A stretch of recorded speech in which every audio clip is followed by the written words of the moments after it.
Good evening and welcome to the November 3rd, 2022 continuation of the October 24th, 2022 meeting of the Menlo Park Planning Commission. We are glad you decided to join us this evening. As a reminder, established by state law, our Planning Commission is composed of 7 volunteer voting age residents of Menlo Park appointed to 4-year terms by our City Council. Our Planning Commission is not a policy setting body, that is the City Council. We are a policy implementing body. We review development proposals on public and private lands for compliance with our city's general plan and zoning ordinance. These can be found on the city website. The Commission reviews all development proposals requiring a use permit, architectural control, variance, minor subdivision, and environmental review associated with these projects. The Commission is the final decision-making body for these applications unless appealed to the City Council. The Commission also serves as a recommending body to the City Council for major subdivisions, rezonings, conditional development permits, zoning ordinance amendments, general plan amendments, and the environmental reviews and below market rate or BMR housing agreements associated with those projects. It is in this capacity that we are acting this evening. We work in close partnership. We greatly rely on the staff of our city's planning division. These people are responsible for coordinating the enforcement of the city's zoning ordinance and related policies concerning applications for residential, commercial, and industrial development projects.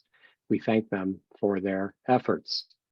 If this is your first time joining a Planning Commission meeting this evening, we are very glad you are here. We look forward to informing you about how to do public comment, and I'm going to turn to Associate Planner Matt Pruder to do that in a minute. But first, I want to recognize that we are in the position of being halfway through a meeting. So it's not yet clear that we have remaining public comment this evening, and I will get to that in a minute. But as long as I've started here, I'm going to ask Associate Planner Pruder to inform everybody of the process. So let me do that. Thank you very much, Chair DeCardi, and good evening, commissioners and members of the public.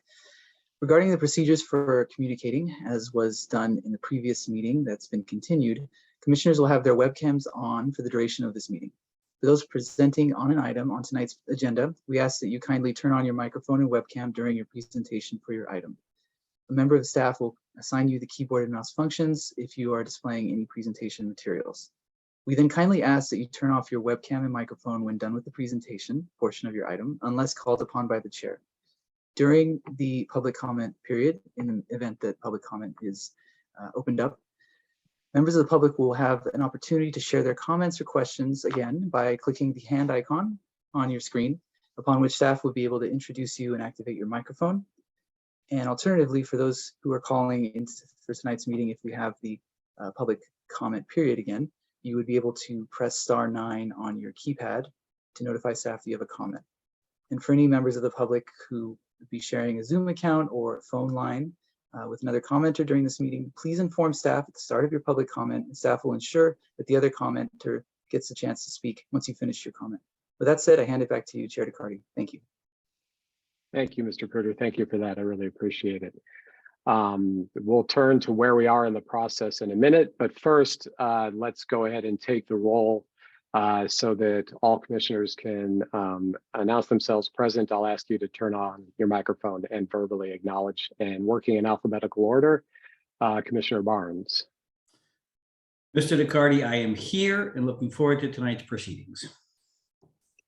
Commissioner Doe. Present. Good evening. Vice Chair Harris. Present. Commissioner Riggs. Present. Good evening. Good evening. Commissioner Tate. Present.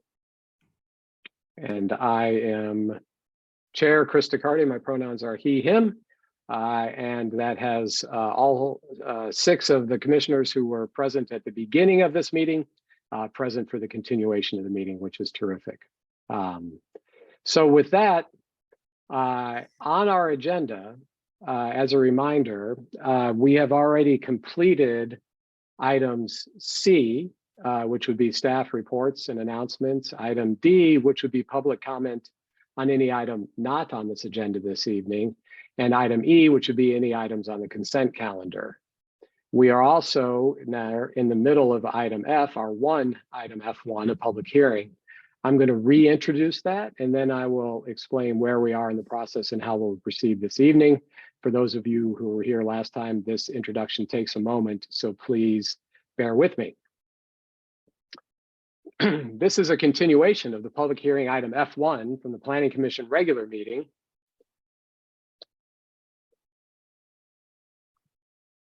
On October 24th. For the benefit of the commission and members of the public, the agenda item is to adopt a resolution recommending the City Council certify the final environmental impact report, that's the final EIR, adopt California Environmental Quality Act or CEQA findings, adopt a statement of overriding considerations for a significant and unavoidable impacts, amend the general plan circulation element, rezone the project site, and amend the zoning map to incorporate X overlay district, and approve the conditional development permit, that's CDP, approve the vesting tentative maps for the main project site and the Hamilton Avenue parcels, approve the development agreement, BA, and approve the below market rate or BMR housing agreements for the proposed Willow Village Master Plan project located at 1350 to 1390 Willow Road, 925 to 1098 Hamilton Avenue, and 10005 to 1275 Hamilton Court, 1399 and 1401 Willow Road, and 871 to 883 Hamilton Avenue. The proposed project would demolish approximately 1 million square feet of existing office and industrial buildings and redevelop the project site with 1, up to 1.6 million square feet of office and accessory uses, a maximum of up to 1.25 million square feet of offices with the balance for accessory uses. 2, up to 200,000 square feet of retail commercial uses, including a grocery store, pharmacy, entertainment, and restaurant uses. 3, up to 1,730 housing units, including 312 below market rate units, of which 119 would be age-restricted senior housing units. 4, up to 193 room hotel and associated retail dining. 5, an approximately 3.5 acre publicly accessible park, a dog park, and additional public open space. 6, an approximately 1.5 acre publicly accessible town square. 7, an approximately 2 acre publicly accessible elevated park extending over Willow Road, providing access to the Hamilton Avenue parcel north, that's the Bellhaven Shopping Center. And 8, a potential publicly accessible below-grade tunnel for Meta intra-campus trams, bicyclists, and pedestrians connecting the project with the west and east campuses. The final EIR pursuant to CEQA was released on Friday, October 14th, 2022. The final EIR identifies significant and unavoidable impacts in the following topic areas: air quality and noise. Impacts in all other topic areas were found to be less than significant or less than significant with mitigation. The Planning Commission is a recommending body on the EIR and the requested land use entitlements for the proposed project. Then, where we are now, the Planning Commission will begin its review this evening at the point where it left off on October 24th. This had included already presentations from city staff, the applicant team, the environmental impact report consultant. The Commission also took public comment at the October 24th meeting, and the public comment period is officially closed. The Planning Commission was in the process of asking clarifying questions and beginning its deliberation of the proposed project, which is where we will pick up this evening. I want to welcome back everybody. I want to especially welcome members of the public who are with us again, but also want to thank the applicant, our EIR consultant, and the significant number of staff who are engaged with us in this project for being available again this evening in addition to the time on the 24th. And with that, let me turn it over to Mr. Parada to help set us up where we are right now. And coming off of that, I will have a conversation about public comment. Thank you, Chair Dicardi and members of the Planning Commission. So I do have a slide that I'll want to project in a second here to just remind the Commission and members of the community that are here with us tonight the Commission's charge. So actually, I think if I could go back a couple slides to the recommended actions. Thank you. All right. So this is a reminder, this is in the staff report, this is the Planning Commission recommendation or staff's recommendation for the Planning Commission this evening to the City Council, which would be to adopt a resolution recommending approval to the City Council of the following land use entitlements. And I'll read them really briefly here, but the first item would be to certify the final environmental impact report, adopt the California Environmental Quality Act findings and statement of overriding considerations, as well as the mitigation monitoring reporting program, which is the implementing document for the mitigation measures. The resolution also recommends that the City Council adopt amendments to the general plan circulation element and the zoning map, as well as approve the vesting tentative maps for the main project site and the Hamilton Avenue parcels. That includes rededication of right-of-ways, new utility easements, new parcel management, as well as rezone the project site to include the X conditional development district overlay, approve a conditional development permit for the master plan, and to modify development regulations that are summarized in more detail in the staff report, adopt a development agreement for vested rights in exchange for community amenities, some additional public benefits, as well as vested rights for the applicant, and then the below market rate housing agreements as well for the provision of the 312 PMR units. So this is attachment A of the staff report, and supporting documents are within that, as well as the draft resolutions, draft ordinances for the City Council's consideration. This evening, the Planning Commission would be the recommending body on that one resolution, which includes those example resolutions I just spoke about, as well as the entitlement documents themselves. And so with that, I'll turn back to the chair. Happy to answer any questions of the commission, but this is just a reminder of the action before the Planning Commission this evening. Thank you, Mr. Parada. Really appreciate your help and giving us the breadcrumbs for how to proceed this evening. So I want to return to a question of public comment here. Public comment is officially closed, but this is an extenuating circumstance. Number of members of the public were there on October 24th.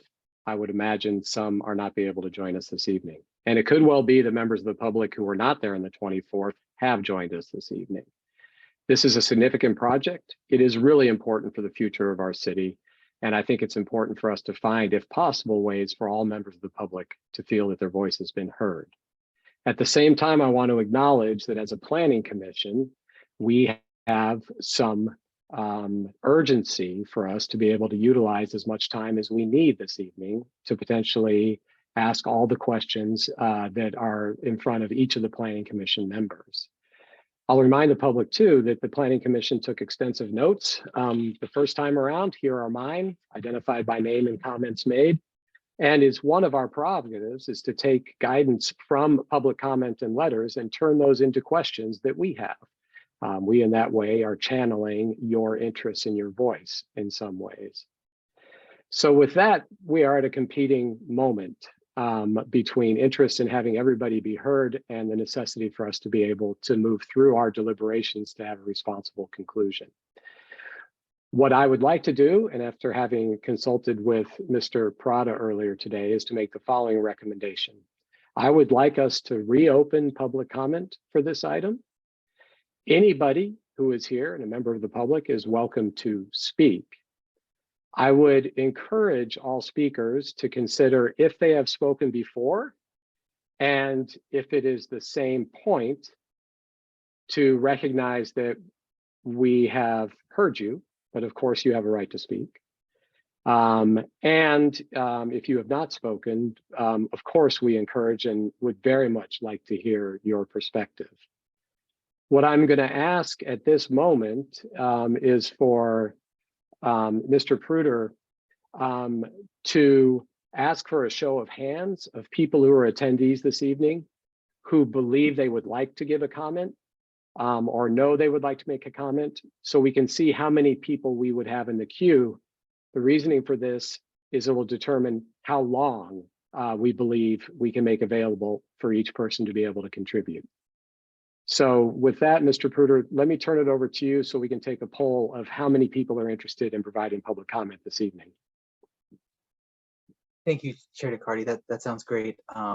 At the moment, we have a few hands raised, a total of 4, but just to remind the members of the public, to be able to speak tonight, you'll need to press the hand icon. So clicking on the hand icon on your Zoom interface will activate that on our side. And also, if you're calling by phone, to please press *9, and we will ensure that you get an opportunity to speak on this item tonight. And at the moment, it increased to 5 hands raised. I'm happy to wait a moment just to get that count more clear. And we got 6 now. We can see how it goes from there. Thank you, Mr. Kruger. That's very helpful. And I think this gives us a ballpark on this. I am going to recommend we open public comment in the way that I suggested. I am going to recommend that we again limit to 2 minutes because we limited it to 2 minutes last time. And that is fair for everybody in this mix. And I want to pause because I have now spoken a lot. Mr. Parada has spoken a lot. And I want to make sure that on the process and where we are going this evening, that all of the commissioners feel that this is a reasonable approach, or if you have any questions or concerns that you can ask me or you can ask staff about where we are going to go. But essentially we'll open public comment again, we will close public comment, and we will come back to the virtual dais as it were, and we will pick up in where we had started to begin our questions and deliberations last time. So that's the approach that we will take tonight. So any commissioners with questions or concerns about this approach?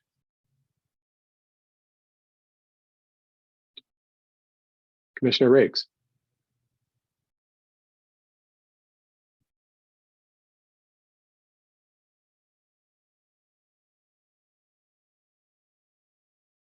Sorry, my mute button got covered up. Thank you.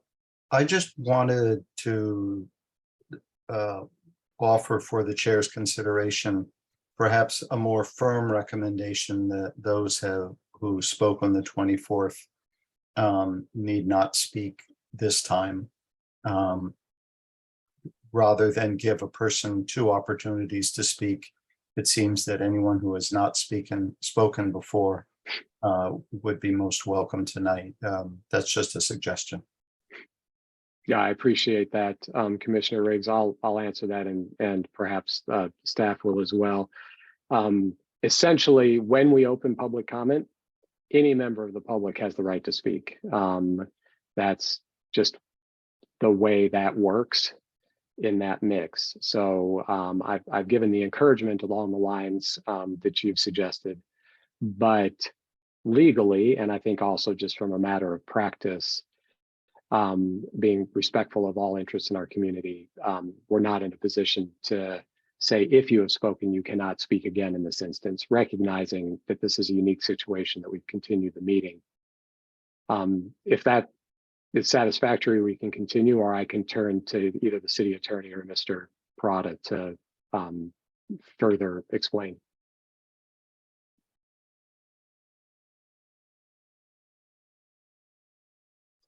If you're asking me, Chris, that's fine. I Okay. fully follow your logic. Great, thank you, and thanks for the question. Any other questions from commissioners about our plan and approach this evening? All right, well, with that, we've given ample time for people to consider raising their hands, so I'm going to turn it over to you, Mr. Kruger, and let's reopen public comment on item F1, and you can please take us away. Thank you so much. All right, thank you, Chair DeCardi. And yes, as stated, we'll begin the public comment period. I have 7 commenters that I count at the moment with hands raised. So I will begin with the first one. The name I see is Matt Regan. You will be able to speak at this time. If you could please provide your name and jurisdiction. You'll be given 2 minutes to speak, and we'll begin the clock, and you should be able to speak at this time. Thank you. Thank you, Matt, and thank you, Chair DeCardi and commissioners, for your very democratic and very helpful reopening of public comment for this most important project. My name is Matt Regan. I'm Senior Vice President of Policy at the Bay Area Council. We represent about 300 of the largest employers in the Bay Area. Our scope of work is really focuses on the economy and quality of life of our region and maintaining the Bay Area as the best place in the world to live and work. And obviously, housing affordability and availability is something that's very key to us as an organization. I will be brief. Public policy nerds like myself tend to focus on the 3 E's: equity, environment, and the economy.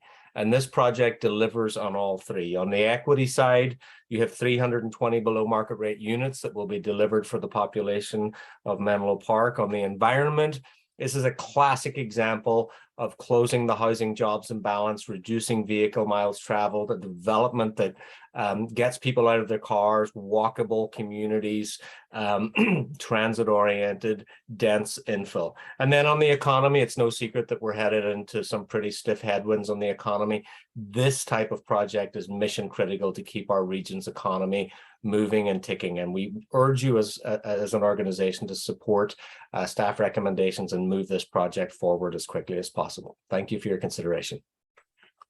Thank you very much. Our next commenter is Brian Shields. You'll be given the opportunity to speak at this time. And again, you have 2 minutes. If you could please provide your name and jurisdiction as well. Thank you. Hello, good evening. My name is Brian Shields. I'm a field rep for the Carpenters Union, Local 217. I wanted to say thank you very much for the opportunity to speak tonight. I did not have the opportunity last meeting.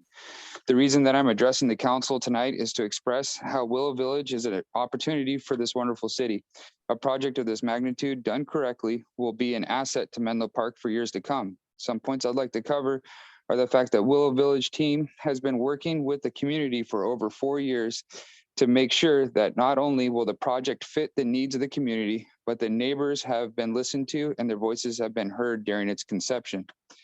The project delivers to this great city 312 affordable homes, which include very low income set aside for seniors. The team didn't stop there. They made sure that the seniors' needs were provided for by prioritizing dining and retail, and also the having the drugstore nearby.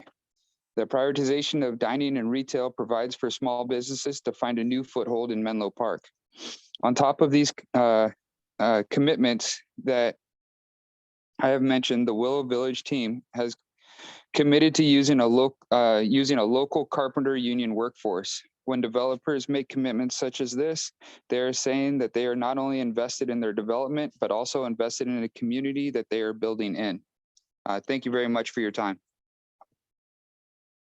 Thank you for your comment. Our next commenter is Sean Reese. I'm going to allow you to speak at this time. If you could please provide your name and jurisdiction, you will have 2 minutes. Thank you.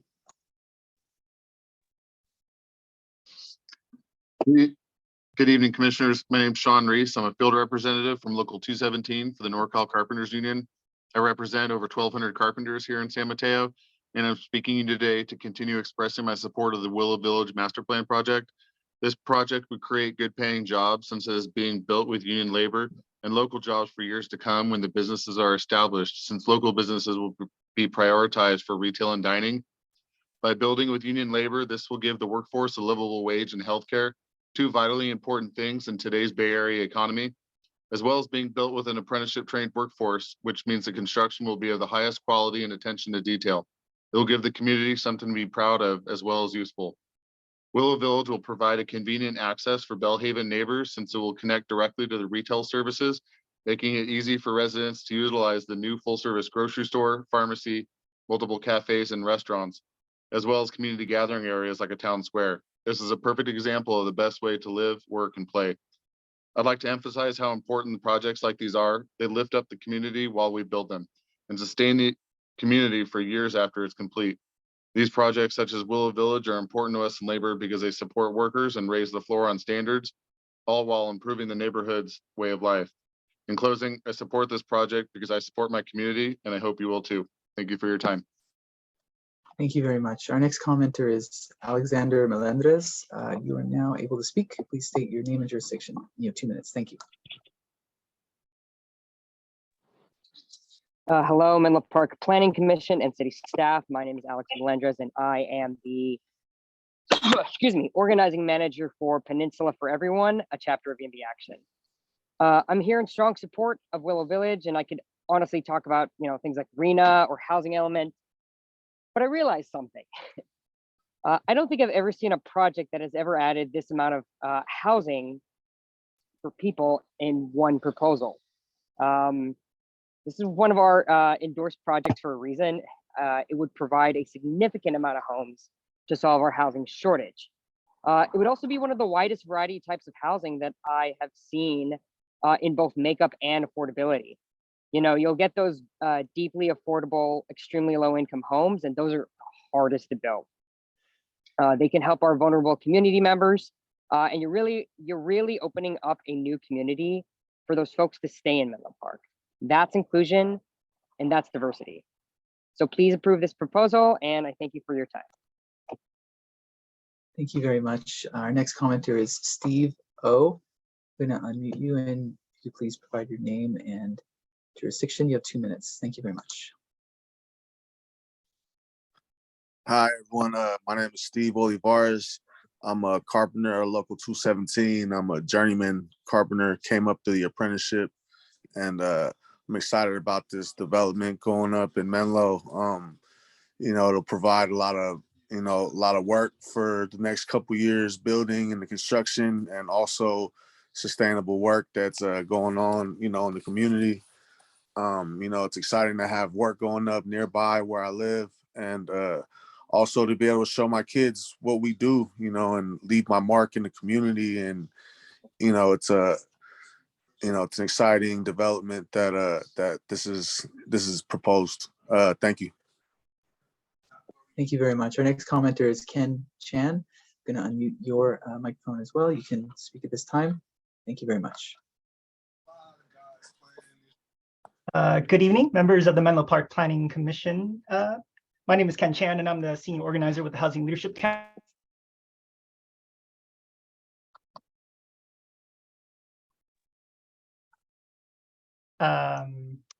Okay, my name is Ken. I lost my place.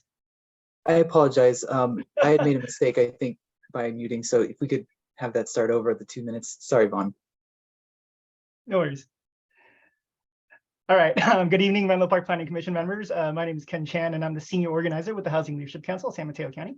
We work with our communities and their leaders to produce and preserve quality, affordable homes.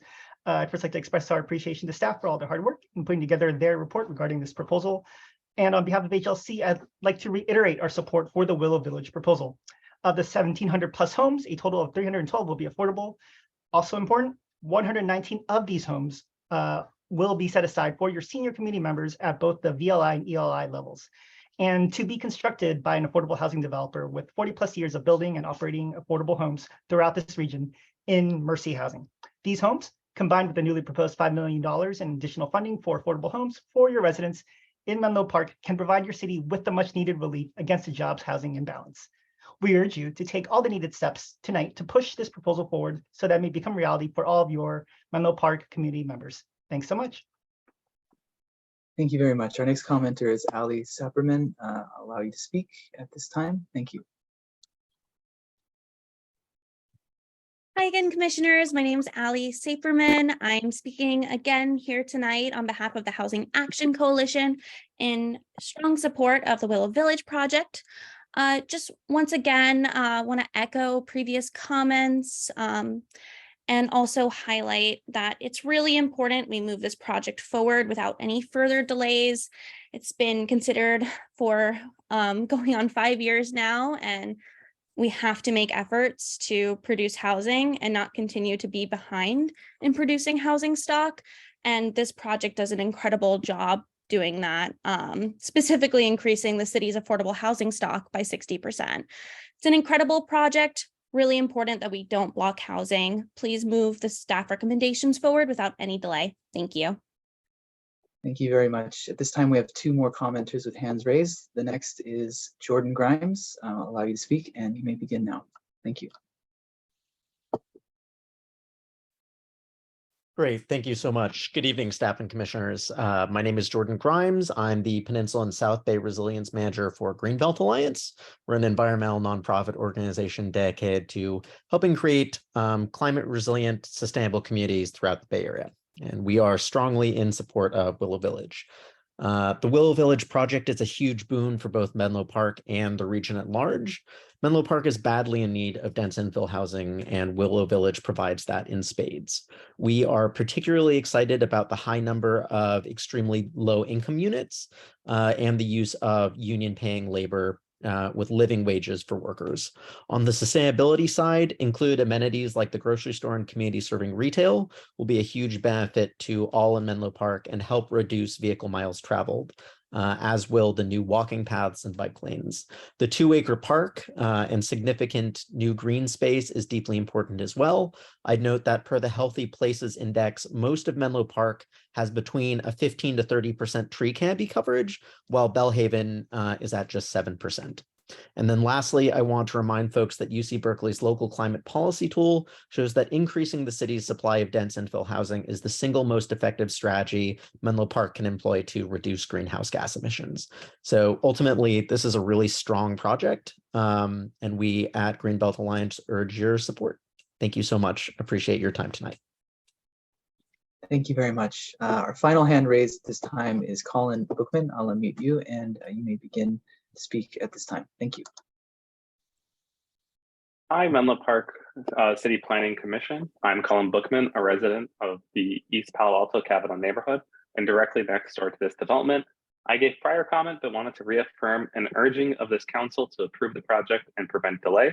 The development will bring many needed necessities, and this project is mission critical to the future of Bellhaven and the East Palo Alto residents. Thank you for your consideration. Thank you very much. And it appears at this time that we have no additional hands raised. If you'd like to wait a little longer, Chair DeCardi, we can do that, or perhaps close public comment.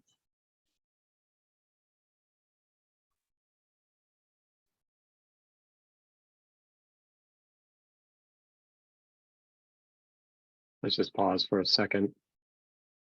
If there's anybody that has not spoken.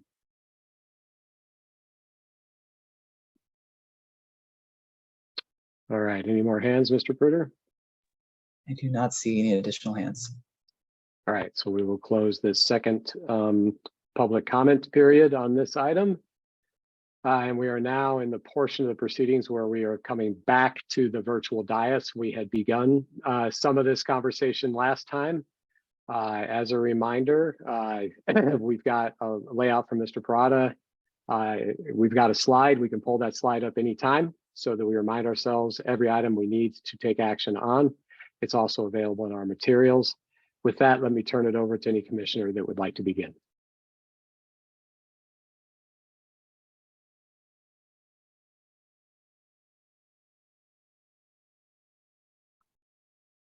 Mr. Riggs, good evening. Good evening and thank you. And yes, I would like to continue with the questions that I had brought forward on the 24th before we, of course, had to break at a late hour. So I'd like to take a pause in my Q&A with the applicant and ask 3 or 4 questions of staff, if I may.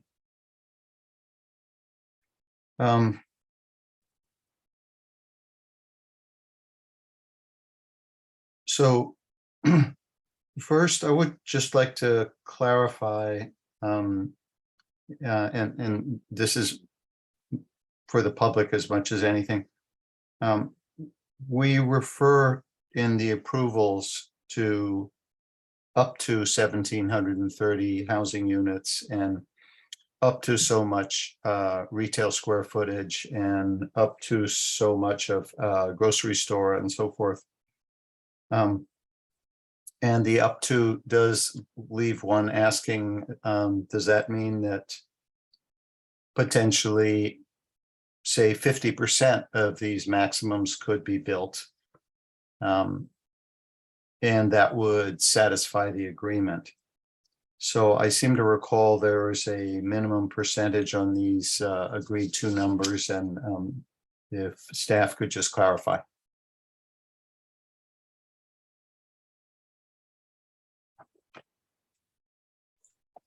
Yeah, thanks, Commissioner Riggs. So a couple things. When we're referring to the up tos, we're really setting the maximums, if you will, that were being evaluated for the project. So there's that component.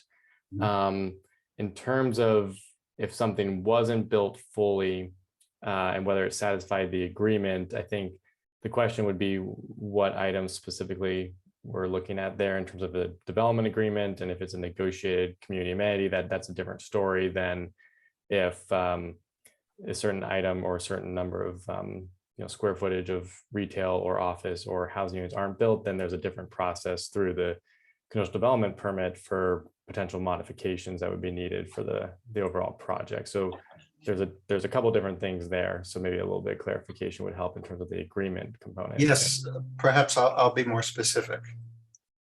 When city council makes this agreement with the applicant, what is the minimum number of housing units we can expect? What is the minimum number of hotel rooms we can expect? What is the minimum size of the grocery store that we can expect?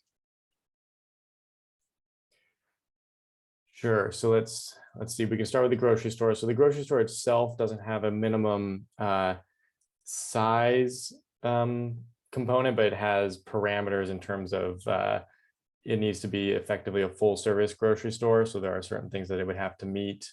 We do have a space shown in the plans, and we have an evaluation of it based on certain square footage, but certainly it's more about the services that the grocery store provides.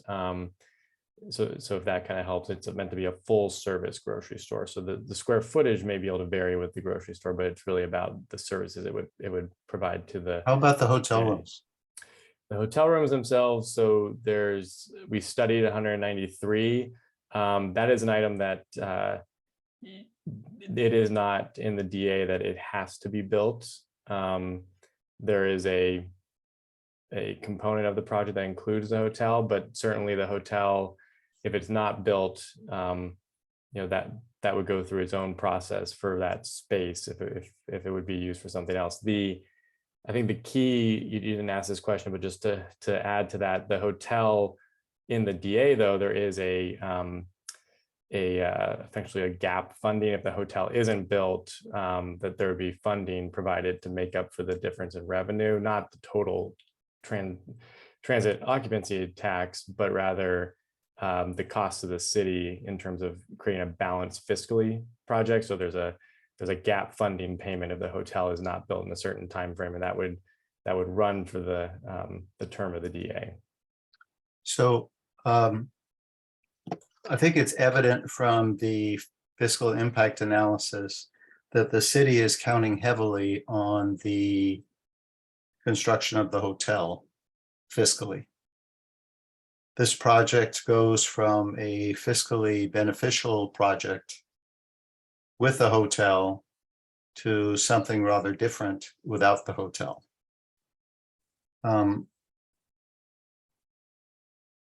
I don't recall the number from the FIA, but there is a deficit running if there is no hotel occupancy tax, since, for example, we get somewhere around 1% of sales as our share of the sales tax, which in the past, in fact, in particular, this piece of property, as I recall, was a major sales tax generator and a major source of income for the city of Menlo Park.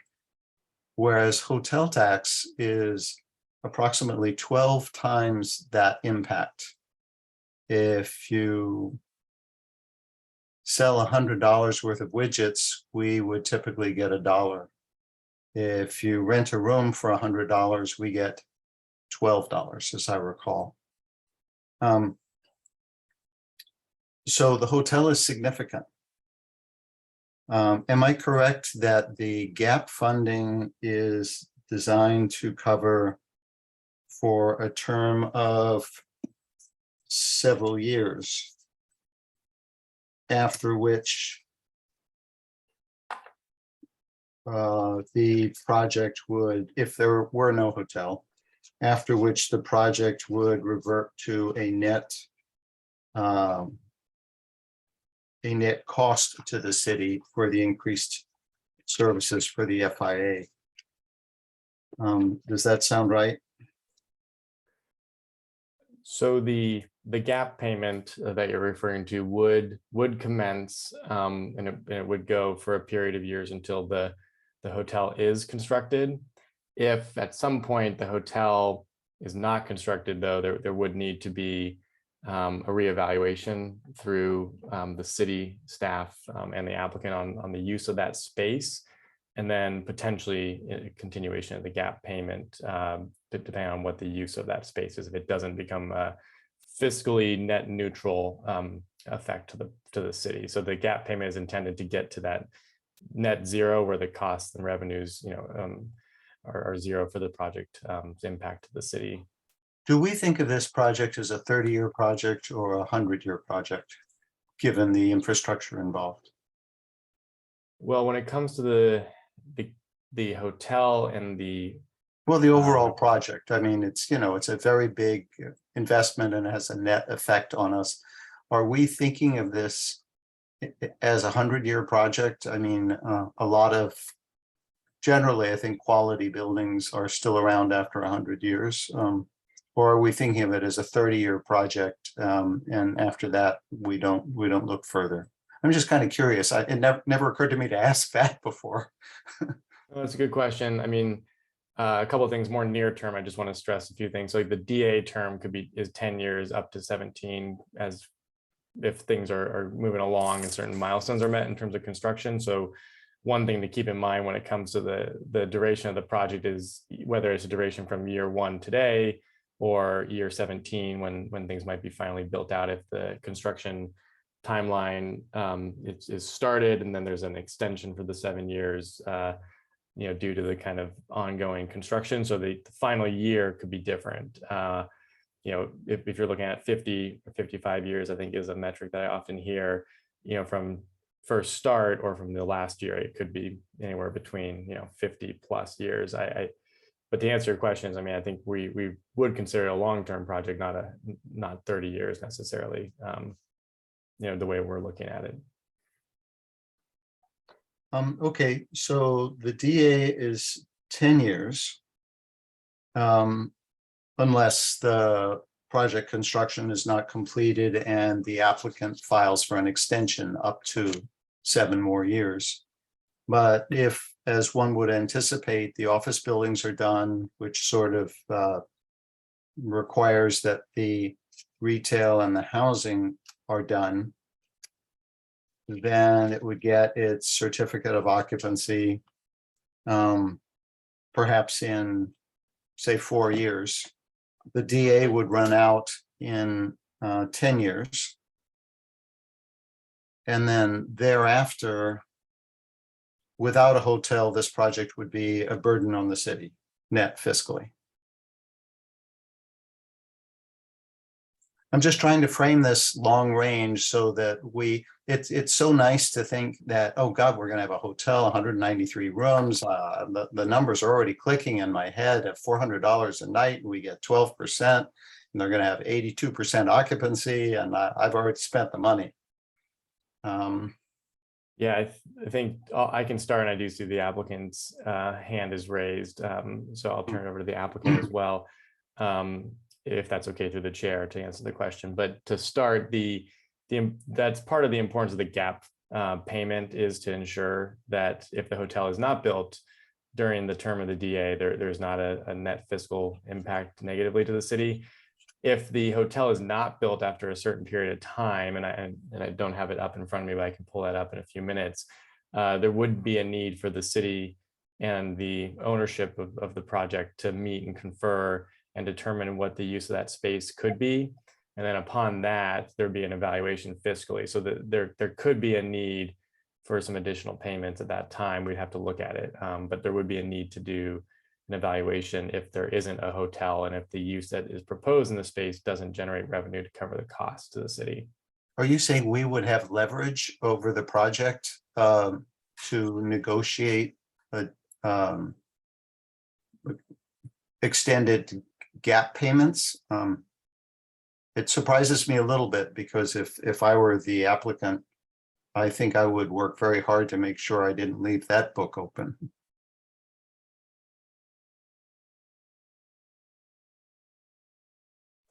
So I'll probably turn it to Anna Shimko from our city attorney's office for this.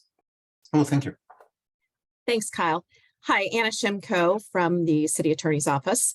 I think Kyle has pretty well explained how the gap payment works.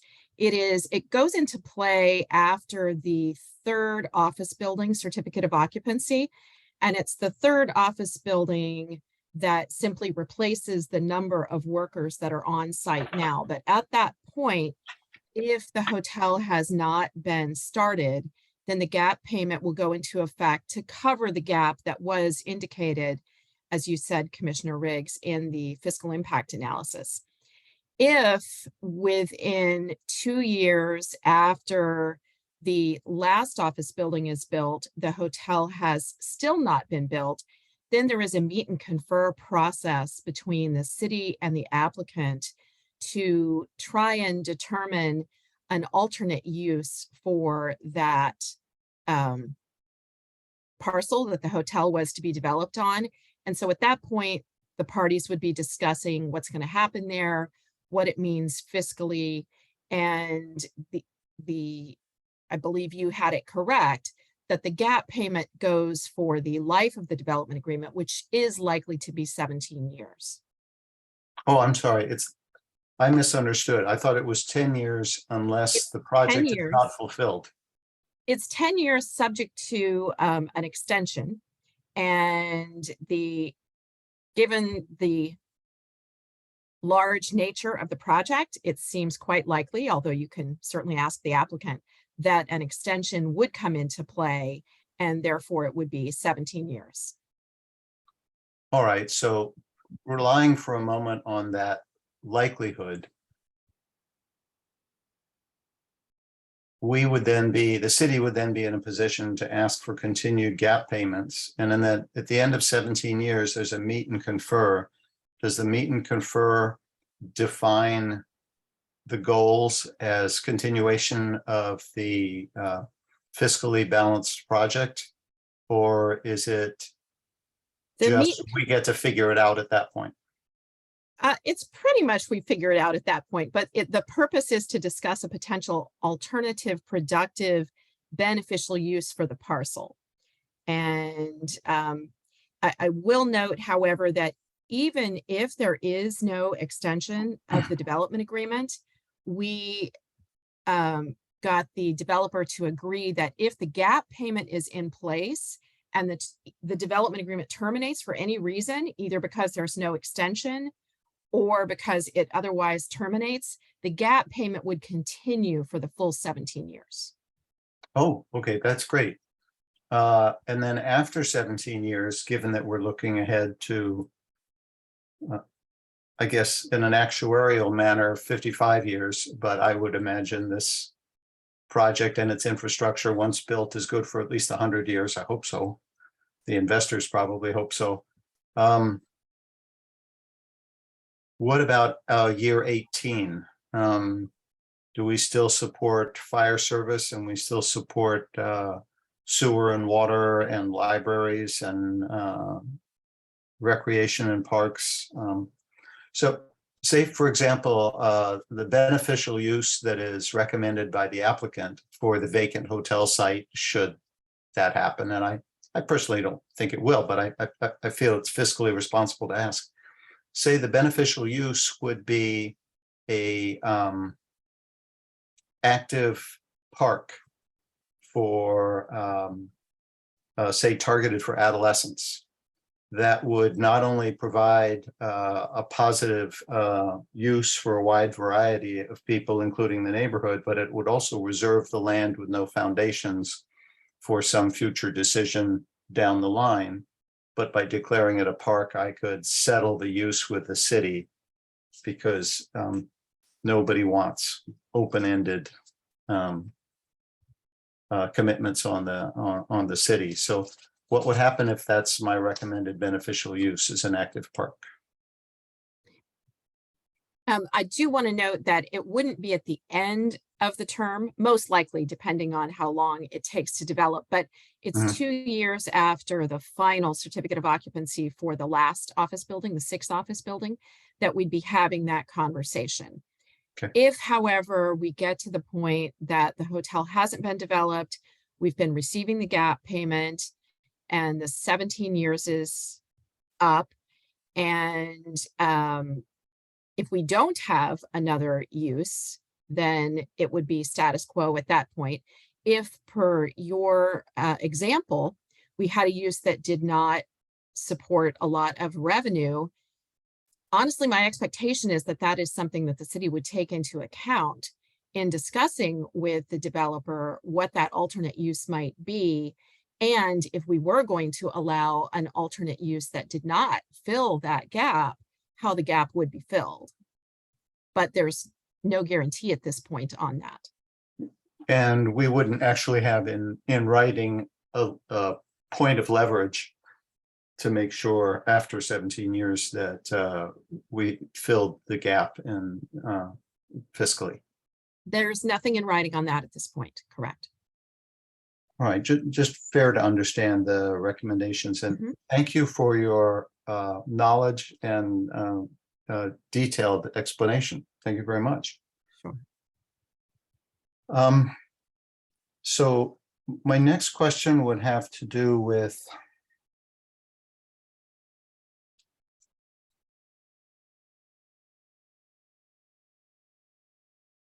the collaborative space. And again, Mr. Decardi, this would be a question for staff.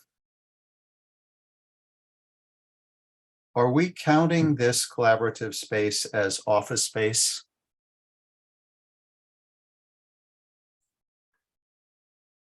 For purposes of the zoning ordinance, yes, it's considered office use.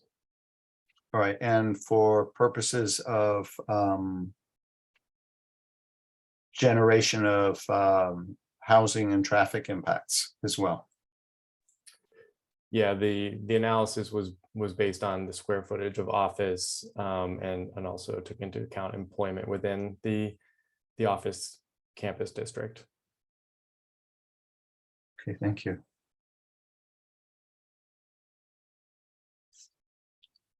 And then a question regarding housing impact.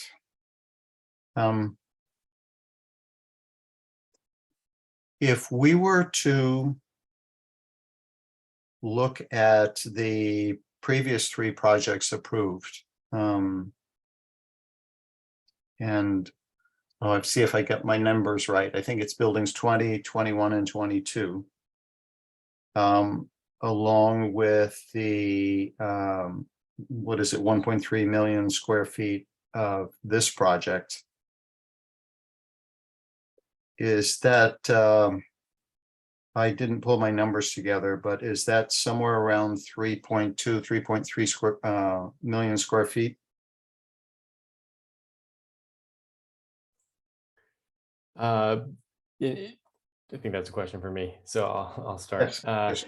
Yeah, so gross, yes. I think that's in the ballpark. I didn't have a chance to run those numbers, but it's also important to look at the net with regard to those numbers, because on this campus, the Willow Village project, the non-residential increase is 800,000 square feet over the million square feet that's currently there. So 1.8 million square feet in total, 1.6 million square feet in the office campus, and then 1.25 million square feet of that traditional office that you're referencing, whereas the meeting and collaboration space has a much lower employment density. So it's still within the office square footage for gross floor area and FAR from the zoning, but by different use. But I just want to make that distinction. And then on the campus expansion project, I don't have the numbers for building 20, but for 21 and 22, it was a new square footage of 962,000 square feet, but only a net increase in 127,000 square feet. So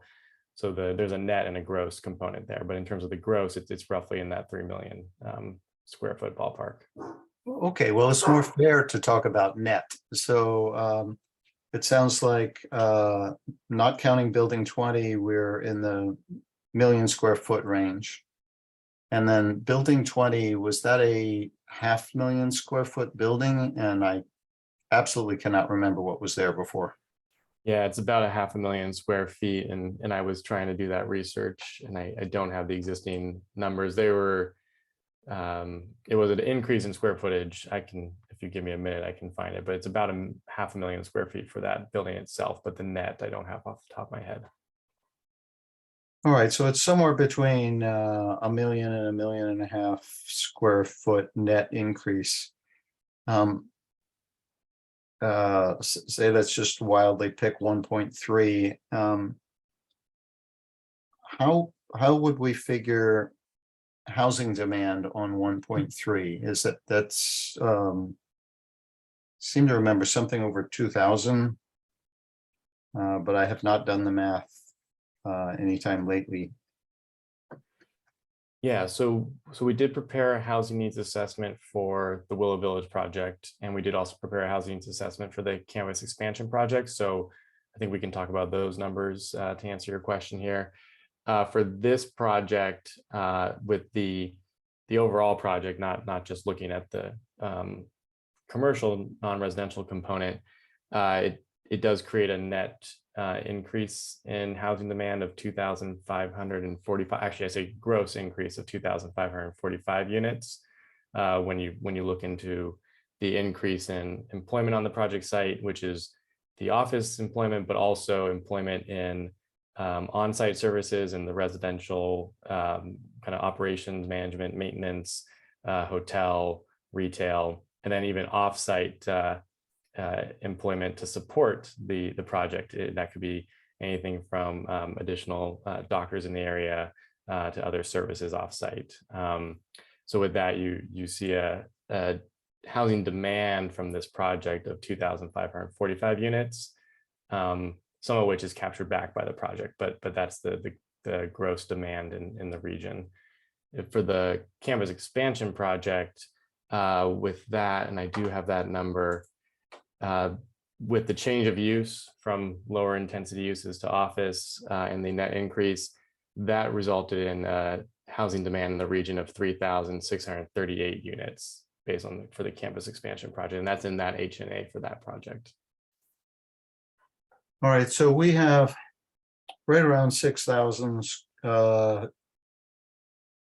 dwelling units as additional demand. Now, this is gross demand, right? This isn't expected Menlo Park residences, which historically have been 5 to 10% or something like that. Correct. Yeah, this is gross demand, and it doesn't. The numbers I'm speaking about don't capture the fact that the Willow Village project has residential, which ultimately captures back some of that demand. So we're talking about the net or the gross increase in units, and this is regionally within commuting distance. And to your point, housing is a regional component. There's a lot of decisions that go into housing, availability and where people want to live, where they want to commute from, and so that is a factor. So those units would be distributed throughout the region, but there is a calculation using census data and some project specific data of kind of live work in Menlo Park percentage, which is roughly 7% or so. It's 6% for non-Meta employees and about 7+% for Meta employees, and you'll see that in the HNA.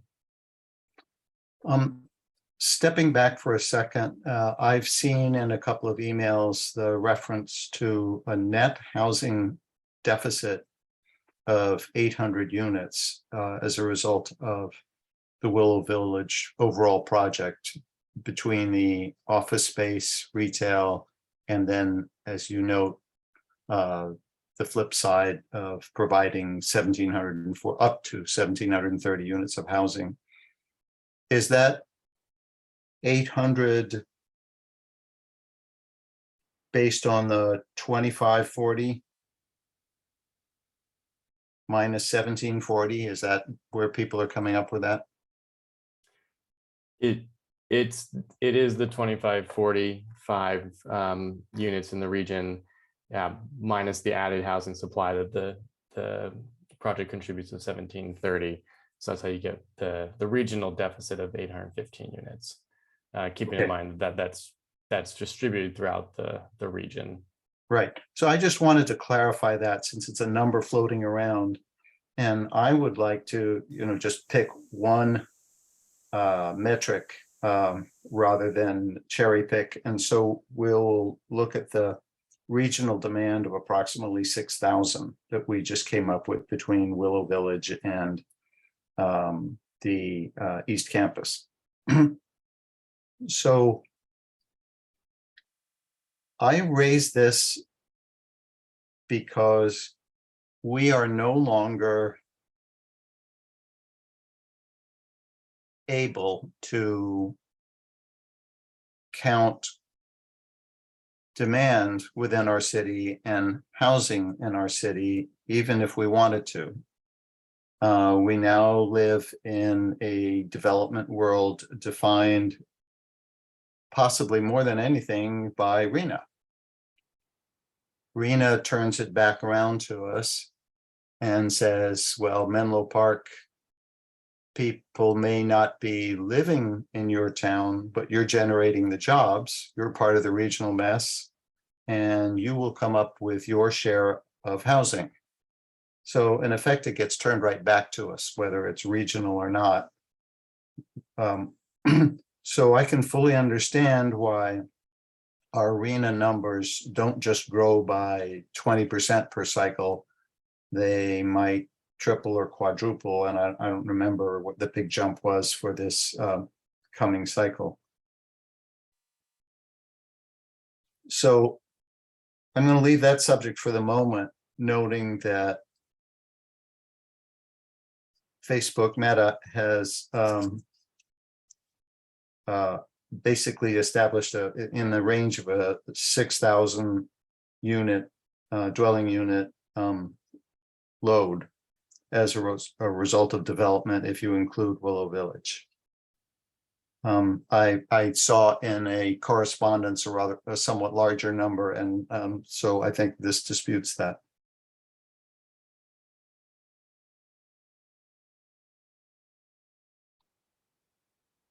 So, Chair DeCardi, that the total of the questions that I had for staff, would it be okay for you if I continue with another 4 or 5 questions for the applicant? Commissioner Riggs, thank you for checking in on that, and thank you for your questions. Going first often means you're asking questions that are on the minds of other commissioners, and thanks for that.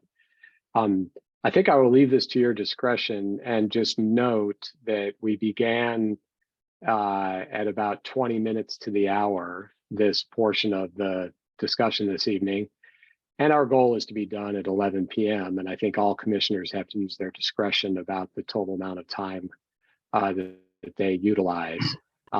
So I'll leave that to your discretion, and I'll also leave it to your discretion if you'd like to continue because you're in the flow and it makes sense, or if you would like to come back. Entirely up to you. Well, thank you. I think I would like to continue, and I hope it's helpful. I will share that I had a conversation with the applicant the other day to preview maybe these 4 questions or 4 or 5 questions. So I'm hoping that they will be ready and more succinct as a result. There is a request for a waiver for bird-friendly glass on the collaboration space. And that was not clear to me. I think I get the hint that it's not fully clear to others. So through the chair, I would like to ask the applicant to explain, and I will pass along your encouragement as briefly and succinctly as possible. What is the problem, and is it being addressed just in a non-standard way or non-expected way? Yeah, Commissioner Riggs, Eric Morley with Signature Development Group. Thank you very much. And happy to clarify that. It's actually the latter. The EIR analyzed the project under the city's bird safe design requirements.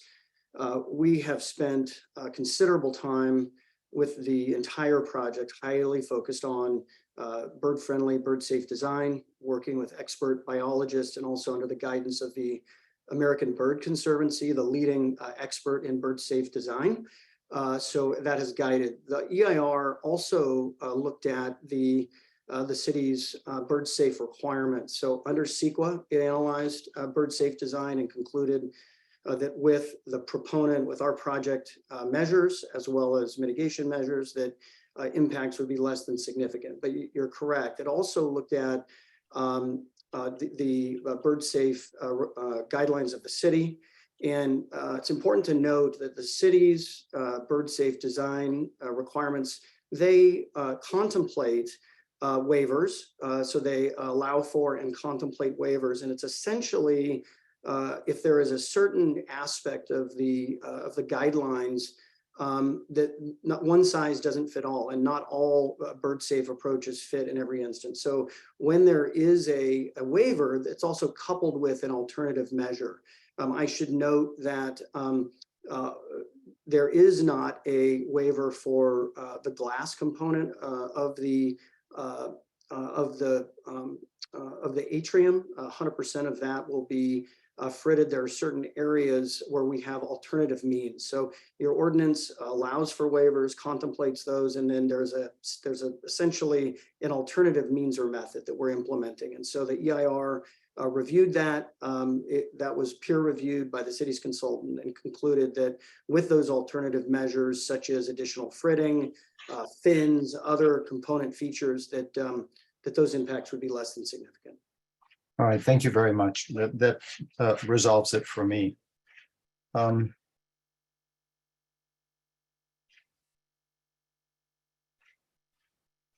then, well, perhaps this could have been just as well a question for staff or the city attorney's office. In the DA, Article 8 discusses changes to the project and the process that planning staff would use.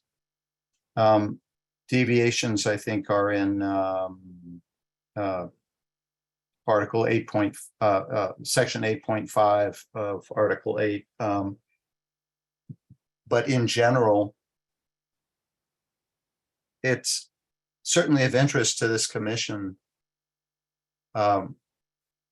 as we go through, in particular, in coming reviews of individual buildings, what changes can then be made under Article 8.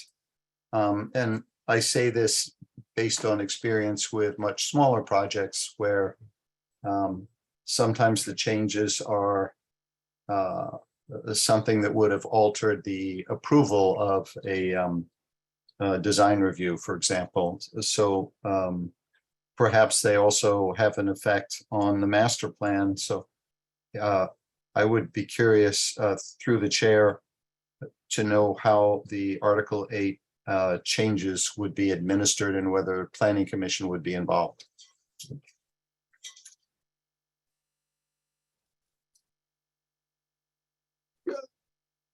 Commissioner Riggs, is that to the professional staff or applicant? I was suspecting that might be deferred by staff to the city attorney's office. Yes, yes, we would defer to staff, and then we can amplify as needed. So Kyle, where would you send that? Sure, I see Anna Shimko on, so I'll defer to her.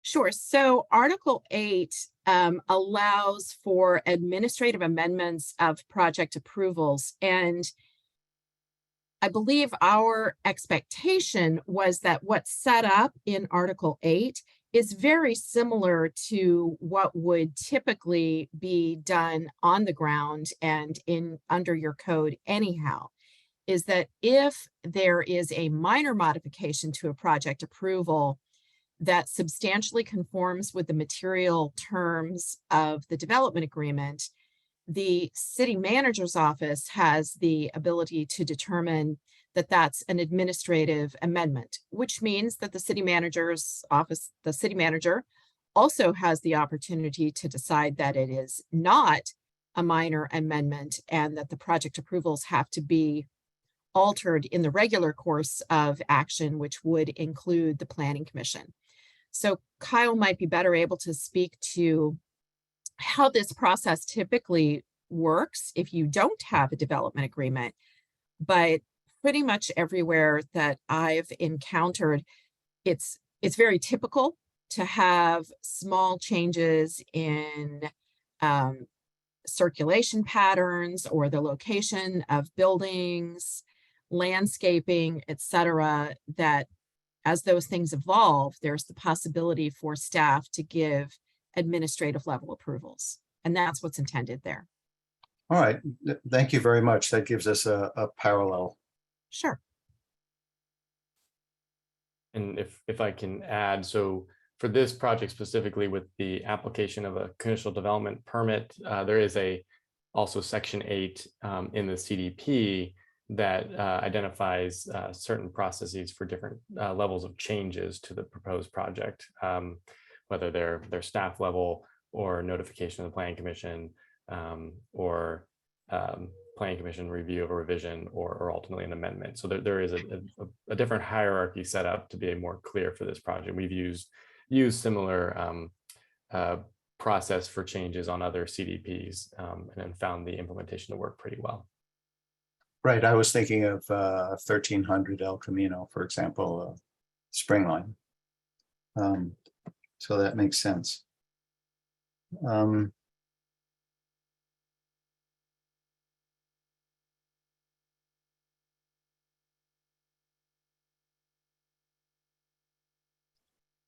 So I think rather than coming back later to make overall comments on the project, which of course every commissioner wants to do, get a chance to say something, close to 11 o'clock. But in the interest of time and others getting to speak, well, I think probably more beneficial for me to let other people speak at this time. So I'll do that.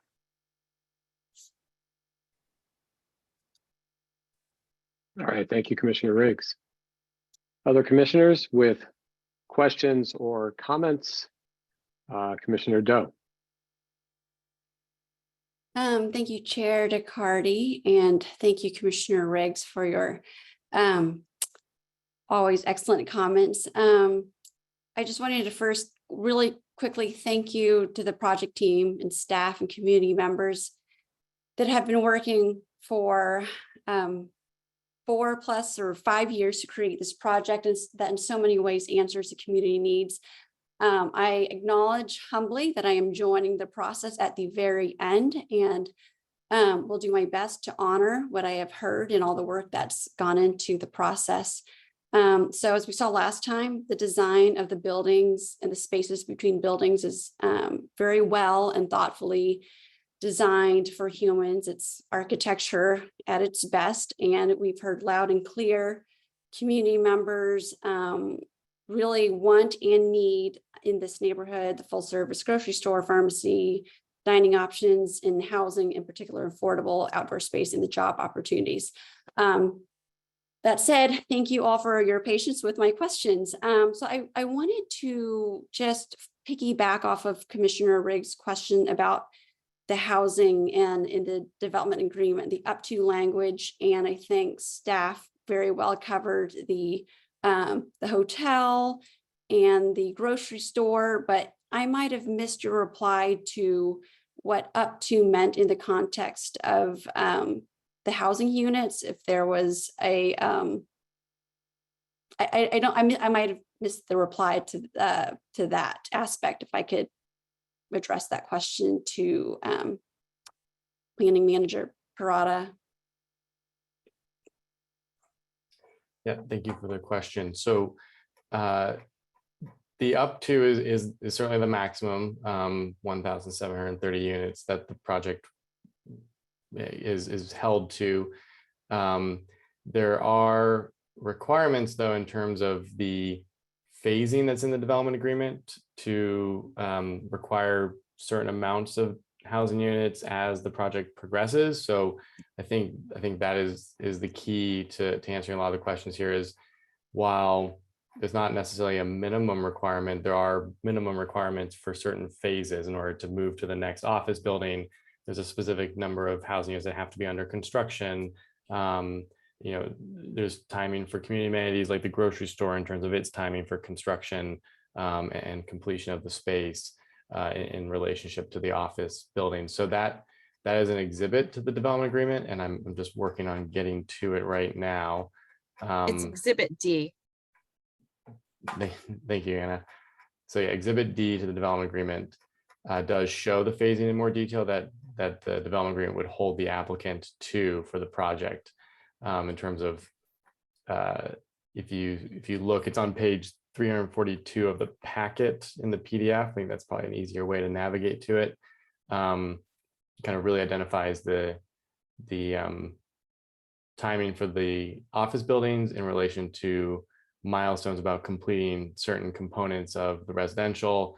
And then as you kind of go down, you see effectively the unlocking of additional office based on the residential project's construction starts and milestones with those buildings. Okay, that is super helpful, and I will look at that. And if I have questions, come back to that later in the evening. The next question I had, let's see, it has to do with kind of environmental justice and air quality. So if I understand it correctly, the only significant and unavoidable impacts when it comes to air quality is from the reactive organic gases coming from consumer products.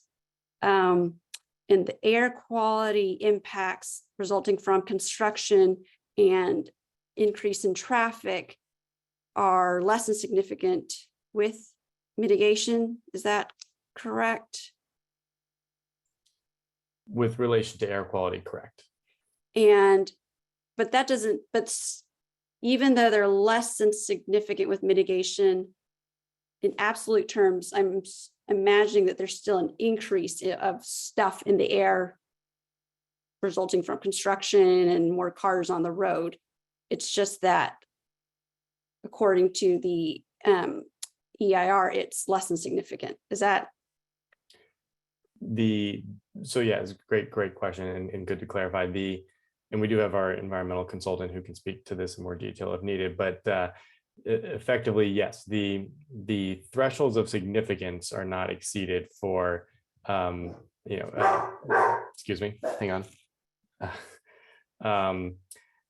The threshold of significance for items like NOx or particulate matter are not exceeded. There would be an increase just by the nature of construction for construction activity and operations, but not to the extent that it would exceed a threshold of significance that is adopted by the Bay Area Air Quality Management District. So hopefully that answers your question, and apologies for the dog. Oh, no worries. And thank you. That does answer my question. So I wanted to ask about the air quality monitors that have, I think there were a few set up in Belhaven, and I believe that they're still operating, and that the applicant is also will provide funding for an air quality monitor. And so my question on that is, are those readings something that would be available, have been available, and will continue to be available to the public? So the air quality monitoring that was done alongside the project analysis was done to compare the Bay Area Air Quality Management District's local station to calibrate, and they were found to be generally consistent. Those data are in an appendix to the EIR, so those are available. Those monitoring stations have been taken down.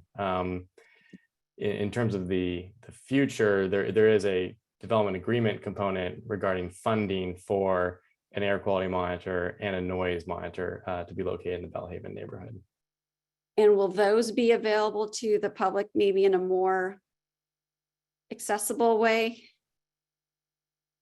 I think that's the intent, of course. it may not be explicitly written that way in the DA, but the intent of having the monitors would be to provide more data. Correct. Thank you. Let's see. Sorry, just scrolling through my notes here. Let's see. Oh, so I had some questions on the glass atrium, and not regarding the bird safety, as that was I think well covered, but the effects of light. I'm assuming that even with the frit pattern, the glass atrium will still glow and there will be light. And so I was just curious, how is the 80-foot light trespass measured? I'm assuming that the nature of light is a little fuzzy. Light doesn't abruptly end at 80 feet and may reflect off of surfaces, walls, nearby paved pathways, or, you know, the adjacent storage building. So I'm just curious if someone, I don't know if it's the applicant, could speak to that. And also speak to the cumulative effects of light in the context of all of the development in the Bayfront area, the effects of light on the sensitive habitat. And one last part to this question is, I believe that lights will be turned off by 10 at night or midnight for events. And just curious if that's a number that has a little give and take. Is that a time that, you know, monitoring shows that that's a bit too disruptive and maybe times have to be adjusted, or times have to be adjusted for seasonal variations? You know, in winter it gets dark at 4 or 5, but 10 o'clock is 6 hours later. So just wondering if someone could speak to those questions. Yes, thank you, Commissioner Doe. Happy to address that. I'll start, and then I'll ask Eric Harrison on our team to potentially amplify. But yes, both lighting was analyzed in the EIR. Again, we've spent considerable time, you know, with the design team. There are a series of very strict mitigation measures. You noted several of those. And the city has regulations around both downcasting of light, light dispersion. So we'll be complying with all of those. And then as our final lighting plan is being completed, those will all be reviewed by city staff in compliance with city standards.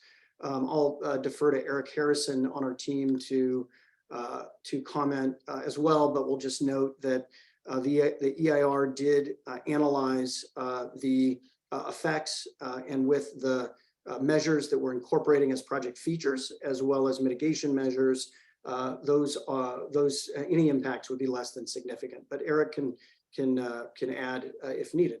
And thank you very much for the question. Thank you, Eric. Commissioner Doe, only one point Eric did a very thorough job of responding is when we're adjacent to the sensitive habitats and making certain that we don't have spillage of light greater than 80 feet. The project, based on recommendations from our biological consultant, requires us to implement dark sky lighting measures to make certain that we don't have any of the spillage into the sensitive resource areas. And thank you both. And I don't know if you answered that and I missed it, but did you speak to like the seasonal changes in light and the cutoff time at which the lights go out at 10? Is that a number that is flexible, or just curious about the approach on that? Sure. You had noted the times correctly. Those are established in the mitigation measures. I would defer to Eric on flexibility around that, but you know, mitigation measure is a mitigation measure. So going on the opposite side of that, you know, in terms of going beyond those hours, no, you know, turning off before that, I would defer to Eric or flexibility. Eric. Well, it's our understanding that our biologists, when they looked at that, those were the reasonable windows of time, even considering the seasonality of when we implement daylight savings, which is coming up shortly, that the 10 o'clock cutoff was a reasonable standard. And for when we do have events on occasion, that midnight essentially shut off of the lights. Thank you both. I think for now, I will pause with my questions. Thank you. Thank you, Commissioner Doe. Other commissioners with questions or comments?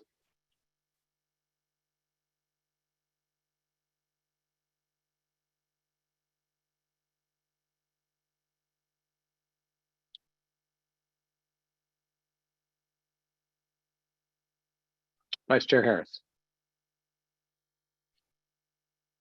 Hello. Oh, you know what? I see that Commissioner Tate's hand is up, and I did get a chance to start last time. So I would like to offer to switch with Commissioner Tate if that is of interest and would be okay with the chair.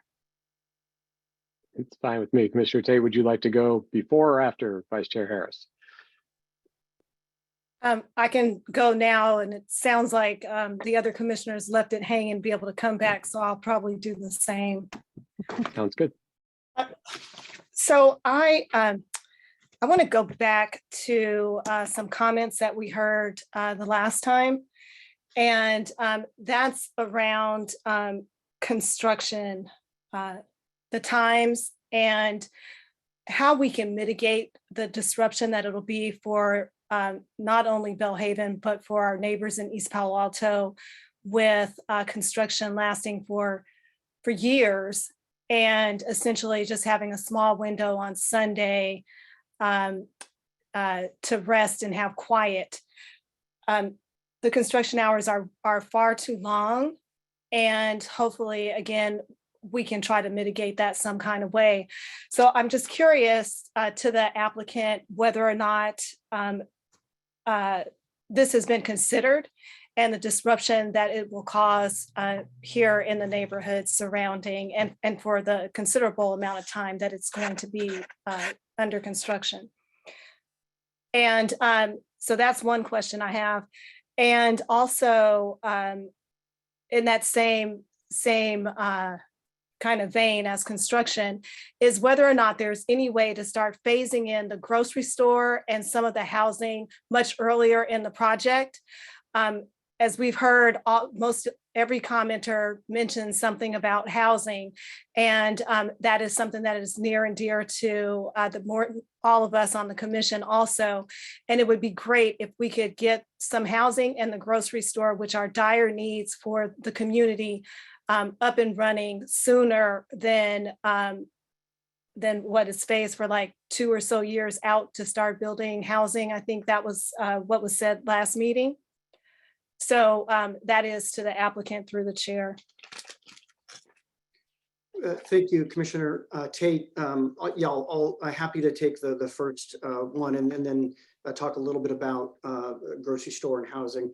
Yeah, we've absolutely considered construction, related noise and hours. And in addition to, the EIR's review, we recognize the importance of minimizing inconvenience. We recognize this will take time, but we've also included, and the EIR has included, a number of measures to do that. I will note in the EIR related to noise, it's important to note that construction is not getting noisier. The city utilized proposed guidelines from the Air District and others related to noise. So we're very focused on that. There are a number of measures that we're implementing and our mitigation measures required of the project. We will be including noise barrier fencing, 8-foot fencing surrounding the project. We will also be requiring construction equipment to be fitted with both mufflers and sound control.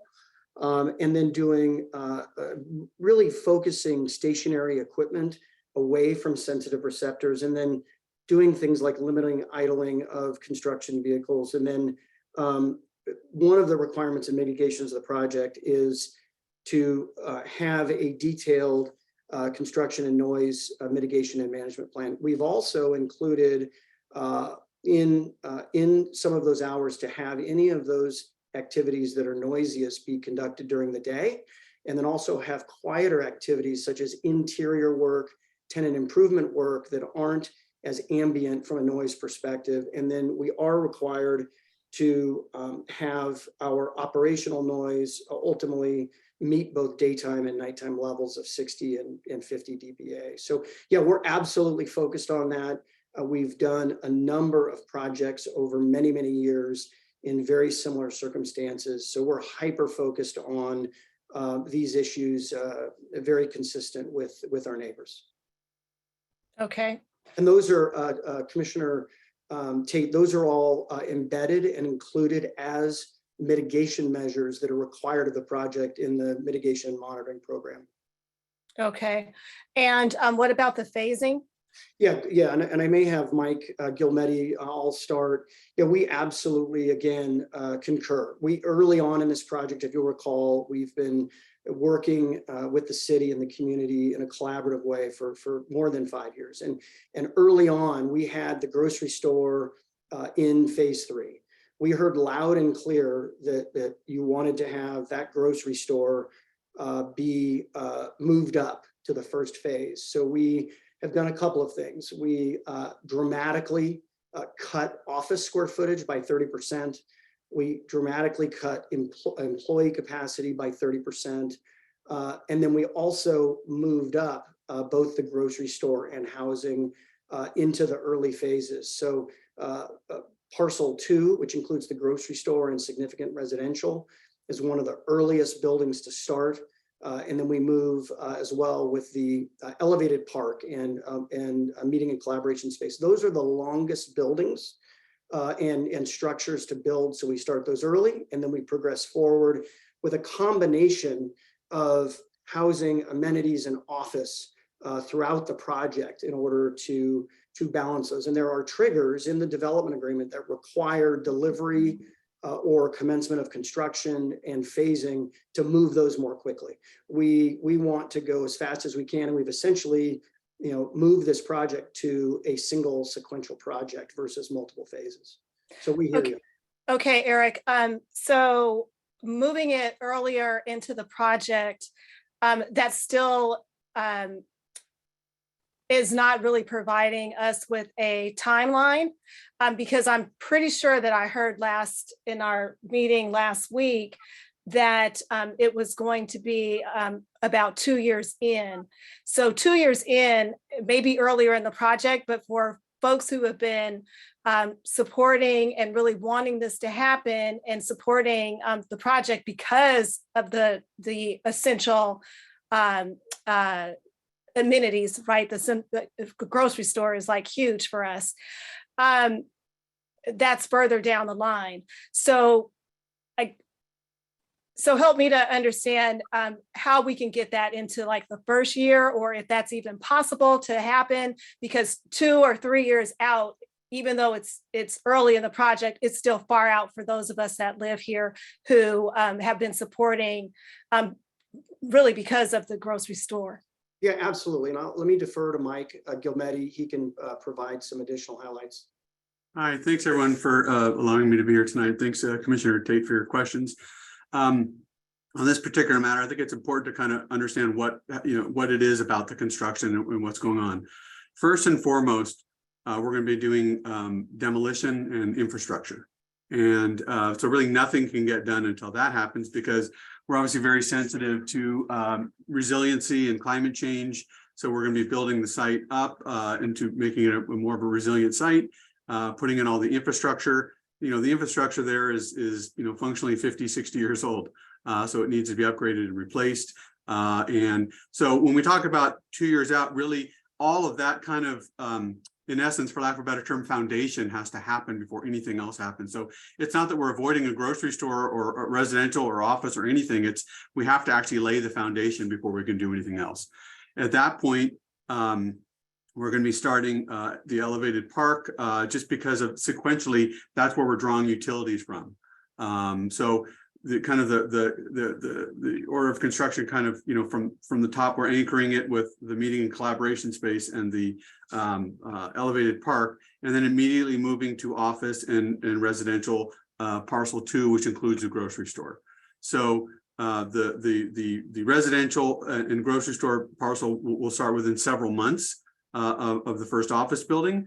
So it all kind of is going together. But the reason it's quote unquote year 2 is because it's after all of the foundation is set. And again, by foundation, we're really kind of referring to grading and infrastructure.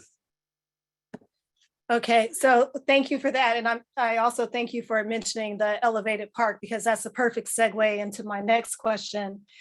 And that is, it appears in the staff report that the elevated park and the tunnel are still, you know, they're pending approval for the elevated park to actually connect Bellhaven and then the tunnel. So what I'd like to know is how much has gone into so far trying to get approvals to make that happen, or is this just kind of a wish list? Great question. I think I might ask Eric Harrison to help me answer on the technical aspects, but as it relates to the elevated park, there are 2 components to it. One is the portion functionally, which is like 90% of it, which is inside the project. And I don't think there's any issue there. The part that is outside the project that would functionally connect to Bellhaven goes over the top of Caltrans right away. And that's really what we're saying when we say that we need outside approvals is the City of Menlo Park can grant or not approvals to the project, but doesn't have authority over Caltrans. Right, Eric, which I understand. Oh, sorry. I understand that part. So we pause there for a second, Eric, if you kind of talk about efforts to date with regard to that portion of the park. Sure, we've done a fair amount of investigation. We've identified where utilities are, all of the infrastructure that's existing within Willow Road that we're planning to bridge, including various other encumbrances.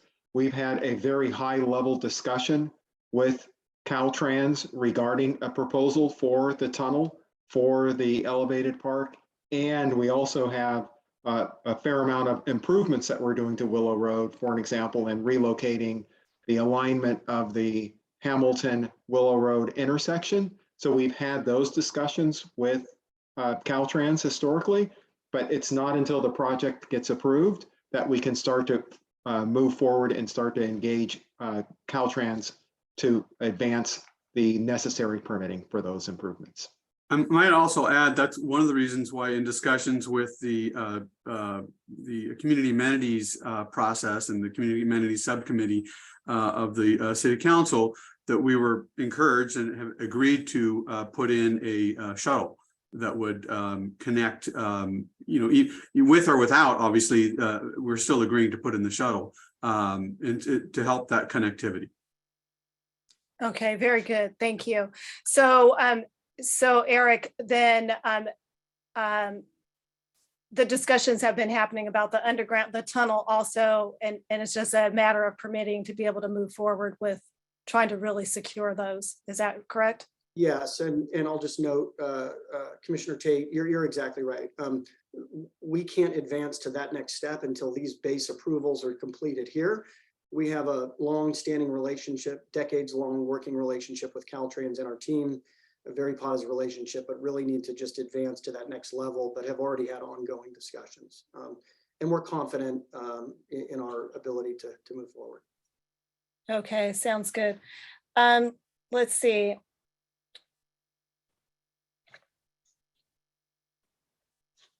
So now I do have another question about the senior housing. And I know that I met with, let's see, who did I meet with? I met with Eric, and I'm not sure, I met with a couple of you back in 2019. And at that time, I think the conversation was that the senior housing was in addition to the 15%, well, I'm pretty certain it was because I clarified that question in our meeting at Starbucks. And now it appears that it is not in addition to, but the 119 units are part of the 15%. So I guess I'm curious as to know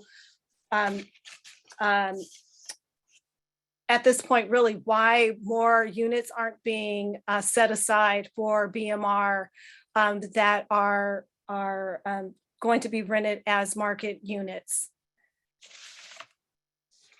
Thank you, Commissioner Tate. Yeah, and thank you for obviously meeting with us early on. Yeah, so the application before the city has been the same since its inception, which included the 120 as part of the overall package. There may have been on our part potentially miscommunication at that time. But I just wanted to clarify for you and the commission that the application has always included those as part of the package. So if there was a miscommunication, on our part or misunderstanding, our apologies, but it has been included from the inception of the project as part of the total for the project. Okay, so another part to the senior housing, had it been considered to offer more than studio units? Yeah, so I will defer to Paul on Paul Nieto on our team as it relates to the mix. Our partner, Mercy Housing, who is obviously an expert nonprofit, has thousands of units, really is working collaboratively with us to define what is the optimal in order to serve seniors in those 120 units and make that work. But Paul, you can talk about the bedroom count and if that's what you're looking for. Right. Yeah. Initially, we have the application on the senior project was predominantly in studios. And we've had dialogue with Mercy, and they've been looking at it to add at least 10% of the units as one bedroom, and we're studying potentially more. A lot of it relates to how deeply we can get to the affordability. As you add bedrooms, the rent goes up that people can qualify for. But it's a comment that we've heard strongly, and we're working with Mercy to try to optimize what the right balance is. We understand that coming out of the box, their initial estimate of all studios was probably a little over aggressive as to that. They were, and I in a good way, trying to figure out how do we get the lowest possible rents to the most amount of people, is how they were coming about it.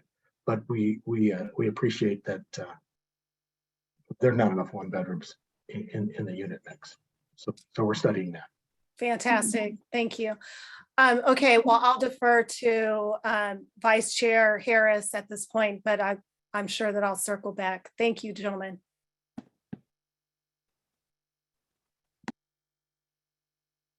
Okay, hi again. Thank you, Commissioner Tate. I'd like to follow up first, actually, on some things that Commissioner Tate brought up about timing and the grocery store. But first, I guess I'd like to ask about timing in general for this project.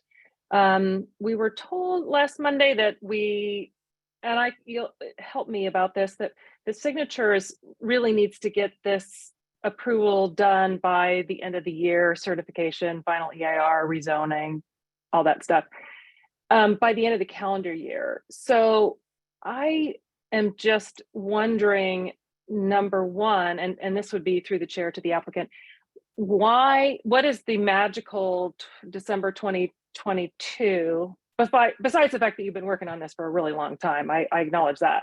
But I'm just wondering, why is December 2022 magical? And then just overall, when do you expect to begin construction of this project? We can't really talk about when the grocery store is going to be finished unless we have an idea of when you might be beginning this project.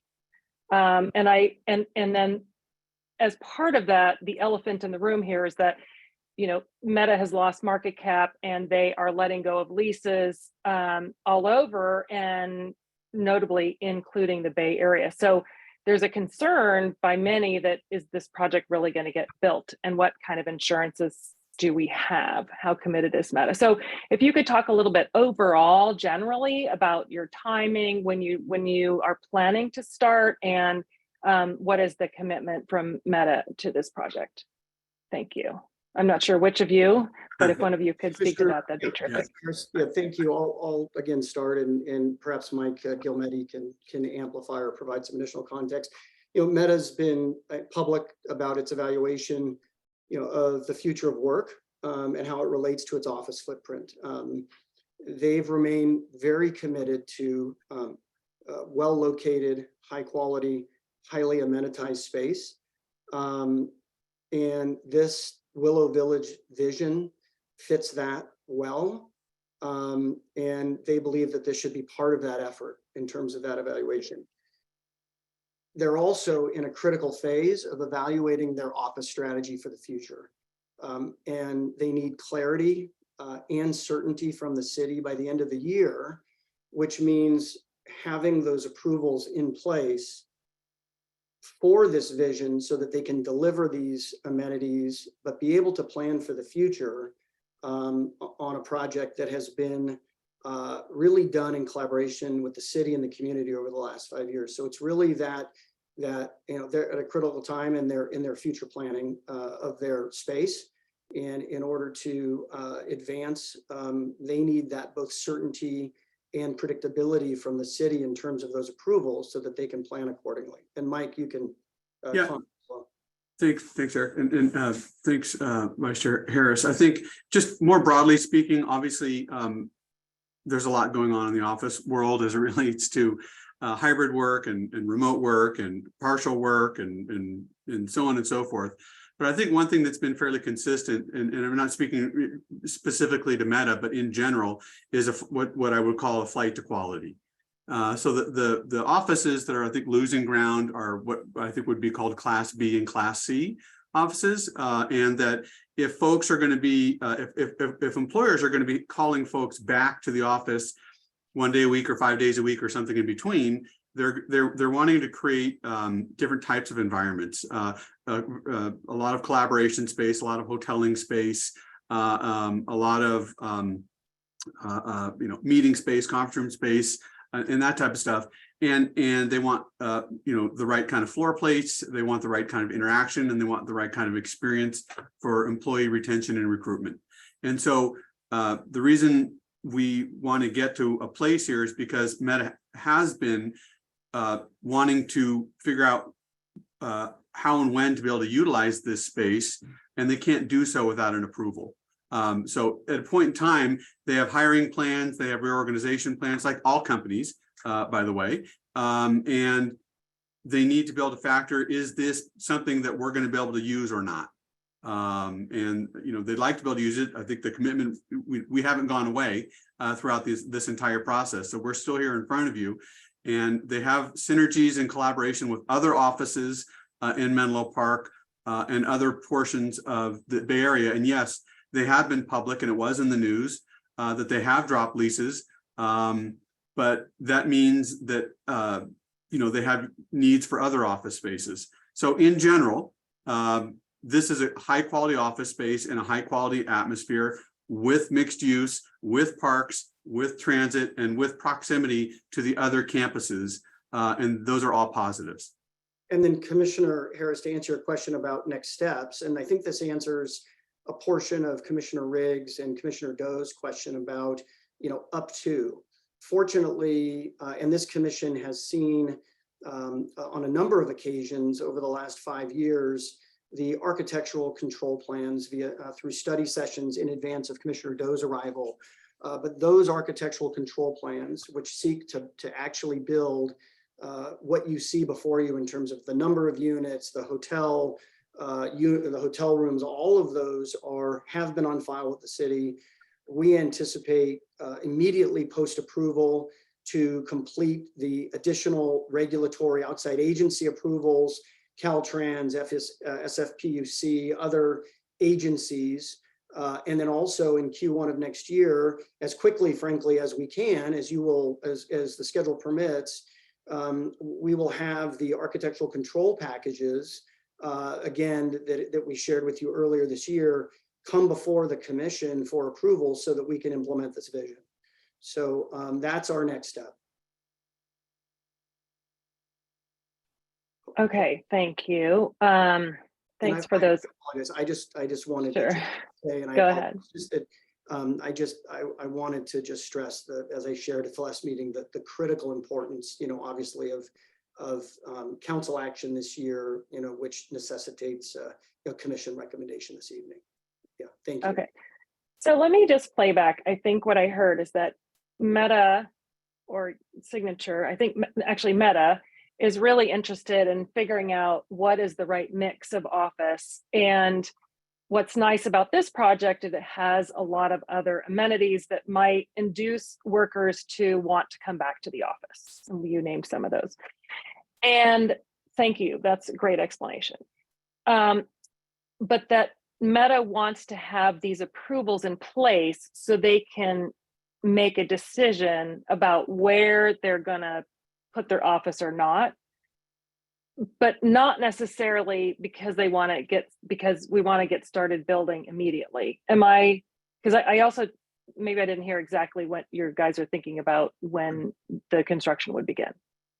Well, construction couldn't begin tomorrow, metaphorically, because we have, several months of ACP. Then we have, probably candidly the most, if not all of next year, doing other things. We have to do what are called maps and improvement plans. So that's kind of the dorky engineering stuff that, all the infrastructure has to be designed, the sewer, the water, the roads, the grading, the drainage, and that, those and the maps and the architectural control packages will take a while. In addition to that, and at the same time as that, we need a Caltrans approval, we need an SFPUC approval, we need some of these outside agencies. This is not unique to this project. It is actually quite common that the Bay Area is 110 jurisdictions between cities and counties and all kinds of special districts, PG&E, West Bay Sanitary. And so we will be working our best efforts to getting all of those in hand and being able to start the project as soon as we can. But I don't have an exact date because even if the trigger was pulled today, it would be probably in the 12 to 15 months range before construction could start. It doesn't mean the project isn't moving forward, it's just not in a visual way. Yes, but I'm pretty sure that most of us in the public, most of us on the commission, but certainly in the public, are interested in when is construction actually going to start, and more importantly, when is that grocery store going to be built. So let's just play this out. Let's say you get your approvals by the end of December, and then it takes you a year, let's say in 3 months, I don't know, to get all the other things that you discussed. So then that would mean we'd be considering to start the infrastructure like year one, quarter one. The earliest that could possibly be would be March of 2024. Do I have that right? I would say Q1. I mean, I don't know if it's March or January, but yeah, theoretically, and look, we've already gone at risk in the sense of we've got the architectural design control package ready to submit, and we've got some of the improvement plans and mapping that we've gone ahead. So we're anxious to move forward. I don't think any company can make a promise as to exact time because there are a number of circumstances. But again, all through the varying ups and downs of the pandemic and the markets, we continue to be here. And we continue to ask for approval. Thank you for that. I am not trying to pin you down. I'm just trying to get an idea. Yeah, it's probably 12 to 15 months to start, and then there's probably you know, 9 to 12 months of infrastructure before kind of vertical development starts. Okay, on this timeline, I have 1 year of infrastructure. So just on my example, if we started, well, you said 15 months, but now you're saying Q1. So say we start Q1 of 2024, then we finished infrastructure by Q1 of 2025. And then we would be starting the grocery store by mid-year 2025. And then, shoot, I printed this out. It's only 1 page. I didn't get the whole thing. So I can't see where the end of that is. Right. Let me go back to the one on the PDF here. So then that would be the second one that says year 5, quarter 1, but we're not starting for another year. Help me do the math on that. So that means that we would be finished with the grocery store in, what is that, 6.5 years? Do I have that right? Based, yeah, there's a number of variables in there, but I mean, again, as I said earlier to Commissioner Tate, unfortunately, there's kind of foundations that need to be built, and there engineering and plan check, and then there is demo. I understand. Structure, right? And then with great haste, we could start the vertical construction. I'm just going by what you said. Understood. About, and then about the phasing schedule that is on page 431 of the original Planning Commission packet. I'm not sure what page it is on the other one, but it's the illustrative construction phasing schedule. I'm just trying to get an idea. Yeah. And I would just note that, you know, we are, as Mike said, we have at our own risk, we have completed all of the ACP packages. They've been on file for the city, the architectural control packages, for a year. We're ready to advance those. We are doing our construction drawings at risk. We are advancing all of those.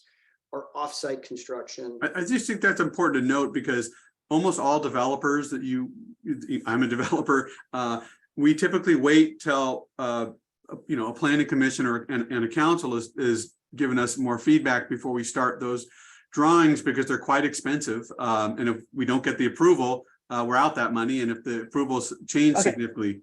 Great. So I will praise you for that. Thank you. I think that's terrific that you guys are willing to put yourselves out there and do those architectural drawings for us so that they're done before, you know, so we're not waiting for them at your own cost. So I definitely appreciate that. I'm just trying to get a sense for, you know, what we're looking at. And this would be also when the grocery store year 5, quarter 1, which is another year. So year 6, quarter 1 would be when the grocery store is built, but not when the grocery store is operable. So not sure how long, I'm not an expert in that, but I'm not sure how long that's going to take, more than a day, I would imagine, to get the grocery store actually up and running. So I guess I'm going to sort of assume that we're looking at, like, I don't know, 6 years till the grocery store is open. So, and that is assuming that we don't have to extend the development agreement. We're sort of in this 10-year versus the 17 years, which I'm going to ask a question about that too. So just wanted to get a sense for that. And, you know, as Commissioner Tate said, this grocery store and the BMR are basically the 2 reasons why the neighborhood is very supportive of this project. In fact, I actually went back to look at what we heard from folks, and we had probably 75 between calls and emails and messages to us and letters. I think we probably had 75 folks in the last couple of weeks give feedback. I went back and looked at all those and did a little bit of a deep dive to try to look at exactly what the folks who actually live in Bellhaven had to say, and to understand for sure why they were most interested in the project. And if they didn't say, I emailed them just to get the sense. And, you know, I'm just gonna just going to read you a couple of things that I heard from people, because I think it's really important to remember like that these are people who have they've been waiting a really long time for a lot of these things, and they've been supportive of Meta. They've been supportive of a lot of things that are happening, but they still don't have a grocery store. And I realize this is not only your problem, right? It's a city problem too, but I just want to read you what one person said. I look forward to being able to take my girls, currently 4 and 7, to the grocery store walking. That would be a great picture, taking a small cart or wagon and just stocking up, or taking my girls to check out the retail stores and quick service restaurants, or maybe a national night out on the town square. And I want to picture what some of these people would really like to see.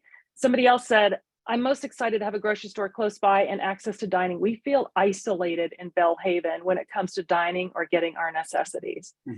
So that's just in general.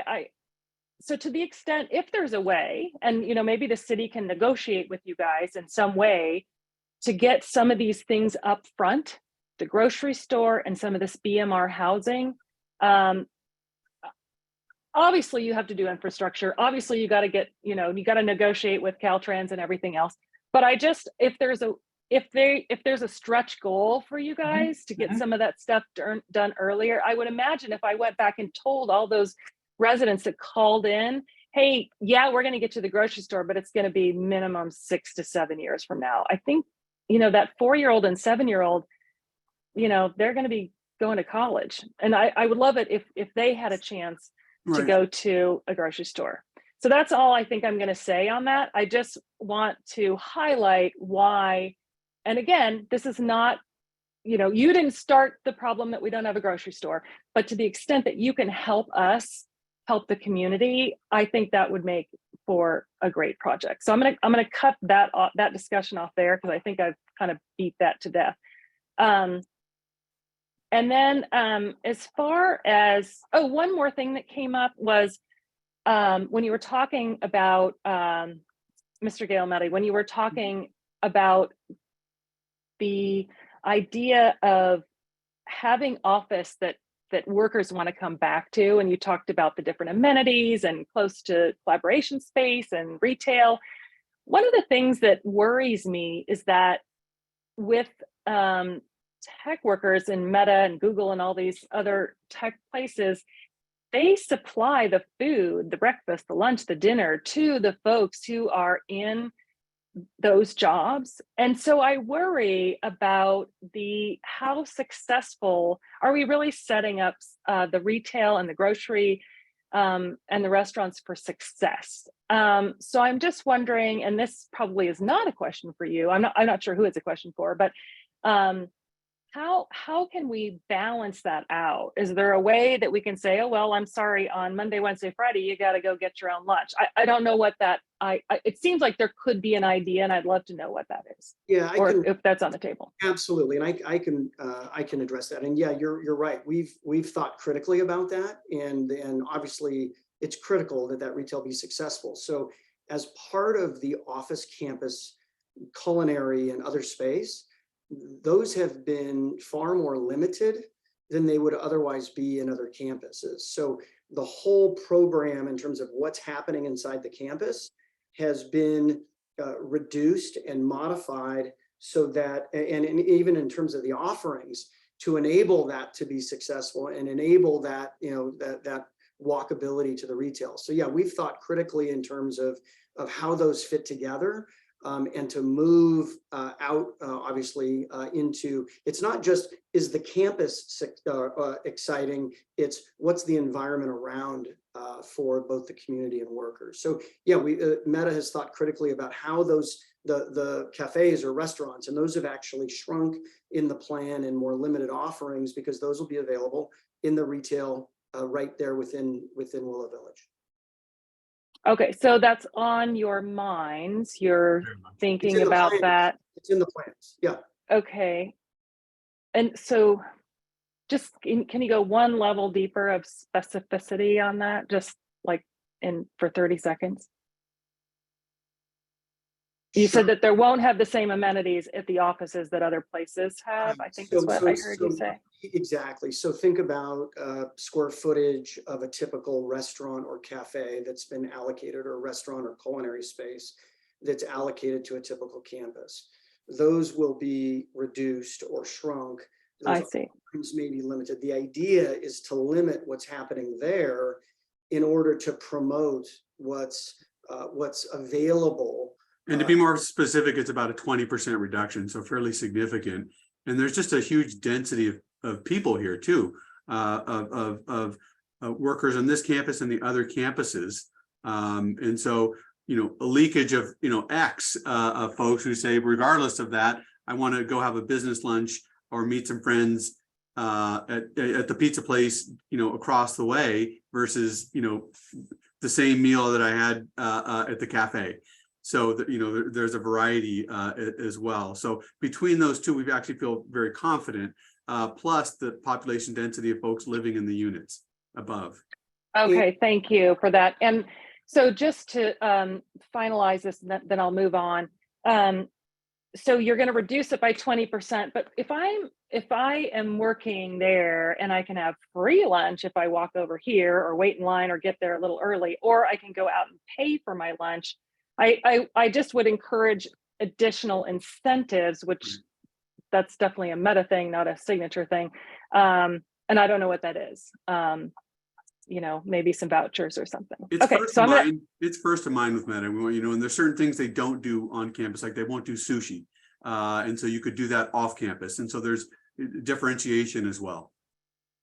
And there won't be there won't be the third-party vendors that are typical of a campus, like a cleaner or other things that aren't offered, or, you know, those are the kinds of things that are explicitly excluded in the campus, because the place to get those will be in Willow Village. Right. Okay. All right. Let me just move on, and I'll just remember that you won't be offering sushi at the new place.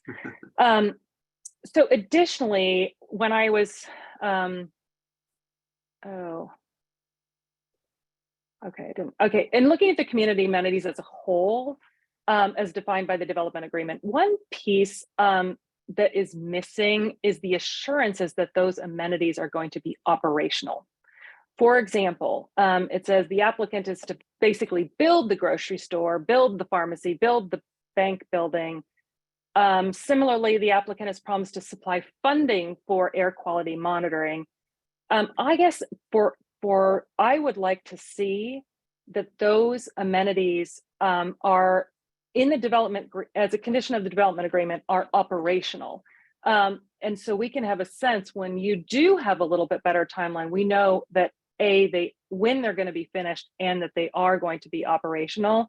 And then I would also say, for instance, for the air quality monitoring, rather than giving the city the money, it would make a lot more sense if Signature could put that monitoring in and make sure then that it's in sort of commensurate with the start of construction with the infrastructure.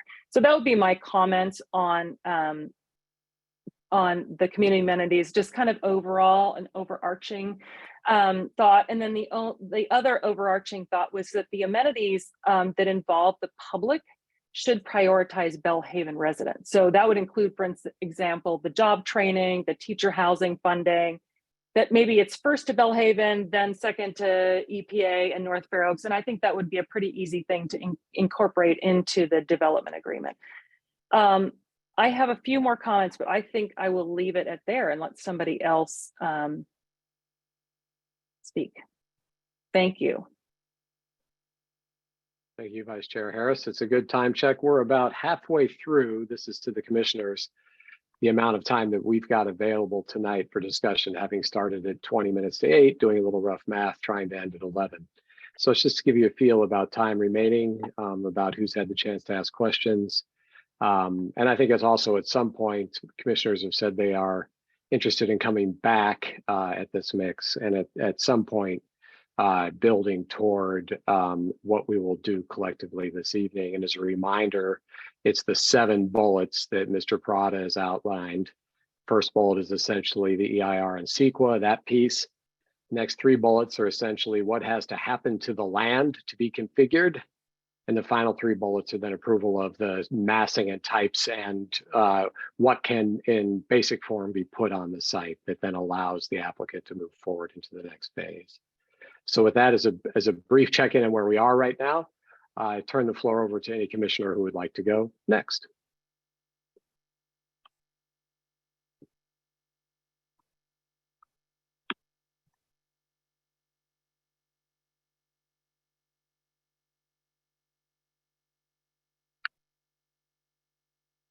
Commissioner Barnes, I want to particularly note your opportunity. I know you spoke a little bit earlier on. I do have a clarifying question myself just about timing of the project. I'd be happy to ask that at this moment or defer to you so that you can pick up. I know you had some questions about BMR and others that you were pursuing last time. Any other commissioner as well, but I just want to note Commissioner Barnes this evening. I thank you for that, Chair DeCardi. I do not have any additional comments as it relates to that. I may come back with some other questions, but for now, I'm good. Thank you. Okay. Then I will, because it sort of picks up on a point that Commissioner Harris raised to staff and the applicant. I do have a question about the project timing question and appreciate the discussion about starting so I just want to clarify that the trigger to allow us to move from a 10-year horizon to a 17 horizon is that the grocery store has been completed. This is the development agreement. I can't, page 11 maybe. And that a certain number of housing units have been completed. My question to staff is, does that mean that they are occupied, as in the houses are occupied and the grocery store is operational and being utilized, number one? And number two, why was that level of housing chosen? Is it because it's roughly half of the total housing in the project, or does it equate to a number of buildings, the housing buildings in some way? So just a clarification there.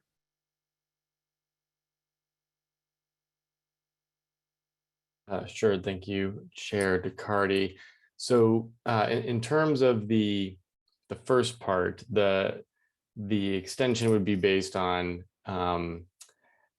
granting of occupancy, not necessarily that they are occupied, right? So the units themselves would be occupiable, but aren't necessarily leased and occupied.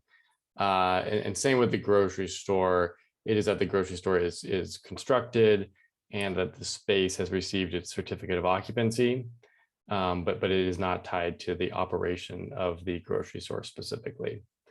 And then in terms of the number of units, I think it really is about halfway through the project. And so 865 units, the number you're referencing would be about half that.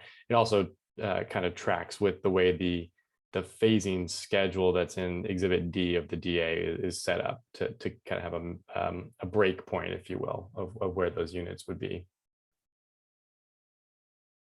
Thank you. That's helpful. And that raises the question. I appreciated Commissioner Doe asking the question. And while she was talking, I tried to understand it, and I'm afraid I don't. And maybe I had it in the wrong page number of the packet. Were you giving us the page number in the packet or the page number in the PDF of the packet?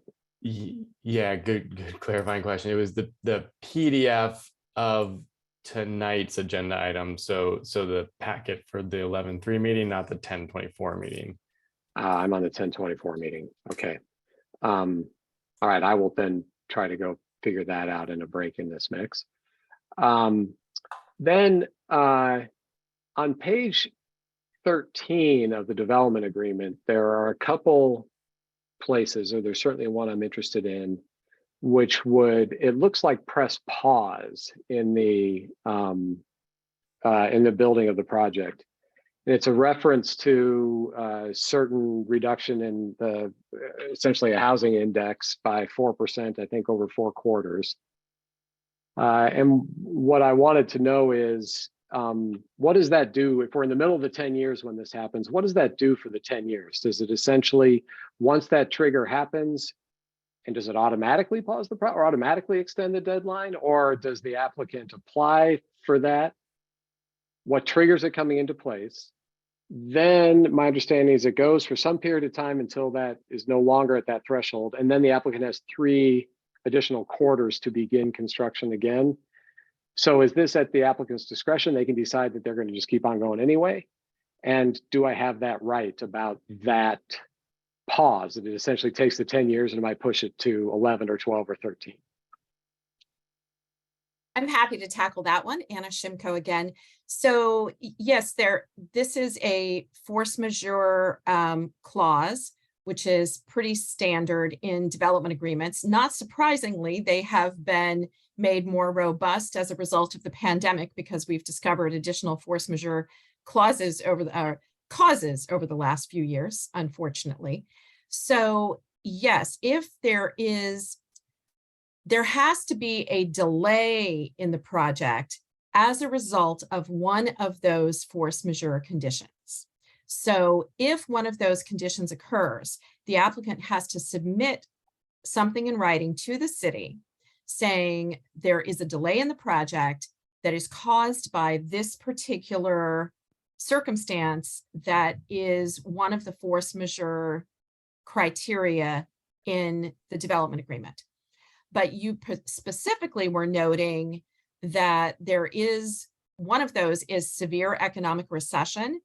And just so you know, the applicant had originally proposed a different measure of the severe economic recession, and the city sought advice from its economic consultant that did suggest the housing index that's in the development agreement that's before you this evening.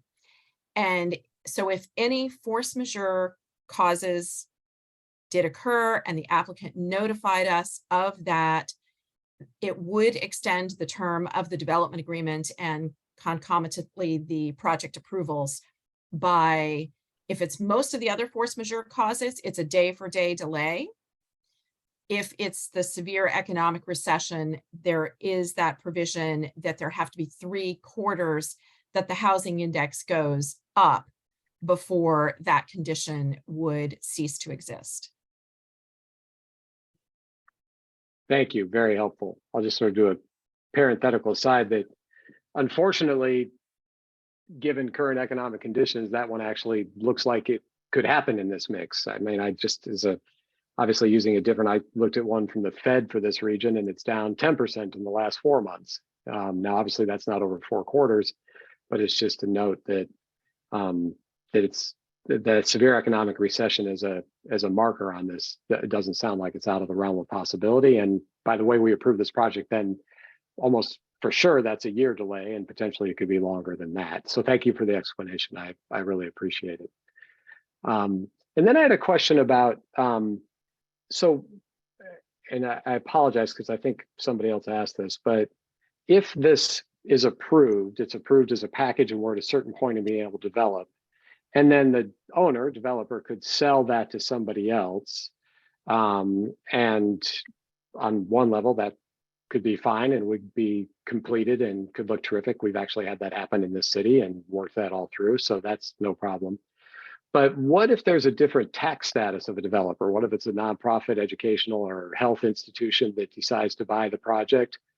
And back to the financial viability analysis, essentially, what are the impacts for us in the city? And are there any protections for the city in that circumstance? Indeed, there are. Your city attorney foresaw that potential, and we included in the development agreement that before they pull a building permit, there has to be a pilot agreement recorded on the whole property.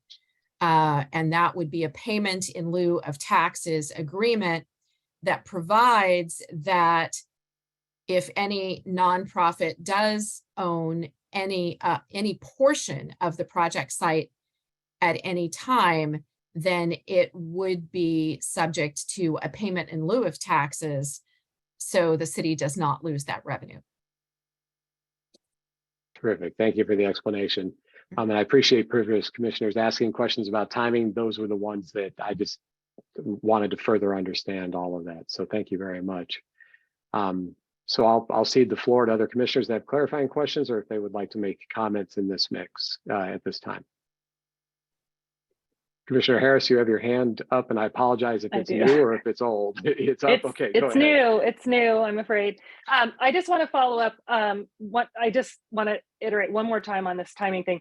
So I'm going back to this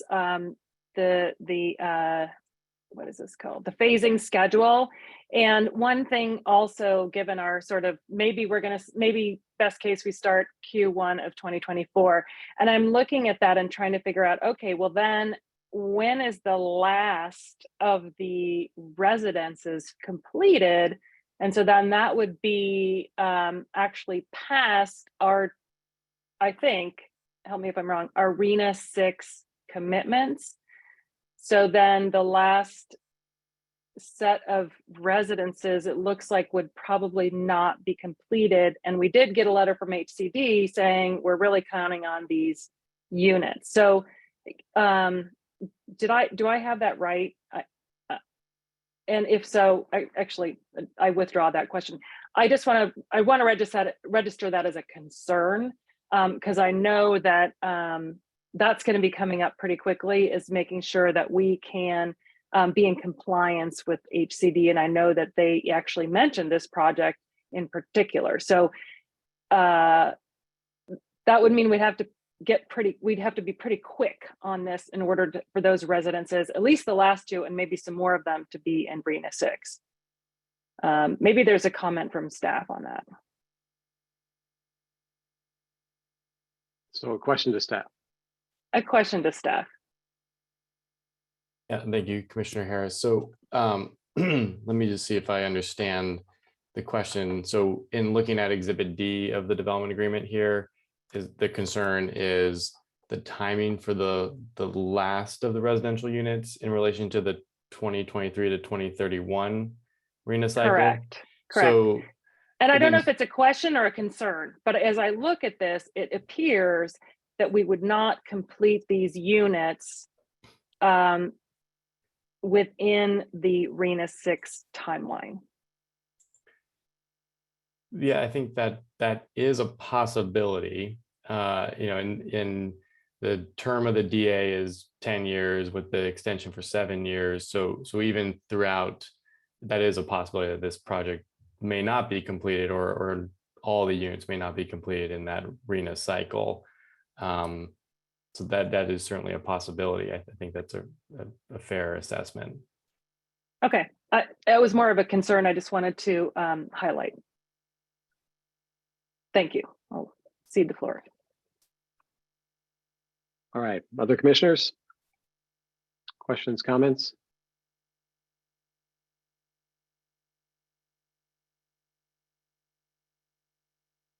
I'm also happy to go again with another set of questions in this mix. Commissioner Tate, please. So my question is, excuse me, about community amenities and about what's currently available. So I don't know, this is probably a question for Meta, but maybe someone from Signature can answer it. I'm just curious how many Belhaven residents are being served by the job training opportunities that are there and funded by Meta.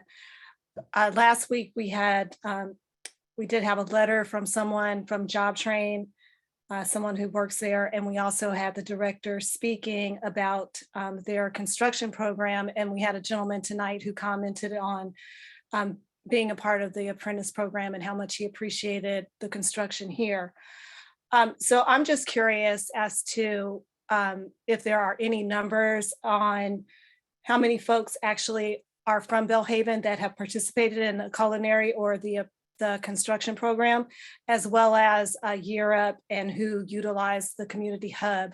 Because if I'm not mistaken, early on in the pandemic, the hub was being used primarily by people on the other side of Menlo Park.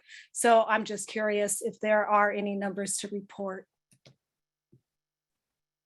Commissioner Tate, thank you. All good questions. I've asked Juan Salazar with Meta if the clerk for the evening could promote Juan to a panelist, I'll ask Juan to address those items. So we'll await if the clerk can do so, that would be helpful.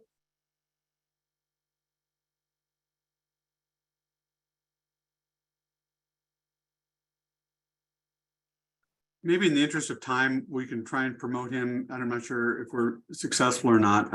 Maybe you can ask another question or someone else, just because I don't want to waste everyone's time trying to figure out how to promote. I think we're in good shape. I see Mr. Salazar appearing. Oh, great. Perfect.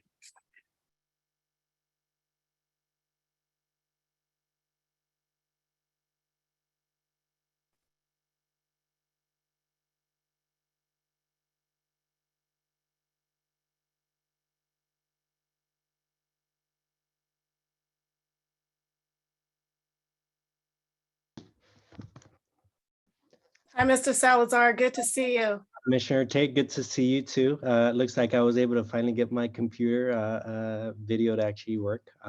So thank you for the question. I believe there was three in your question. So first, I'll take the last one, which is around the community hub.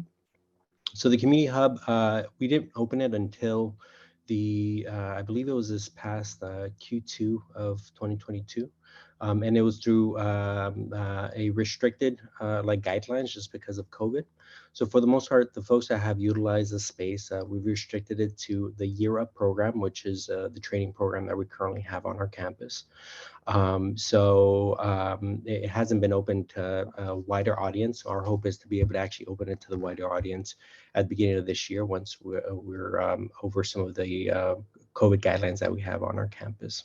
So, and then to your second question, just as relates to the tracking of potential Belhaven residents, I don't have those numbers at the top of my head. I think that's something that we can work with JobTrain along with also Year Up. The guidance that we've provided them historically has been that they primarily recruit from the Belhaven neighborhood. And I know that's how the current development agreement has been written with that purpose in mind, right? So for us, it is a priority to be able to serve Belhaven residents, whether it's through our partnerships with JobTrain, with also Year Up, or with some of the other training programs that we have. Fantastic. I would definitely be interested in seeing how many people are utilizing the resources that you're providing. Thank you again. Thank you.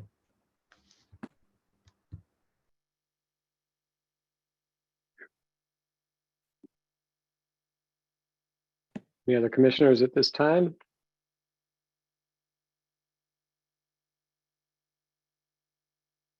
Okay, I do have a set of questions myself that is around the EIR and transportation in the project that I would love to understand a little bit more. So first of all, I want to thank the EIR consultants for being back here. And in the EIR, it did not, I want to summarize what I believe we heard last time about parking and TDM and in relation to the EIR. And so thank you for being back with us, Ms. Black. Let me try to summarize it, and then you can tell me if I have it wrong in this mix. So, so this is in the context of the EIR. I am, of course, also interested in this in the broader context of the community. So the EIR answers questions that are illuminating, but it's a slightly different purpose than also just broader impacts in the community. I'm going to put these two things together a little bit. But what I heard you say is that reduced parking is not helpful in addressing any potential environmental impacts from transportation. And the shorthand is it's not helpful for two reasons. The first answer is what I would call leakage, which is within the project, if you do reduce parking, there are opportunities because there are not associated other restrictions in the community so that somebody could park off-site. And therefore, you would never know if you avoided a car polluting because you don't know where it went, thing one. I believe you also said that there's not great transit infrastructure, so that it's not immediately clear in public transportation where people would go if they decided not to drive in that mix, and associated other things. But I think those are the two that you talked about on that. And then what you also said, I think, is that essentially the same purpose is achieved with a really good TDM plan, that you can avoid those same trips and that you've got a TDM plan in place, which makes that happen. So the sense that you would count parking essentially is double counting if you have a strong TDM plan in place. So from an EIR perspective, did I get that right? Yeah, that's a really good, concise overview. There's a couple of other nuances, such as just individual behavior and how easy is it for people to change their trips based on what their destination is. Are they going to a unique destination or one where they could easily go to, say, a different grocery store that has better parking? But I think you've captured the general concept in terms of the content of the EIR. Yes. So I appreciate that, and thank you. I will say this to my fellow commissioners. I have said in the past that I will not vote to certify an EIR that doesn't adequately look at questions around parking. And while there wasn't an alternative put in there, I think that the answers to the specific questions that have been raised on the draft EIR answer those questions for me. So I'll be prepared this evening on our first item to vote to certify the EIR and everything that is associated there. So Ms. Black, thank you. Thank you for being here again and for answering those questions. You're welcome. I then have a question related and taking this to the broader project, which is, I can imagine that an EIR is indifferent to a TDM plan and building a whole lot of parking, but I imagine that's a different question for a developer. And so my question of the applicant is, can you remind us what the TDM plan is right now? And you don't have to go into great detail, but what I'm trying to understand is, what are you providing to Meta employees to get them out of their single occupancy vehicles? And I want to note that you have been, for many years, lifted up as a shining example of moving beyond what many thought you could accomplish in the transportation demand management plan, in moving employees at significant scale out of single occupancy vehicles. So I would just love a short summary of what you do in order to make that happen for employees. Yes, thank you, Chair DeCarty. I'll cover that briefly, and thank you for acknowledging Meta's efforts related to transportation demand management, essentially reducing single occupant vehicle travel to and from work. And as you said, Meta has one of the, if not the leading transportation, one of the most successful and aggressive. More than 50% of its employees are finding their way to work other than a single occupant vehicle. And to give you some examples of that, obviously you're familiar with the shuttle program, the bus and shuttle program, ride match programs, a variety of bike, walk, infrastructure, a wide range of those kind of critical alternative modes. You're familiar with, obviously, the on-campus and off-campus bike program, last mile transit connections in order to get employees from critical transportation infrastructure to and from campus. So all of those layered together are able to support and expand that TDM program. And as we shared before, we've obviously reduced both office capacity and worker capacity as well, to further reduce the amount of trips, introduce trip caps, shared parking, and a wide range and comprehensive approach to both transportation demand management and also parking for the project. Thank you for that. That was really helpful. In all of those offerings for employees, for lack of a better way of saying this, are these pull offerings or are there push offerings to that? And what I mean essentially is, you provide the alternative, it looks really interesting, and so employee says, oh, I'm gonna get rid of the car, I'm gonna take the this other option here. Or aside from that, you are paying for that infrastructure, which I completely get, back to your employees, is there a price signal that you are also pushing on them or that shows up for them in some way?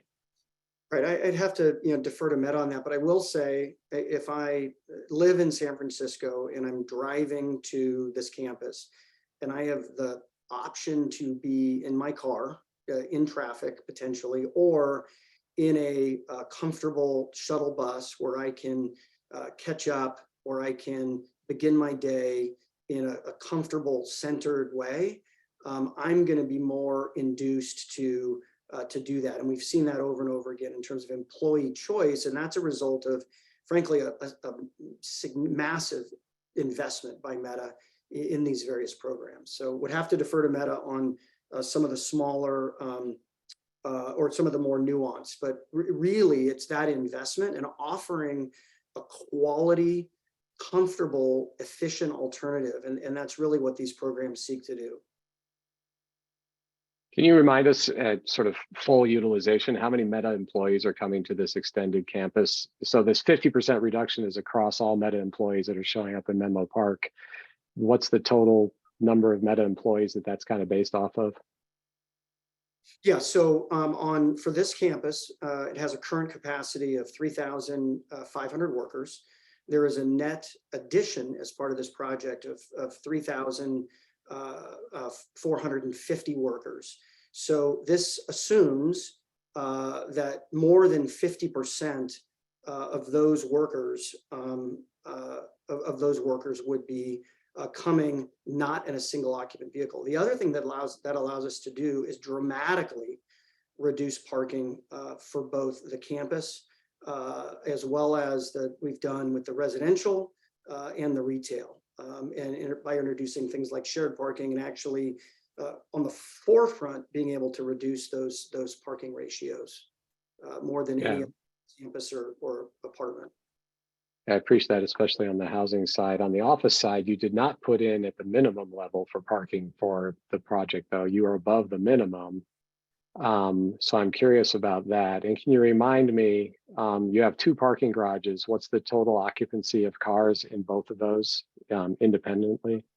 Yeah, so the total parking for the office is for 6,900 workers.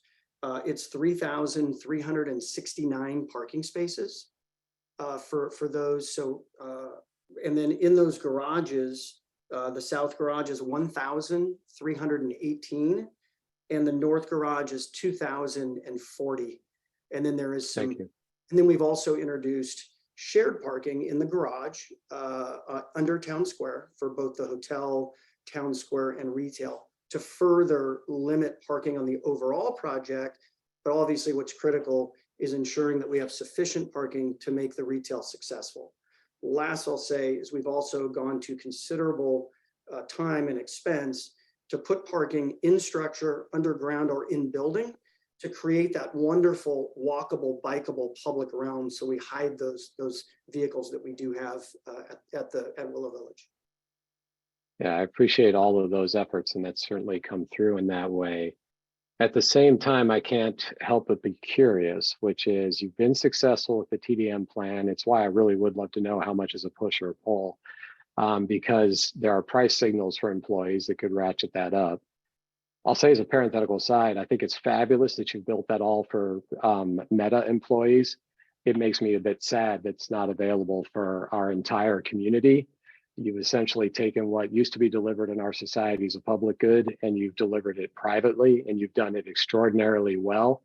But I think the real shame here is that we now have this 2-tiered access, and it's very clear that it's in our community. So while I think Mr. Gimetti mentioned in an earlier answer that the project has wonderful transit, the project has wonderful transit for Meta employees. The project does not have wonderful transit for residents.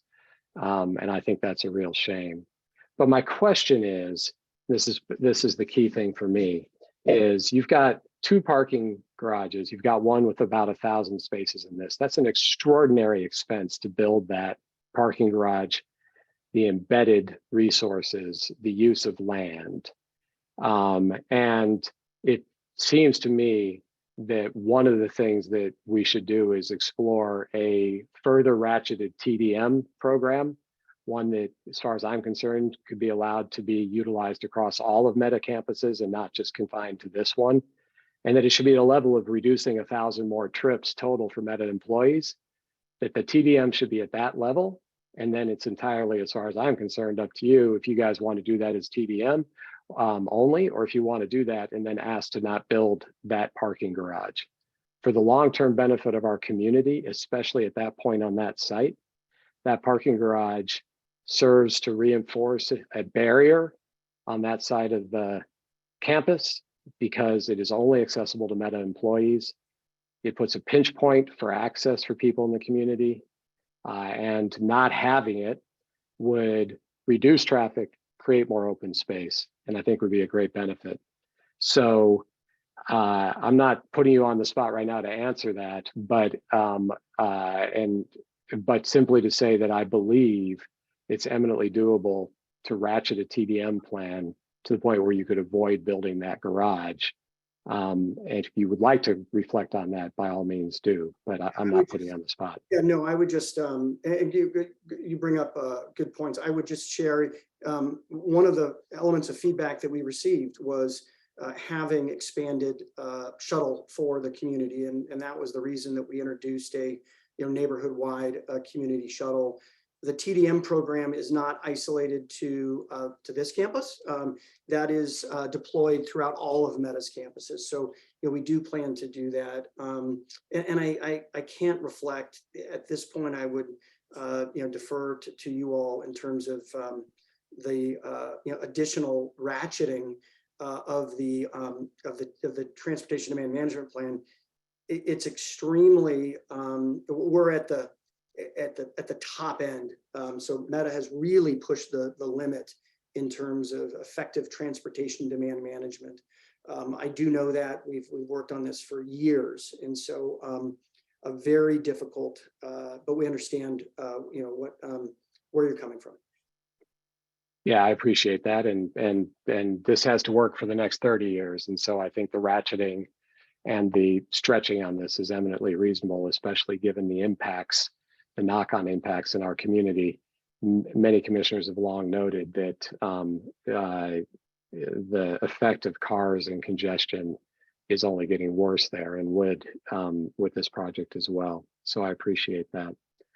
I'll pause for a second. I have another set of questions that are related, but I also want to make sure that other commissioners get a chance to be able to ask questions at this time as well. So let me pause and see if there's any other commissioners that would like to have the floor for a period.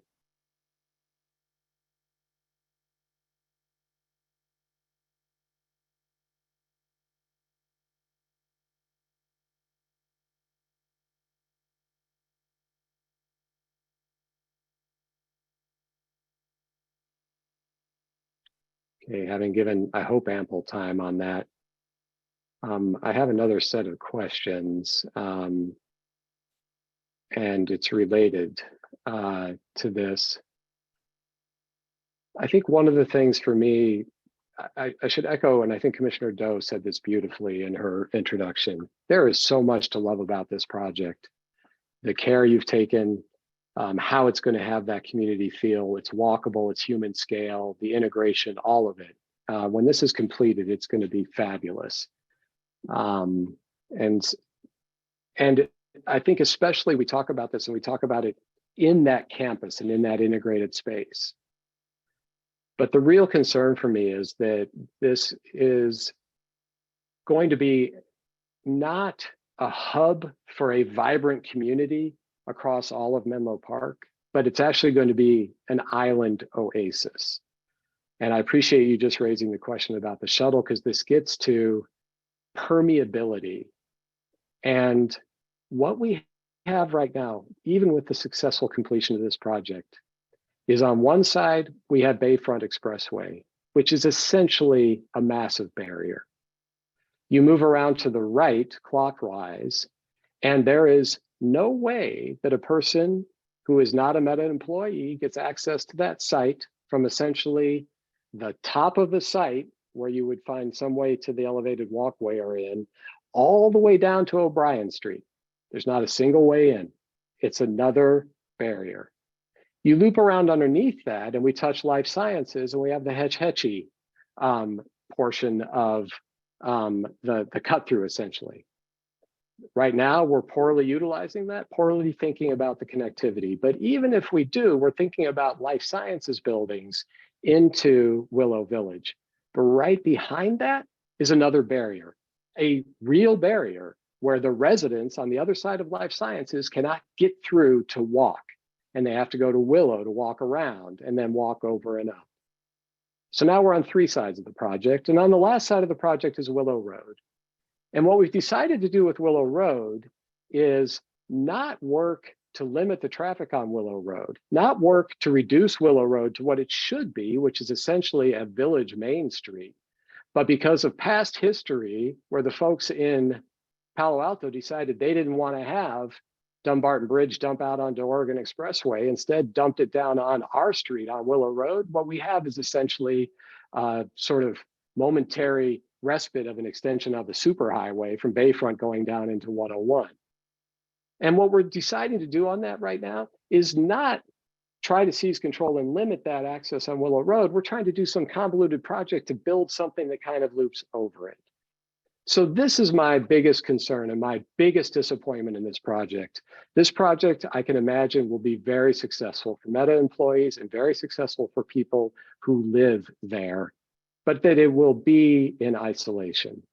So I applaud you for what you just mentioned about the shuttle. But what I will say is that that's not enough. And that for community amenities, we've got to do more than $5 million for a shuttle. And in the development agreement, it's got to be more than just saying that you're going to have a plan to monitor the shuttle.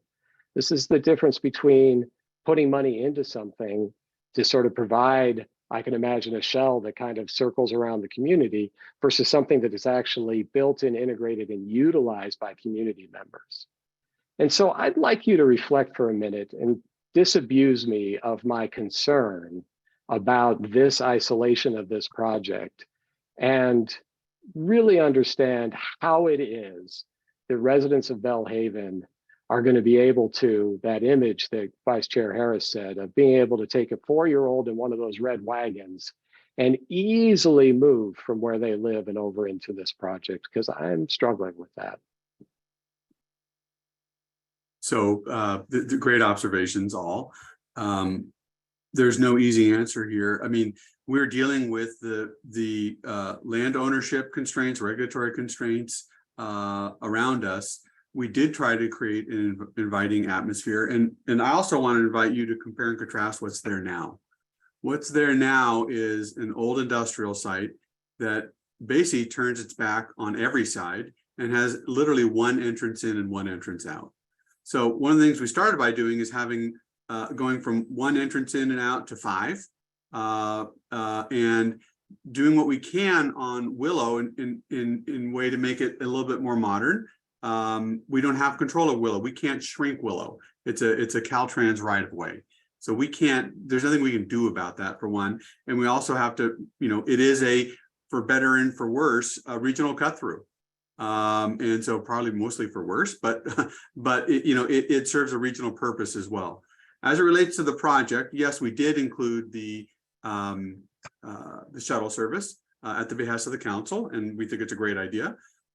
We are also putting in, assuming we get Caltrans approval, which we think we can, the overhead portion of the park that connects so that people could take a stroller, go up the elevator, and have a beautiful, Highline type experience walking over the top of Willow into the project. But it's also, in terms of turning back in this, I don't know that I totally agree. I mean, the corridor to the north, that is what it is too. We don't control that corridor for any purpose, but we did put on the lower left corner the big park to make it inviting. We do have entrances for vehicles and pedestrians. We do have the shuttle, and we do have the overhead park. Every project needs a front and a back. It's impossible to do front on all sides. We do need to take care of, some people do drive. We are doing our best to minimize that. And I appreciate your comments and compliments on that and Mr. Morley's explanations. But we do have a life sciences business park on our right to the west, or to the east. And we do have the California SFPUC, right away to the south. So these are, regulatory bodies and ownerships that we don't control. We're doing our best to make this as porous as possible. We're trying to do it through architecture. We're trying to do it through uses. We're trying to do it through heights and massing. And we're trying to do it through multimodal transit, which is why the streets we've designed on the inside, we think hopefully are very accommodative of, again, pedestrian, bikes, and cars. Some of these streets are as wide as El Camino, but they're completely different. And to quote a bad Buick ad, it's not your father's Oldsmobile. In this case, it's not your father's or your parents or whatever the word was, a roadway. So I hope that answers it, but we've tried to make it as inviting as possible to everyone. Yeah, I appreciate your answer, and I want to recognize everything you said about the project, including I cannot wait to be inside there and see that feel on those streets in this mix. And I appreciate the constraints you have. We're a planning commission that hears this on all these projects, and my response is, okay, if it's always somebody else's fault, then we're going to end up having not the wonderful sum of these parts. We're going to have these isolated parts.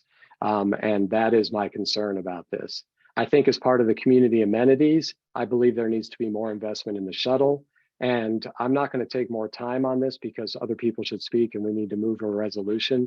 But I have serious questions about how much of a community amenity the elevated park is.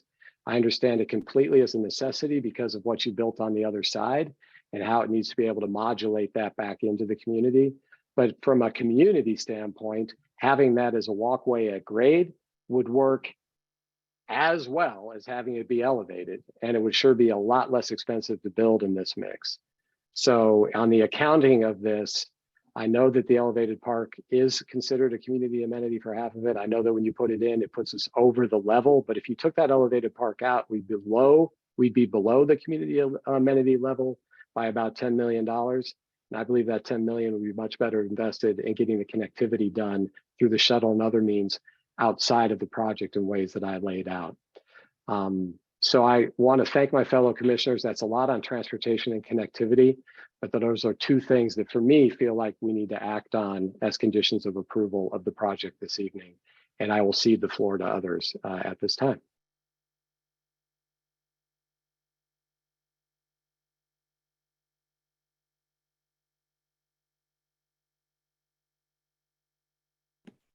Commissioner Tate. Yes, I have a question about relinquishment of Willow Road, because I think I read something that Google actually had a street relinquished to them so they could control the traffic down one of the streets. I'm pretty sure it was Google, but I wonder if that's been anything that Meta has looked into about this section of Willow Road. Yeah, thank you, Commissioner Tate. We have looked at that. In fact, one of the community amenities that's included in the package is actually funding for a study to be able, for the city to be able to evaluate the relinquishment of Willow Road. As Mr. Gometti said, neither we nor the city control that. There are different jurisdictions, not only Caltrans, but East Palo Alto and others that are in there. But what we wanted to do is provide funding because we heard that that was an area of interest to the community, was to potentially look at that. So we've incorporated funding in the community amenities package so that the city can actually retain a consultant to explore that approach and possibility. So that's incorporated as part of our community amenities package.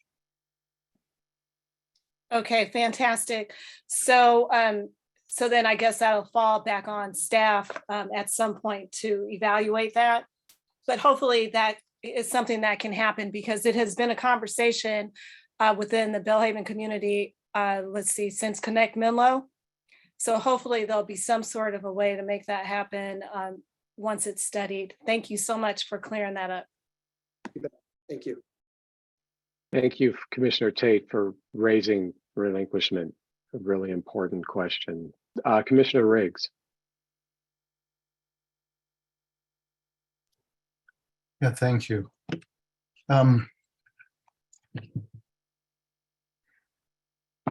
So I'd like to make a couple of big picture comments. And the core of it really is really looks back to 2016 when Connect Menlo was presented to the Planning Commission. At that time, we recognized the housing challenge, though I think with less clarity by far than in recent years. And we recognized the traffic and transportation challenge. As we often do with major projects, we use the EIR as the litmus test of whether or not the overall benefits of the project outweighed the significant impacts. And part of the way we do that with an EIR is to say, well, if it's not within your legal jurisdiction, then it's not your problem. Now, the intent of the EIR, of course, is to guide local officials with information to make decisions. I don't believe an EIR was ever meant to be a Catholic confessional where you grant that you're creating a problem, but for this reason or that, it's insurmountable and therefore it's not your problem, it's a regional problem. But that's what we did on multiple projects back in that day. So Connect Menlo did not get an approving vote from the Menlo Park Planning Commission, and it did not do so primarily because there was not a transportation infrastructure in planning, let alone in place or funded, not even in planning, that would handle the additional transportation demand of rezoning whatever it is, 200 acres of formerly low density commercial space to high density uses. It did not get that approval. However, it did manage to get through council. So I realize this is not helpful in the view of planning staff or an applicant. But I find that as an architect, as much as I love this project and would really like to see this project realized, as someone serving his community in a capacity of review, I simply can't ignore the transportation and housing impacts. The housing impacts are relatively new because ABAG has defined RHNA numbers and the housing share that we have to be responsible for. Some don't agree with the concept of these RHNA numbers, but they are law. And so we are trying our best to squeeze in housing in the hundreds in the previous RHNA goals. And now we've moved into the thousands for our next goal. And we're going to somehow fit them in to what was the Menlo Park Village. So looking at it from this point of view, I have to ask, how can I back a project? Let me look up the seven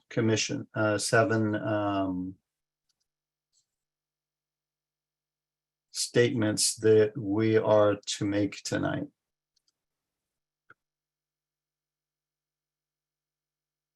We are to certify a final EIR, which is a statement of impacts, okay? We're to, Commissioner Riggs, is it okay if Mr. Parada puts that slide back on while you're reading so that everybody can see the slide he talked about? absolutely. Okay, thank you.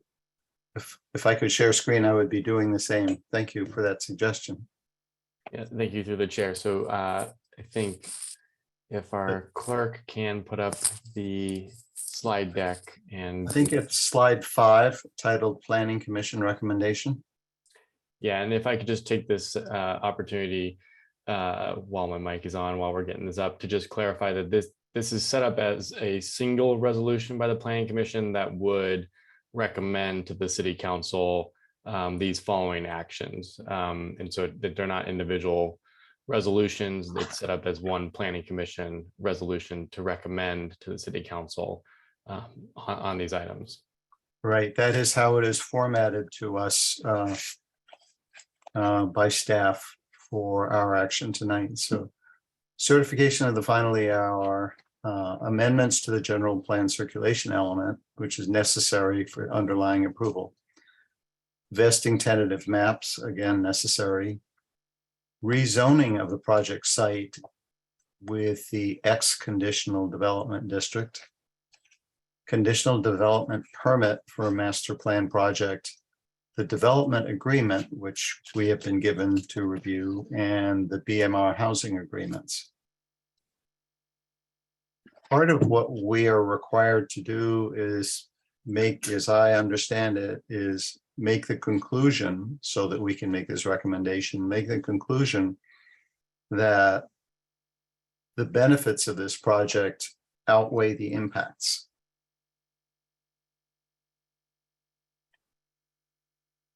I can't help but conclude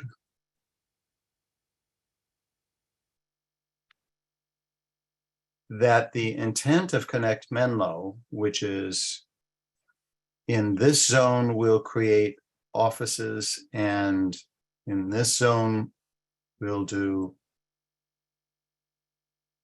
biosci, and in this zone, we'll do housing and mixed use, that the housing and mixed use would balance out the office space that we're building. It turns out that that intent did not match the created housing impacts. So where the sites known as Facebook expansion or campus, I believe it's Campus West, and Willow Village could have a housing impact of about 6,000. And we have zoned for several projects in the hundreds over in other parts of Connect Menlo. So as I read it, we never had a balance coming, let alone with the projects from Bohannon and Sobrato and Tarleton, where they increased density. So as a commissioner, I'm put in this position to say that, yes, we're ready to build 59 acres of new village, or as I think our chair put it very well, this very promising and wonderful looking island. I see the island as being at times extremely difficult to access and preventing access to and from Bellhaven and at times the Willows, and no doubt coming soon over to the Marsh Road neighborhoods, including Fair Oaks and Suburban Park and Lorelei. I see housing that is simply added to the demand, where, as you can tell by our current election and Measure V, has already pitted people's neighborhoods against where we can wedge in another 94 units here and there so that we can add up to several thousand in the next cycle. And I have to feel that this is not a wonderful time for us to be adding this impact. I very much would like to see the local benefits appear by 2008. Of course, one had hoped that they would be appearing much sooner. But we don't even have transportation in concept at this point. We did a few years ago, but it's no longer has the backing that it did. So I just have to indicate here that I'm very hard pressed to back a project for which we don't have the infrastructure and that significantly adds to a housing demand that we are just not happy with. Residents are just not ready for it. So I think this beautiful project may not be right for 2022. So it's my feelings tonight. Thank you, Commissioner Riggs. And I want to thank you for leading where I think we do need to go here, which is commissioners beginning to signal where they stand on the project as you have done. And I think if we could hear briefly from other commissioners at that same conceptual level or with where they are in this, that may help us collectively find a path forward here. Commissioners can do whatever they want. That's just my suggestion to help us manage the last just under an hour we have together. Vice Chair Harris. Yes, hi. I could see getting to the point of either making a motion or approving someone else's. But I would have some additions to the development agreement and one to the BMR agreement. But before we get to that, I had a couple just last items that I hope will be quick.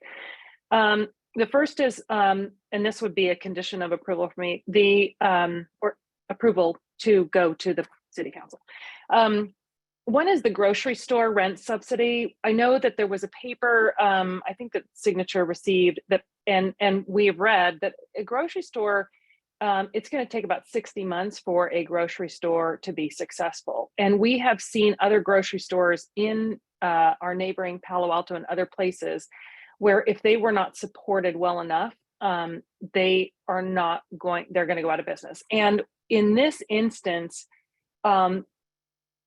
because of all the construction, because all the residencies will not be built, they're going to need a long, this grocery store is going to need a bigger runway. So I would suggest that we make a condition of approval that rent subsidy needs to be for 60 months, not for 24 months, based on the study that was sent to Signature. And then I had one other point, and that is that just in monitoring this project as it goes forward, I think it's a pretty big task, and I'm not really sure that we have the staff to do it. So my suggestion would be that we have someone, and whether that is a project manager, that their only job, and whether this is a consultant or somebody from our staff, that their only job is to monitor the development agreement, all the other agreements, the noise mitigations, the light mitigations, all of those things, and to help then also move the project and keep it on track. So that would be a suggestion that I have. And then one final thing is as we, again, think about the timeline and the community amenities, I want to ensure that the community amenities are coming on commensurate with the office facing. So, you know, we have a little bit of office, and then we have some residential, and then we have like that. We make sure, and I don't know if this is based on some sort of cost or based on sort of size, square footage, but I want to ensure, and I think this would be maybe up to staff to help us before it goes to City Council, really make an effort to understand where each item goes, whether that's the office or the community amenities, and that they make sense. What I don't want to happen, a concern would be if we build a bunch of office, but then we didn't get other things that that were due in the community amenities. So I know we've got some things in place, but I think if we could make that a little bit more transparent when it gets to City Council, I think that would be helpful. So those are my last points, and I will cede the floor, but I could eventually make a motion if somebody else doesn't. Thanks. Thank you, Vice Chair Harris. Appreciate you laying those interests on the table. Commissioner Barnes.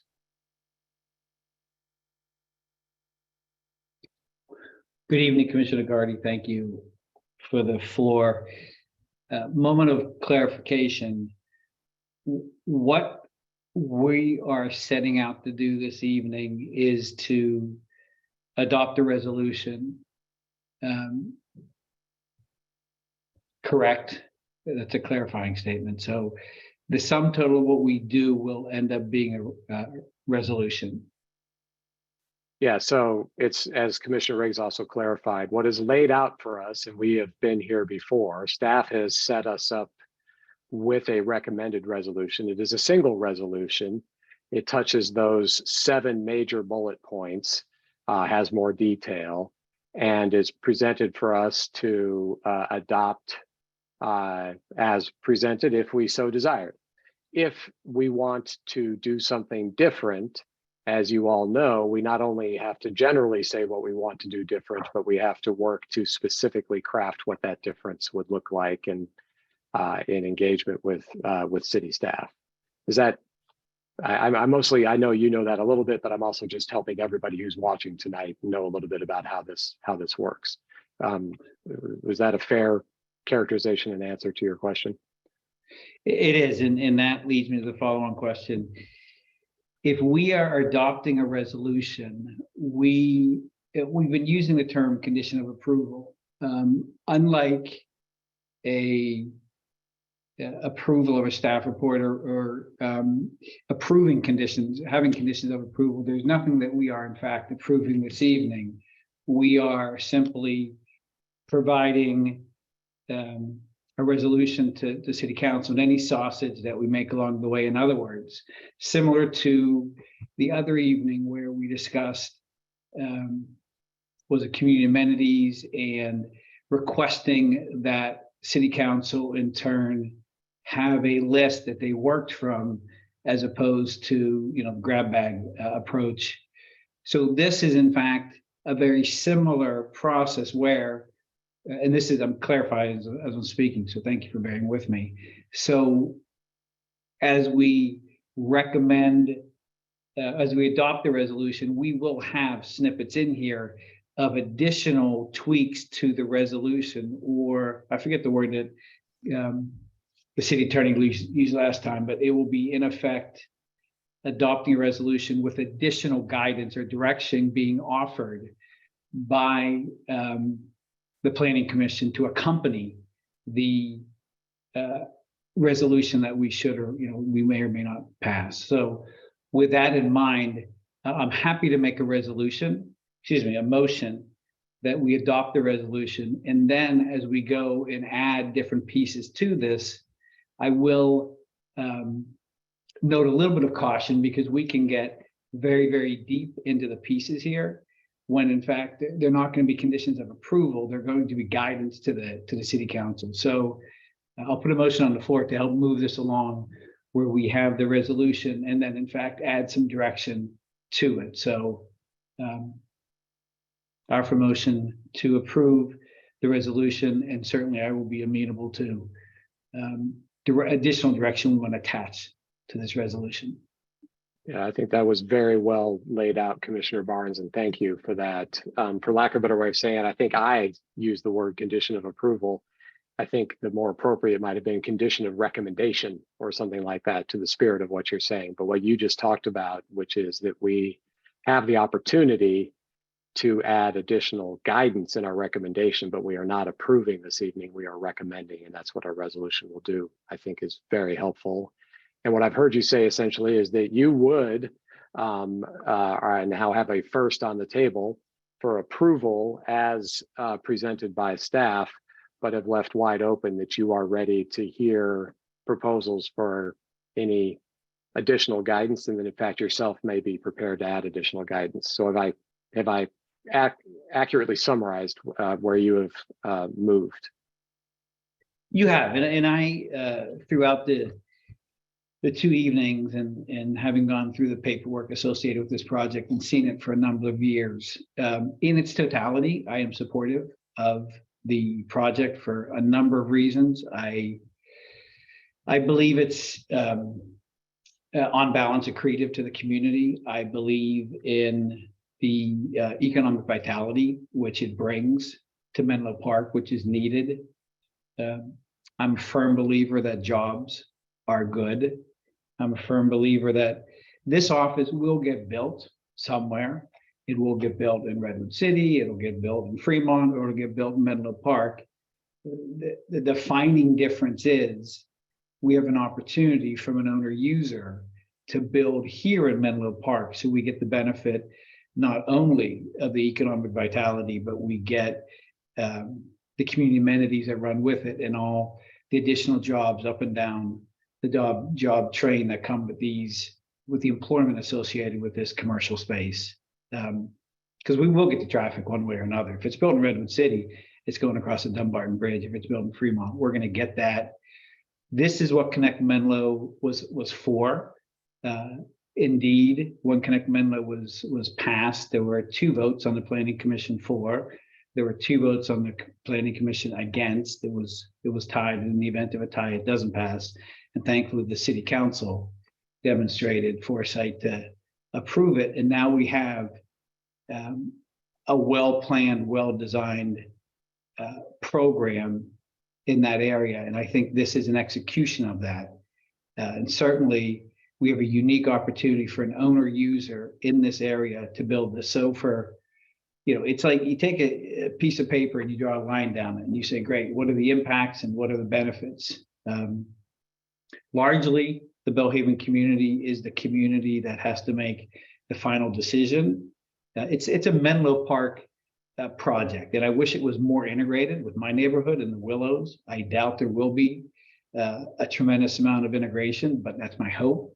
But on balance, it will be accretive or benefit to the Belhaven community, and I'm sure that will be heard at the City Council level. All I can do is, and what you had said at the outset, and what you frequently say, Commissioner Decardi, is we're not a policymaking body. So when I look at this, I look at the intent of Connect Menlo, which is the standing land use guidance for this area. I look at what the intent is for this particular property. I look at what is being asked for by the developer, and it is in alignment with what was intended for that area. And it does check the boxes for me for the benefits associated with the project outweighing the negatives, not the least of which is the addition of housing and economic vitality to the area. So for those reasons, it's a big project. It's got a lot of pieces to it, and it'll be further vetted at the City Council level. At the Planning Commission level, I certainly am ready to move and make a resolution recommending that the City Council, certify these, and they'll have their own opinions and twists and turns on it. So for that reason, I wanted to say that I am in fact making this resolution, having weighed it seriously over the last couple of years, and certainly as it's come to this stage. So yes, I am making a motion. Thank you, Commissioner Barnes. Very helpful. Other commissioners, it's sort of in this portion, it is 20 minutes after the hour. We can do whatever we need to do as a commission. As you know, we can vote to extend our time past 11 p.m. What I am not inclined to do is to go support a continuation again of this. So I think it is before us this evening to act in one way or the other is the only urgency as our chair that I would remind us of here in that mix. So some commissioners have signaled where they are on this project. Commissioner Barnes has a first on the table to approve as recommended. Other commissioners with any comments in this space at the moment? I do have some. I'm happy to put mine at the table at any moment if that's helpful. Commissioner Riggs, and then Commissioner Harris. You know, first, I would like to thank Commissioner Barnes for framing the balance, and in particular, reminding us of the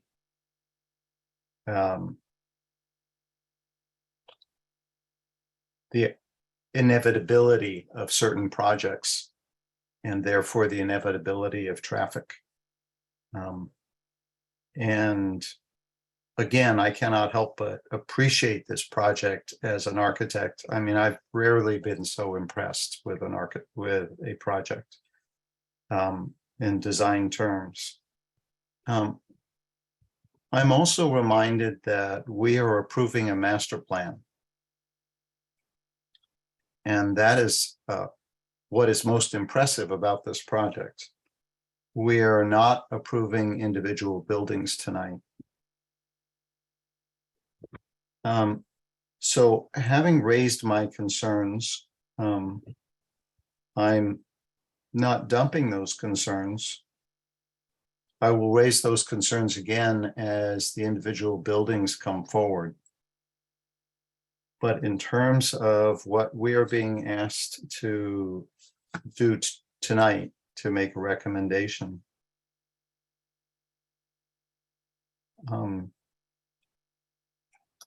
I will leave it to Ms. Harris to make the second.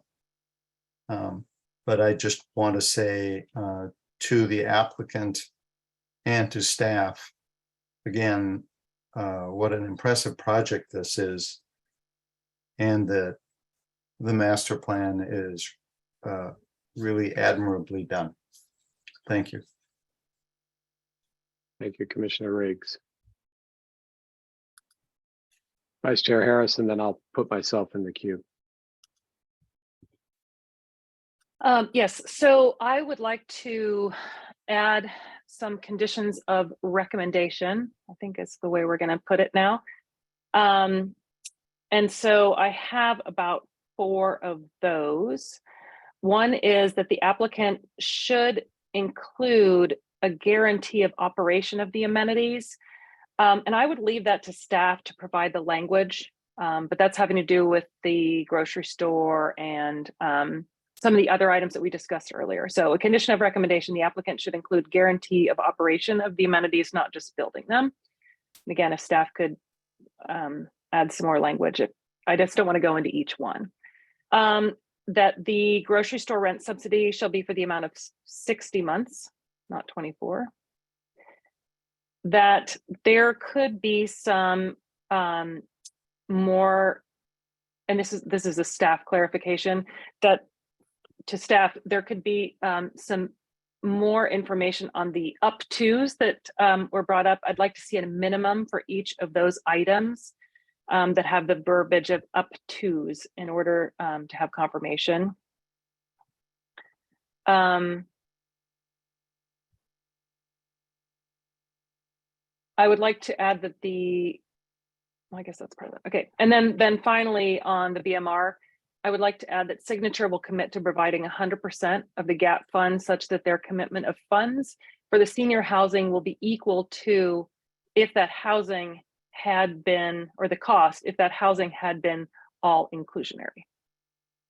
So I think that's 1, 2, 3, 4. I could try to play that back for understanding Commissioner Harris. The first one is that around in the amenities and development agreement, those amenities that are stated in terms of providing money or saying that something will be potentially established, you would like those to actually be delivered. So an example would be, for example, like the air quality monitoring piece is not just that was raised before.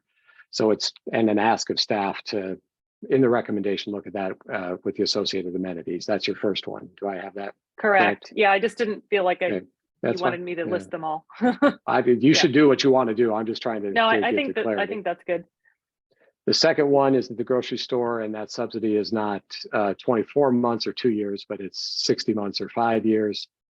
The fourth one is the BMR, which is, as you stated, that the applicant has their total funding into BMR, which gets you the bonus level development, is equal to what fully inclusionary would have been. Recognizing to the comments by several commissioners that with the senior housing, that's actually cost them less. So that trues up that level of funding.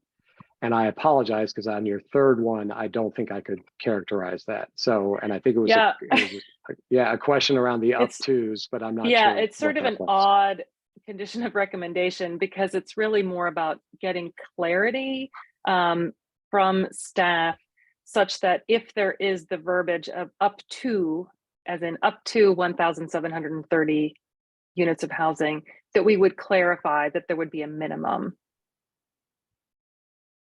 So it's a request that in the final recommendation the staff is putting in their report, that they're clear about what the associated minimums are, that they either exist or in practice, relative to this evening within our materials and questions and answers, your belief that we didn't get those up to minimums. Is that a way of saying that? Correct. Okay, that's it. Thanks. Helpful. Thank you. That's okay. I did put my hand up in this mix, and so I will go ahead and go forward. I appreciate Commissioner Barnes, your setup on this. I also think this is a fabulous project in the ways that many commissioners have talked about it. I absolutely can support the project, but I do have as well conditions. I think if the maker of Commissioner Barnes is amenable to those 4 that were raised by Commissioner Harris, I completely support those 4. For me, I also, in order to approve,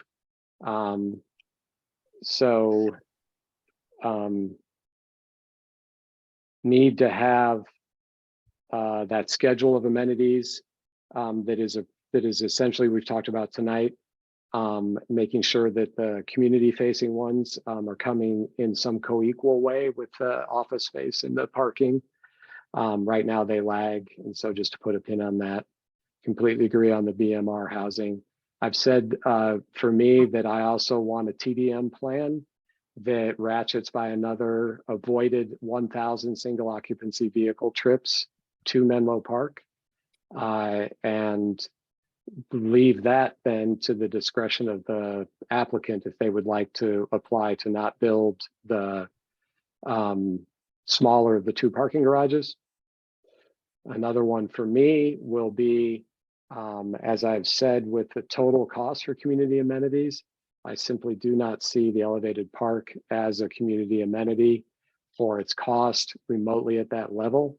I think we're about $10 million then short. I think that $10 million in additional community amenities should be put toward connectivity, towards the shuttle, or to other ways to improve the connectivity across the island effect. But functionally, that's $10 million of additional community amenity in that way.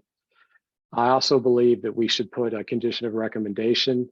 I appreciate Commissioner Barnes talking about Connect Menlo. I think Connect Menlo was a valiant effort at a moment in time that is a bit of a tiger by the tail. And I think that this project shows that where we are now is that its utility for us as a community has come to a close, and that it's important to relook at Connect Menlo, to have it updated, so that it guides our community for the future. I think our city council should absolutely look at that. I have also a belief in Commissioner Tate's around the relinquishment. I appreciate that.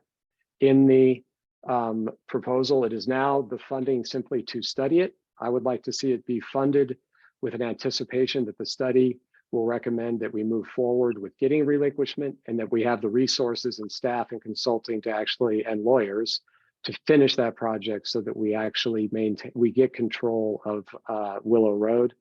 Ultimately, I simply don't believe that traffic is inevitable. I think traffic has been forced upon us. We do have the power to control it, and these elements I'm talking about will do that. So that's where I am on friendly amendments for conditions of approval with otherwise a very acceptable project. I have two other points. One is a question for staff, which is, are we approving the diesel generators as part of this master plan? Or as Commissioner Riggs said, or would we be seeing these individual projects that the diesel generators would come with that? So thanks for the opportunity to clarify. So for the use of diesel fuel for the generators would be approved if the project is approved through the master plan and allowed through the CDP. The generators themselves would go through the building permit process. If they're on the exterior of a building, there may be some architectural review if they're integrated with a architectural control package at some point. But the request right now from the applicant and what is set up for the proposed project is that the diesel fuel for the generators on the main project site, so I think there are 12 of those, would be permitted without any additional review. If we do not permit those diesel generators now, do they have an opportunity to bring those back at a future date? So that certainly could be a recommendation by the Planning Commission to remove the use and storage of diesel fuel from the permitted uses and make that an administrative permit or a use permit. I think from the zoning, diesel fuel for a generator in both the RMU and O zoning districts is administratively permitted. So the commission could recommend that that's removed and goes through the admin permit process per the underlying zoning ordinance. Thank you very much. I'm not going to press this one myself. I think it's the right thing to do. I think by the time these buildings come up for completion, we're going to know a lot more about batteries, and it's going to be a real shame to have diesel generators. But in the relative scheme of things and where we are tonight, I won't push it. And finally, for me, as a condition of approval, I also won't push it, but I would like to see it. We've been around this before, and we have another applicant that is going to control the development of a master sign program for a project. I think that's a mistake. I think that should be owned and the process owned by our city staff, who has control of the consultant and control of what information is brought before the community for approval on a sign program. And again, I would like to see that, but it's not a must-have for me as a condition of approval. So I agree with Commissioner Harris's 4 conditions. I've added these other ones that I would like to see in approval in recommendations as we approve the project this evening. And that's where I stand as of now. Commissioner Harris. One more, and I apologize for not bringing this up earlier, but you made me think of it when you were talking about the diesel generators. On I, which is number I, letter I, which is Bayfront Shuttle, I would recommend we take out the words "if feasible" as determined in developer's reasonable discretion, and that is for the shuttles being 100% electric vehicles. Right now, it says "if feasible." I would like to take the words "if feasible," that clause out of the Bayfront Shuttle list of community amenities, that it should be 100% electric vehicles. I don't see any reason why they couldn't be by the time this project starts. Got it. All right. That's also something I would support. As Commissioner Harris has listed several, I've concurred and listed a lot. That's a lot for the other 4 commissioners to consider here. Commissioner Barnes, I appreciate that this is your first, but ultimately it'd be good to hear from other commissioners where they stand on some of these, and then including you. in this. So Commissioner Riggs. Thank you. Thank you to the chair and the vice chair for their well thought out suggested conditions. I just wanted to chime in on one, I think, major item, and that is the elevated park. I realize that this is expensive, but I think it's a really significant aspect to this project. I have walked the High Line in Manhattan. This will be, frankly, a good deal nicer. It's a usable, likely to be used community space. I think I will actually bike over there specifically to use this. It also is an all-important way, in my opinion, to cross Willow Road. The traffic's not getting better. It's just not going to get better. People are going back to work, and we're adding a significant new campus with offices and housing. I picture the shuttle, all electric, I hope, waiting and waiting at that traffic light, just trying to get across Willow Road. And I just don't see it as being something you hop on as a quick trip to the grocery store, or as a method to get over to the other amenities of this space. So I realize it's expensive. I think it's one of those expensive things that a community does from time to time because it's there for a long time and there's no other way to get something that significant. So I would be supportive of, I think, all of these suggested alternatives, except that one, and I do hope that one can be reconsidered. Thank you. Just real quick for clarification, thank you for that, Commissioner Riggs. I think it's a lovely solution to a problem. I can imagine that it will be helpful in the ways that you talked about. I just believe that it's from a community amenity standpoint, I think this solves a problem for the developer that they needed to solve. And I appreciate that they needed to solve it, but that's my view, is that that's on them, and they've done a very nice job in solving that problem. But it doesn't solve the broader problem for us on connectivity. So I actually don't need to really worry about whether it's counted or not counted. What I believe is we need the additional funding in community amenities in order to go into the connectivity in the shuttle program. So I'll just say that for me, it's not really a comment on the elevated park as much as it's that we've got a $5 million community amenity for the shuttle. I think that it needs to have an additional $10 million to be utilized for the shuttle or shuttle-like connectivity, just as a clarification of what I am proposing in this mix. And just to thank you for raising that and clarifying, because I don't want to leave the impression that I don't think there's any value to the elevated park. For all the reasons you said, I think it can work well. Other commissioners with comments, additional concerns, questions, items to be raised at this point.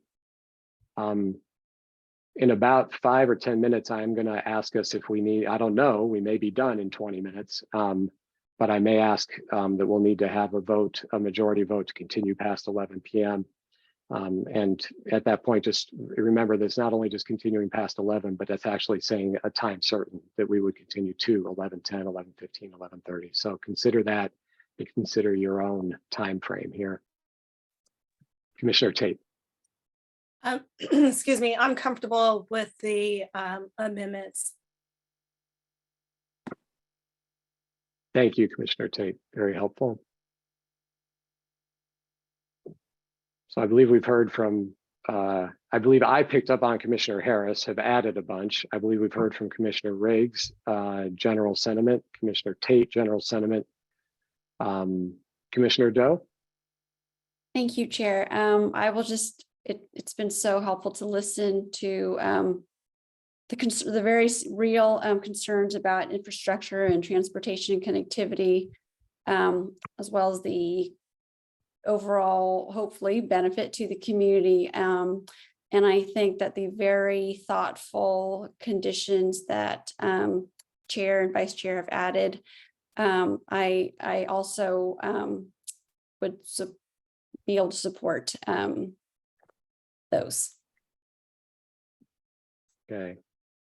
So I think Vice Chair Harris, I added some to yours. And then of course we have the maker, Commissioner Barnes, this is your motion. So ultimately you have the power of what you would like to consider within your motion. So I might suggest Commissioner Harris first, and that might give Commissioner Barnes input from everybody else and then his own consideration, if it's okay in that order. Okay. Yes, I am in agreement with all of mine and Chair DeCardy's additions. And if Commissioner Barnes is also okay with adding these, then I would second. Over to you, Commissioner Barnes. So these are directions to accompany the resolution, and I'm a little bit torn in that they're only directions and City Council will do what they do with it. At the same time, there is some refinement to these that, or some clarification to these that I think is needed. So, we've got a limited amount of time. I think a number of these need to have need a little bit more discussion in terms of feasibility or conceptually. So let me restate this. As a conceptual direction, I think any of these can be taken by council for consideration. If they're going to have some serious weight, I think some of these need a little bit more fleshing out. So that's where I'm stuck. And frankly, I don't have an answer to that because I have some questions myself about some of these, but they're nice to hear, but. Would it be helpful, Commissioner Barnes, perhaps to ask the staff for their, I mean, ultimately, we've got language they provided us and now there's some other stuff in here. Would it help you to hear if they also have any questions about the conceptual level here or what they would be clear on, because they will have to write this up?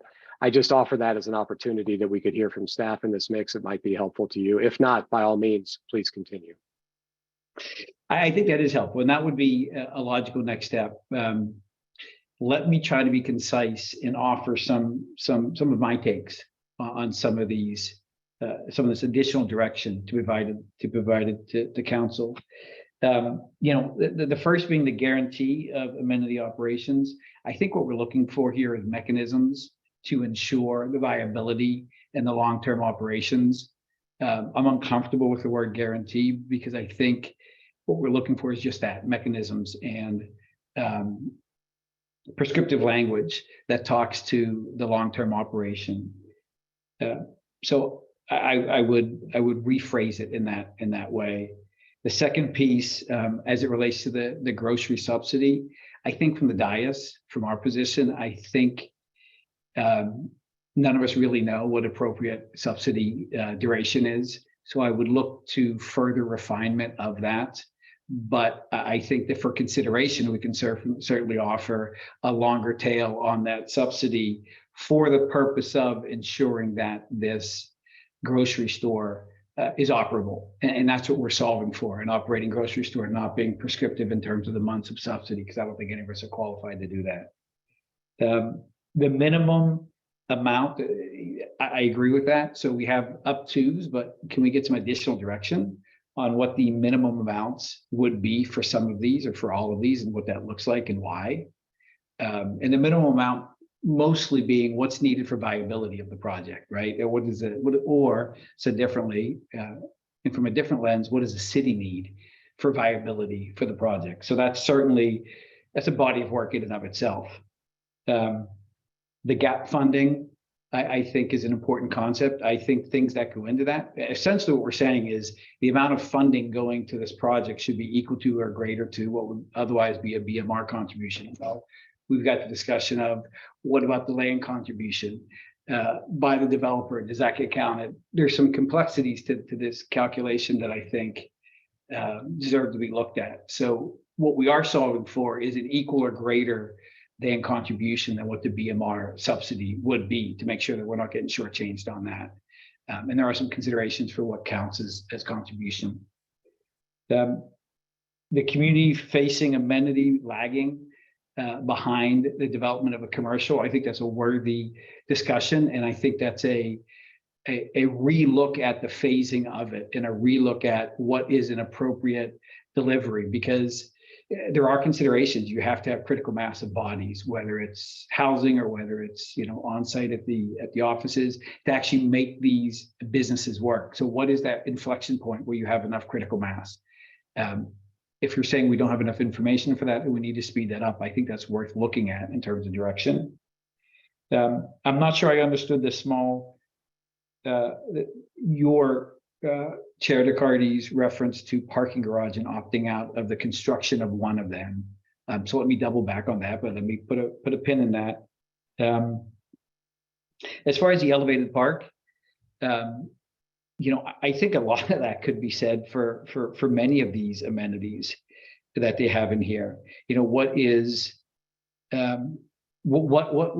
effectively a tenant amenity? In other words, what's for the good of their either office tenants or housing tenants versus what are they building specifically for the community? This is a gray area. I think if they back out this number of 60 million, they're still going to be over their total required amenities value of 133. So I think a different discussion is, should there be, I would rather look at bumping up the parking, the shuttle monies, as opposed to going after something else. I think that's an approach, because they clear the minimum hurdle on that. The update to Connect Menlo, look, I have no juice on that. If that's appropriate, and to the extent it's appropriate, look, let's always go for better land use policies. And then the relinquishment study, I agree. I think going beyond the study in terms of making we had talked about going beyond the study and having resources, staff, consultants associated with the relinquishment. That should not be borne, in my opinion, by the developer. That's a city project. I think the developer paying for the study is one thing. I think getting into a discussion of, okay, how to effectuate that change is a city responsibility, not the responsibility of this developer for this project, for that purpose, that worthy goal, but not on the back of the developer for the relinquishment. That's a city process. So those are my concerns with each one of these, and I think each one of these has merit, but I think a little bit more refinement is needed, for my opinion, to make these really good and tangible for City Council. Let me try to answer your two clarifying questions of the two ones that were from me that might be helpful for everybody. Then turn to Commissioner Riggs, and then I will have us pause and decide how we're going to continue the meeting.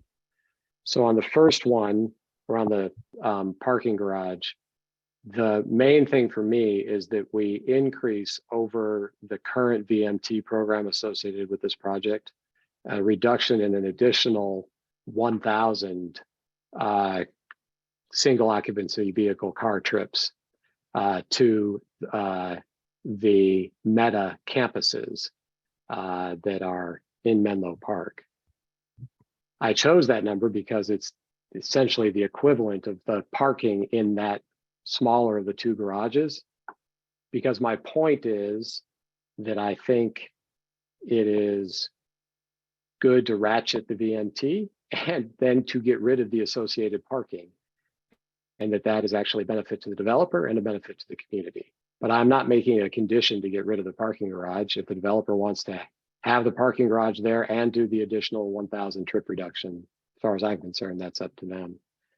And on the second one, I agree with you. I apologize. I was trying to link it in a connectivity piece, but I don't want to make a deal about the elevated park. We've heard from many members in the community that they would enjoy it.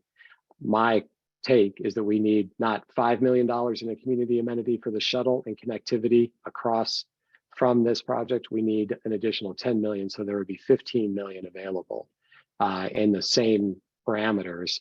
And then with Commissioner Harris's note about electrification. So that's just to clarify those 2 points. And I will cede the floor to Commissioner Riggs, and then I will bring it back here because we have to decide how to extend this meeting.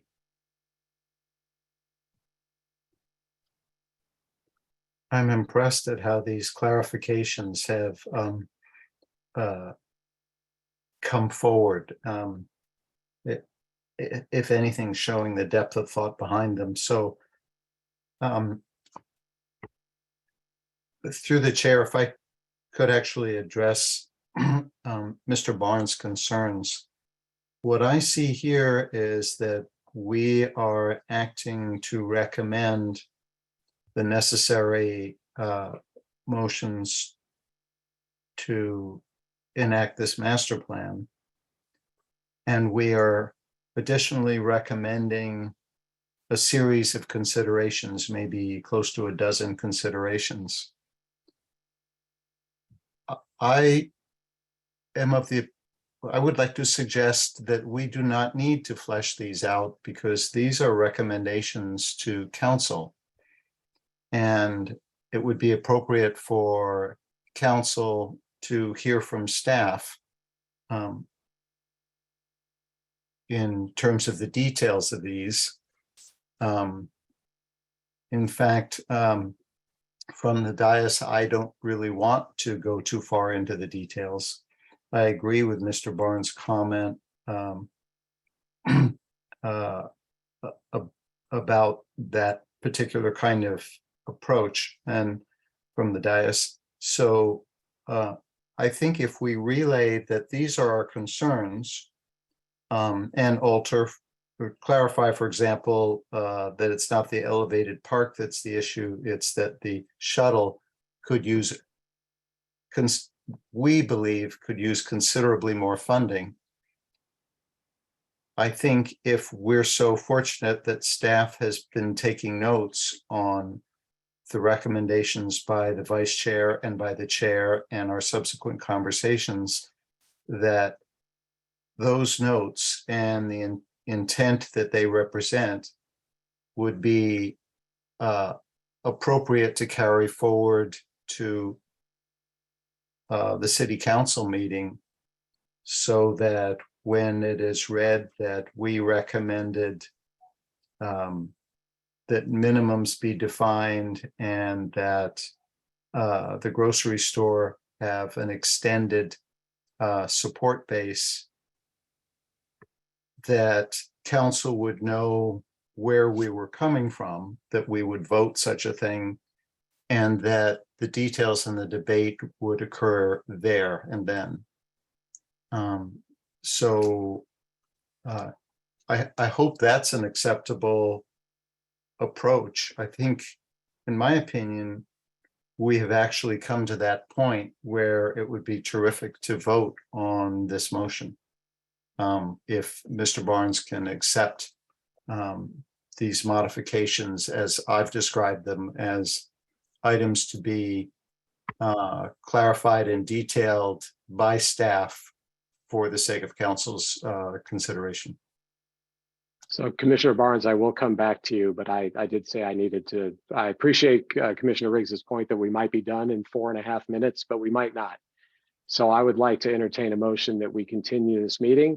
I think if somebody said that we'd be done by 11:20, that's plenty of time, given where we are. That's my guess based on where we are at this moment.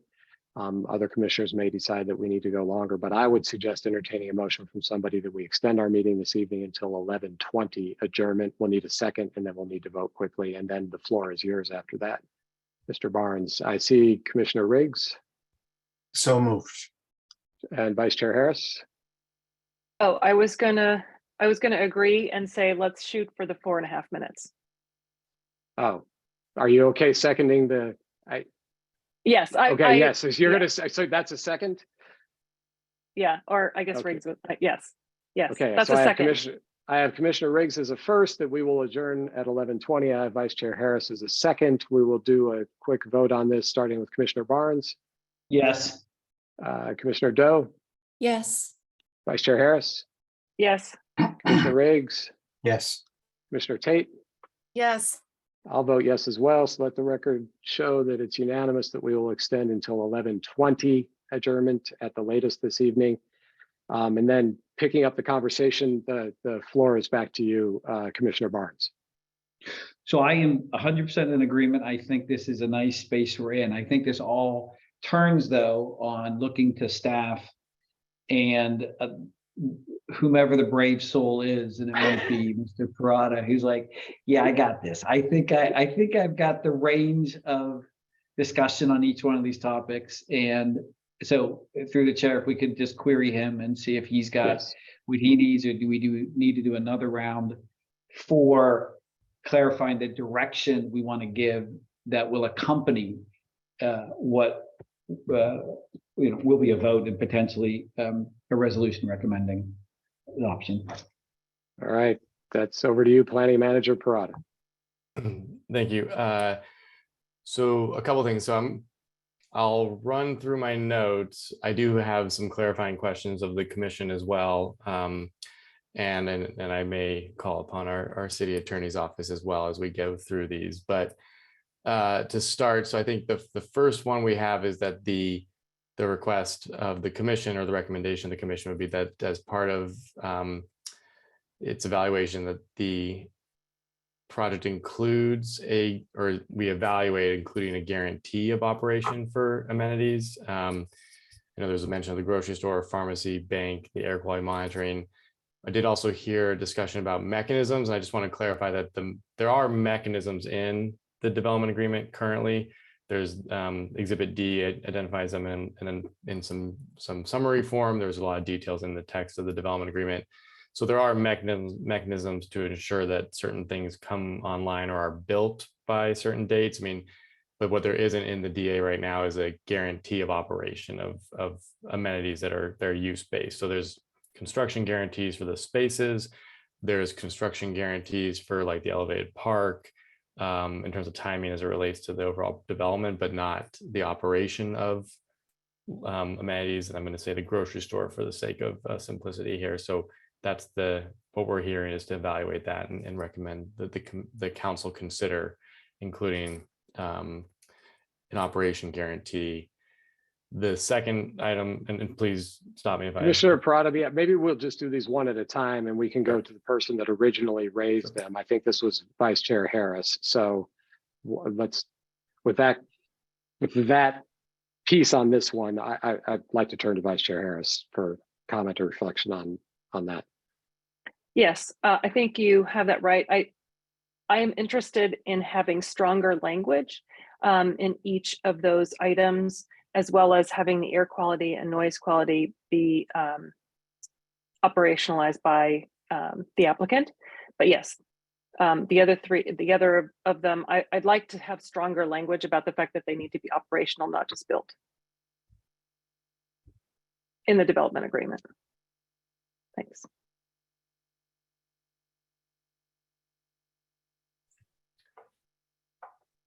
Okay, so then second. I'm sorry, Mr. Parada, we have a hand from Commissioner Tate. So on this point, Commissioner Tate, yes. Yes, I just wanted to clarify, that's for all amenities, right? Not just the store, because the pharmacy, we haven't even discussed that. Yeah, So, for all of them. Thank you. And as a matter of protocol, as the maker, I'm fine with that as well. I mean, guarantee can be short, it can be long. It's effectively a mechanism for, what mechanisms do we have for ensuring operations over what period of time? So fleshing that out language-wise is important. I'm in agreement. All right, thank you, Commissioner Barnes. I'll note that we have Commissioner Harris signaling that she is prepared to make a second. So I am assuming Commissioner Harris is tracking all of these and will ultimately decide to second your first off of this. So do I have that right, Commissioner Harris? Yes, I will Okay. pay close attention. All right, back to you, Mr. Parada. Thank you. Thank you. So the second item we have is that with regard to the grocery store rent subsidy, evaluate a longer term of subsidy beyond 24 months. And I know 60 months was mentioned. I did lose if that was still part of the recommendation, but I have to recommend evaluating a longer term of the subsidy beyond 24 months. Up to 60, is that what I heard? Yeah, I think it's going to be a lot. It's going to need to be a lot more months than 24. So to the extent that that can be evaluated, I know there's some studies on that. So I just want to make sure that I picked 60 based on their consultant, and that's what they said for signature. So that's where that 60 came from. I didn't pull it out of the air. So I'm fine with evaluating it, but I'm just going to put it on record that I want to make sure that we're giving enough runway to the store.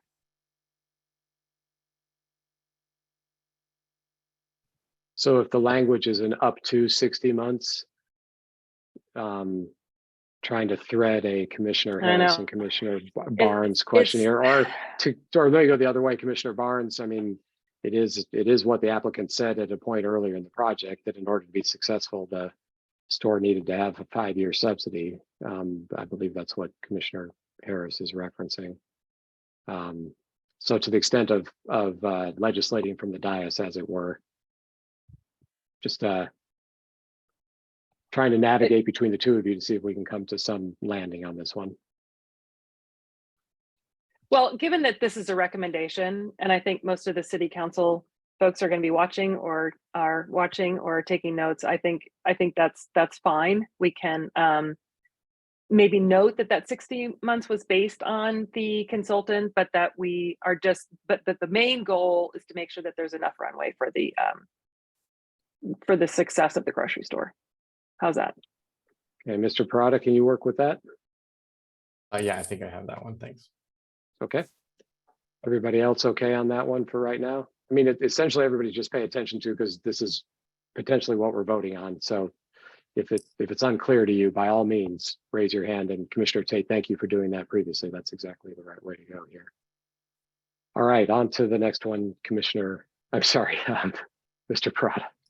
Thanks. I have clarified the minimum development requirements, such as housing units, square footage, in more detail than currently in the staff report. The development agreement does include minimums, and so staff can work to clarify those further. Okay, thanks. Yes. Okay, everybody good with that? All right, on to the next one.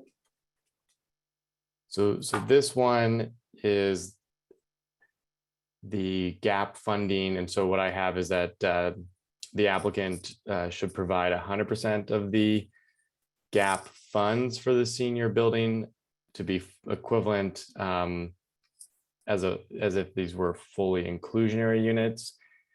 This gets a little complicated. There may be some legal ramifications for this one, because when the city looks at BMR guidelines and requirements, it looks at the delivery of the units and not the financing structure per se.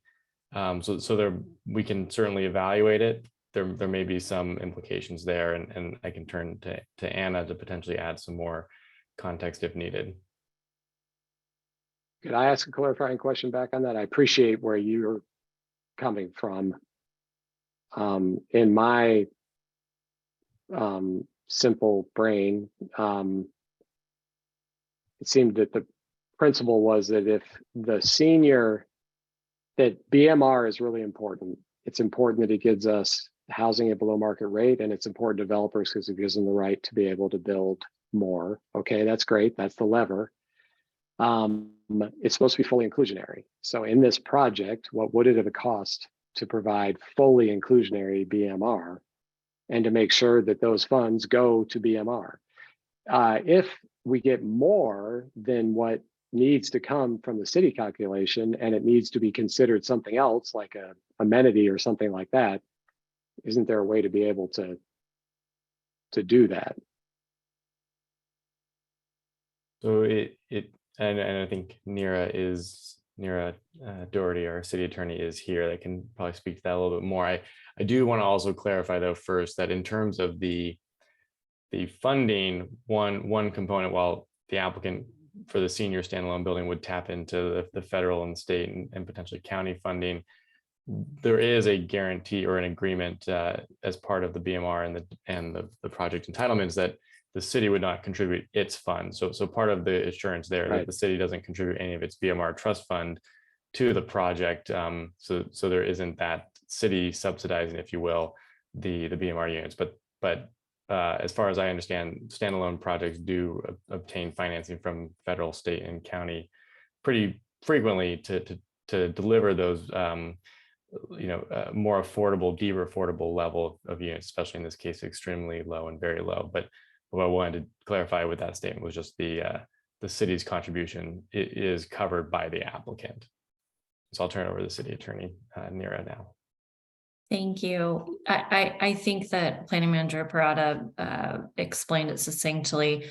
The BMR proposal submitted by the applicant and recommended for approval by the Housing Commission was not premised on the cost to the applicant in providing the units, but the value to the city in obtaining and to the community in obtaining the units. And we did come up with a metric to value the commercial linkage fee for the various commercial and office structure components of the project. The applicant has proposed providing units in lieu of paying the fee, which they in some contexts be entitled to do. And so we as staff and the Housing Commission as well evaluated the proposal with an eye towards ensuring that the units were provided, not that there might have been, that they might be provided at a lesser cost due to financing. And part of and the applicant may speak to this, the applicant can certainly speak to this better than I, but in order to incentivize the extremely low and very low, the applicant's proposal involved the provision of units in a standalone affordable building, which is the senior housing unit, to obtain additional financing. So I don't want to speak for other commissioners, but I am very clear on that. And I think Mr. Nito, the last time here, answered that question strongly about where the financing comes from. But I still don't know that in what you just said that I understand what, again, to me seemed kind of straightforward, which is it says the BMR is supposed to be inclusionary. The senior center is not inclusionary. It's cheaper to build than it would have been doing inclusionary. What's the delta? And let's make sure that those resources go towards BMR housing in that mix. So I am a little, so let me pause, and perhaps Commissioner Barnes has this better understood than I do at this moment. And then Vice Chair Harris. So I guess what I want to back into this by saying that I differ respectfully from Chair DeCardi in that the provisioning of units, whether it's through inclusionary mechanisms, in other words, taking a market rate development and having a prescriptive percent of the units be below market rate at certain AMIs, or whether it is through a standalone tax credit financed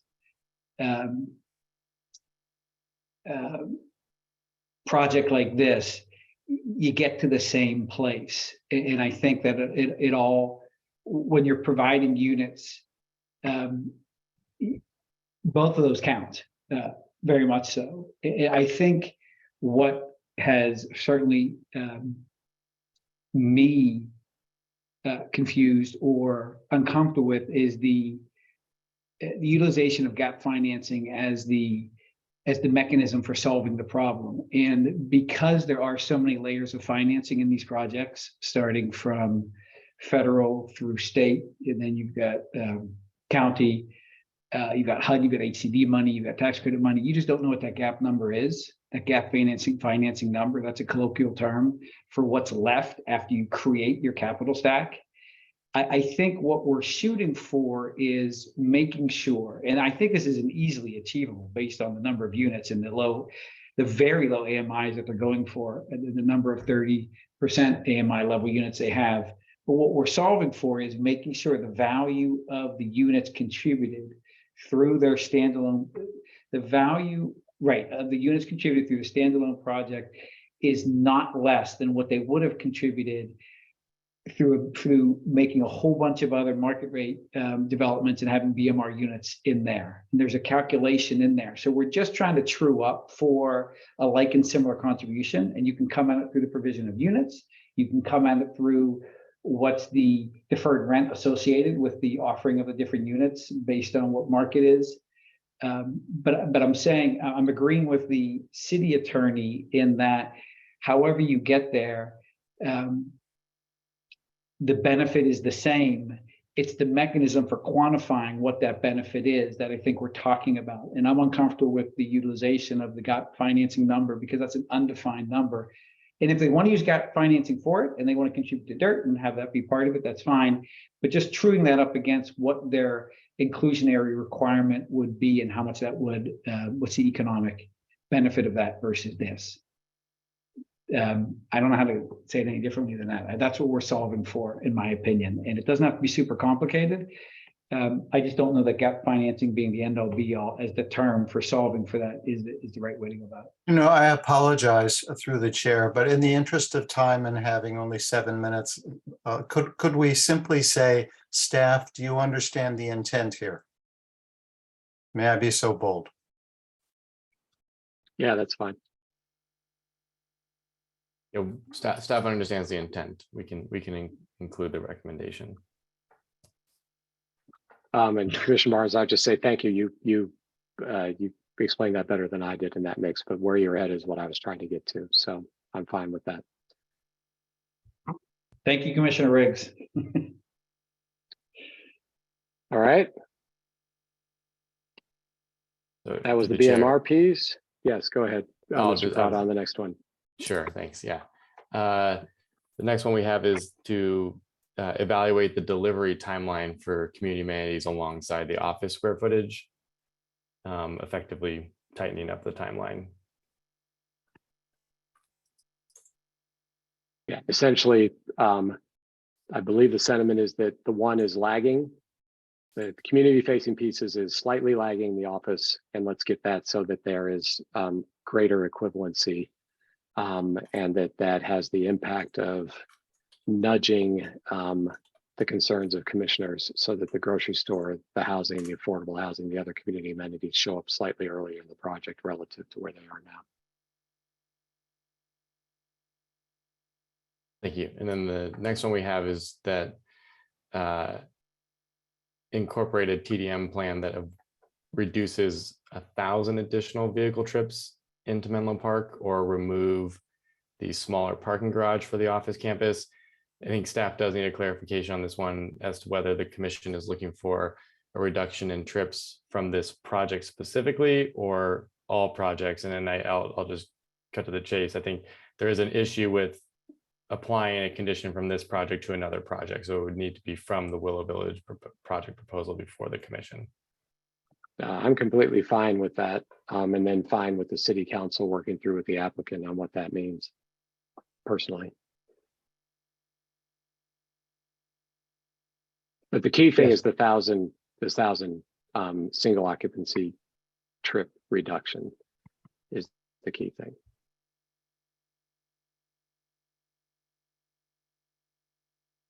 Great. Thank you for the clarification. The following one is the elevated park. And so I think this one staff does need clarification on. There seemed to be some differing statements of whether the elevated park was to be removed from the amenities list, or it was to be an increase in shuttle funding. And I do want to clarify for the shuttle funding, take this opportunity to clarify that the development agreement obligates the applicant to provide a shuttle for a term of 17 years. The funding that was identified was an estimate of 9.7 million as the value for it, but the ultimate cost could be higher, could be lower. The obligation is a shuttle that runs through Bellhaven and broader Bayfront area, including the Jefferson area, the Haven Avenue area, and to bringing residents and community members to the project site. So the dollar amount of the shuttle isn't so much in play as the operations of it. I thought it said in the DA that it was a $5 million contribution for the shuttle. The 5 million you commissioned. Bayfront shuttle. The Bayfront shuttle should be 9.7 million. There is a $5 million contribution to additional BMR funds for the city to use. And there are a couple other dollar amounts around that, but the shuttle itself was estimated to be $9.7 million. Yeah. So I think just for my clarification on this, and this is my apology, this really has nothing to do with the elevated park. This has everything to do with adding $10 million into the program that makes the shuttle more robust or similar connectivity across the nearby community so that there is greater ability to access and utilize what is being built. So that would be my clarification on this. So and I'll speak. I support that as a blunt instrument. We're solving for a better connectivity. Whatever the dollar value is, we started with 10, whether it's 10 or not, that'll get figured out. But prioritization of making sure that other people get access to that campus. Okay. Thank you. So we'll change that to add $10 million to shuttle or other programs for connectivity to and from the campus. Great. Okay. 1 second. I deleted the wrong item on my notes. Right. I think the last one's Connect Memo from my list, I believe. Correct. And so I think staff would need a little clarification here on how Connect Menlo evaluation of it relates to the project or what the commission is looking for. We can definitely include a statement to that effect, but we need a little bit more context on the evaluation.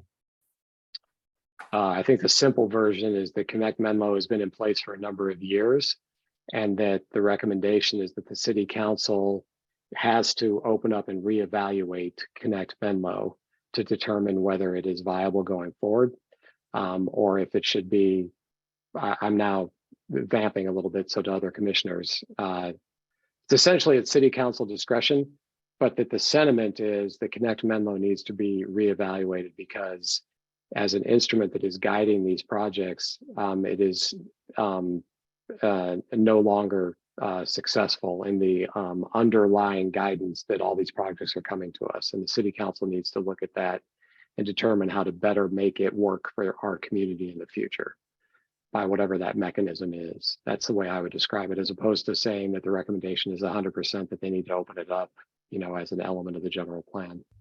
But let me, Commissioner Barnes and Vice Chair Harris, I think this has to work for both of you first. So. Well, I'll jump in. It is, in fact, Connect Menlo is the land use element update to the general plan done in 2016. The premise that it has to look the idea that it deserves review, I can fully support. The premise that it's flawed or not functioning, I don't support. I don't believe that to be true. I believe that it deserves review, and should that be the outcome of the review, that's one thing, but I don't want to riff at this point in time because I don't believe that's the case. Fair enough. Same outcome, different lines of reasoning from different commissioners, but I completely agree with your outcome on that, Commissioner Barnes. So through the chair, if I could, I think the commission sentiments on Connect Menlo and the reevaluating of it are known, and I think the statements are on the record tonight. I think it is difficult to connect it to the project as a recommended modification or as part of your resolution this evening to recommend that as part of this project, the council evaluate Connect Menlo. I think there is some relationship concerns there from the city staff. And so I think it is clear to staff tonight, the commission's concerns about Connect Menlo going forward. But I think as part of a resolution on the project, it's probably not related to the entitlements in front of the commission this evening. Fair enough. So if to play this back, essentially, there's not a direct connection between this and this project, so it doesn't hang, even though we are just a recommending body. But your point is we can't just recommend stuff all over the place and you don't see the connection. But that the record will show that we've had extensive conversation about this and for different reasons believe that it should be reviewed. So, and that your recommendation is that we leave that out. I'll do a pause here. I'm not going to go and ask us to extend the meeting. I'm going to do a thing they do at the UNFCCC, which I'm going to stop the clock. It's 11:19 as far as I'm concerned for a while in here until somebody tells me I can't do that anymore, and then we'll finish up. So I'm okay with that. That essentially takes that out of an official recommendation that we would be voting on, but the sentiment is noted and would be known to City Council, is what I heard you say, Mr. Prada. That's correct. Is that okay with Commissioners Barnes and Harris? Sure. Okay. All right. Then Commissioner Barnes said he would not entertain the expansion of relinquishment with additional resources and wants to leave that with just the current look at relinquishment. From my perspective, especially at this late date, I'm fine with that. I think the important thing is to get relinquishment on the table, and Commissioner Tate has put a pin on that very strongly this evening. I completely concur. And I think the funding there gives the opportunity to make that point to the City Council at a future date. So from my standpoint, since I raised it, I'm okay with essentially withdrawing that because it already has the money in it to study it. But I want to make sure that's okay with Commissioners Barnes and Harris. I'm fine, thank you. Okay, I think that's the list. Is that the list? That's the list I had. Is that the list you had, Mr. Prada? So I have two additional items that were discussed, and so just want to clarify that these are on the list. One is that the master sign program be changed to a city-driven process versus an applicant-driven process. And the second one that I have outstanding is that to remove the if feasible for the Bayfront shuttle being 100% electric. So I think. No, sorry. Yeah, no, that's all right. Those are two good ones. I thought the removal of the if feasible around the shuttle was incorporated in there myself. I thought that was in. So, and I didn't hear any objections from any commissioners. So is it okay if that is in fact in? Again, to Barnes and Harris, since you're a first and a second, okay? Yes. And then on the master sign program, I am completely ambivalent. Everybody knows my feelings about signs, so I love it. But if any commissioner is against it, then fine to leave it out of this recommended resolution. Through the chair, if I may, from a staff perspective, provide some insight on the master sign program. Sure. So the master sign program would be reviewed by staff. Ultimately, it would be reviewed by the planning commission. The applicant would be charged with submitting the proposal to the city for the master sign program for the comprehensive signage for the site, including the wayfinding signage, the site advertising, parcel by parcel details on square footage, and design guidelines for the signage, similar to some other master sign programs the city has reviewed recently. Staff would evaluate those, so there would be a city oversight process, but the city staff would not draft the sign program. Ultimately, the sign program would go through a public review process, which would require noticing of the initial application submittal and ultimately noticing of the planning commission review and action on the master sign program. So from a a community-driven process, there would be opportunities for input. I think this is a way that we've handled signage throughout, regardless of whether it was a master sign program, in terms of the sign ordinance and sign permitting requirements, it's very similar to that, but just on a larger scale. Yeah, I understand all of that. That's exactly how I understand the process works. That process did not work the last time we looked at this a big way. And it was because the city staff was unable to have the resources to be able to provide independent analysis that would support us in being able to interpret what we were getting from the applicant. So, but I do not need to, I'll just, on the record, I hear what you're saying, and that did not work, and it does not work for our community, which is why I raised it. But I do not have to have it in the final resolution, since it's 8 minutes past when we were going to end. Commissioner Riggs. I would just like to expand on the issue very briefly to say that I found it personally embarrassing that the city of Menlo Park had to lean on 2 of its applicants to draft a master sign program against which they would then be judged, and that we as a city are not able to do that. I have to say, feels very strange. So I would just like to go on the record, and I don't want to affect this vote, but I just like to go on record that this should be a city responsibility, and it's disappointing that it is not. So I will turn on this one to Commissioner Barnes. You're the first. If you are interested in this, we can add it in. If you are not, then you should decide that your first is without this at this time. I gotta admit, I didn't track this particular piece of it. I'm not entirely clear where it came from. I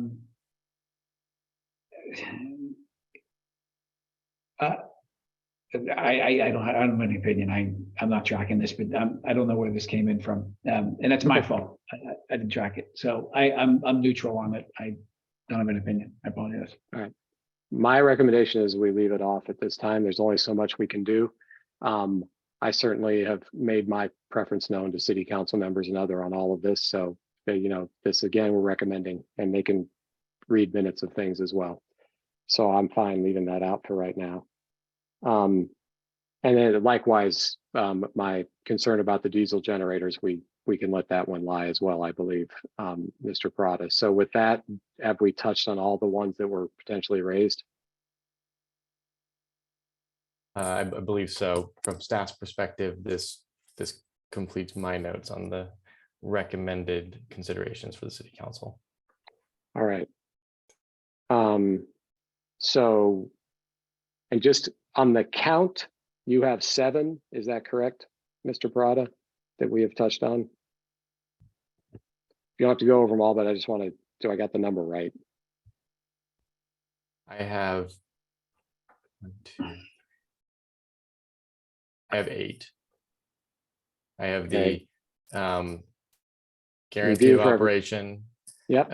Evaluate longer term grocery rent subsidy, clarify minimums in the staff report from the DA, analyze the delta between the cost of the senior standalone and inclusionary units, delivery timeline for community amenities, the TDM plan to reduce additional 1,000 vehicle trips, 10 million for shuttle or other connectivity programs to and from the site, and remove the, if feasible, for the Bayfront shuttle, 100% electric.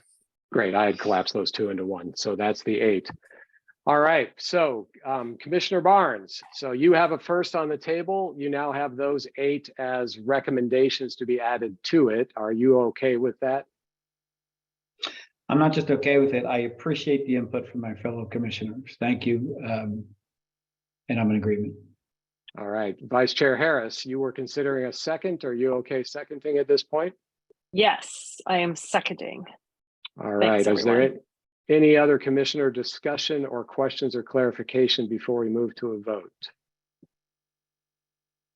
All right, so with the first and the second on the table, and without any further questions and clarifications, in alphabetical order, Commissioner Barnes.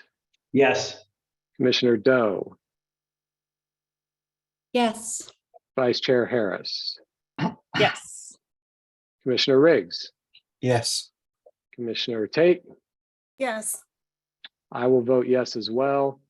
So our resolution of recommendation to City Council as presented by staff with our 8 recommended conditions has passed with all 6 commissioners present voting in the affirmative. Mr. Prada, is there anything else we need to do on this item from your perspective this evening? No, that completes this agenda item. Thank you. All right. Well, I want to thank everybody, the applicant, the EIR consultant, the staff for the extra work. There are at least 70 participants watching this now who have stuck with us the whole way in the community. Your voice has been incredibly important. I want to thank, as some of our commissioners have, each of you. We were better this evening because of the contributions of every commissioner. I learned a lot and I valued that connection, and I appreciate that we worked through something difficult and we've given a good recommendation to council. With that, I will close the October 24th Planning Commission meeting. And sadly, I will say we will see you all in a mere 3 or 4 days for the November 7th Planning Commission meeting. So get some rest and have a good evening. And with that, adjourn our time this evening. Good night, everybody. Thank you. Thank you, Chair. Thanks, everyone.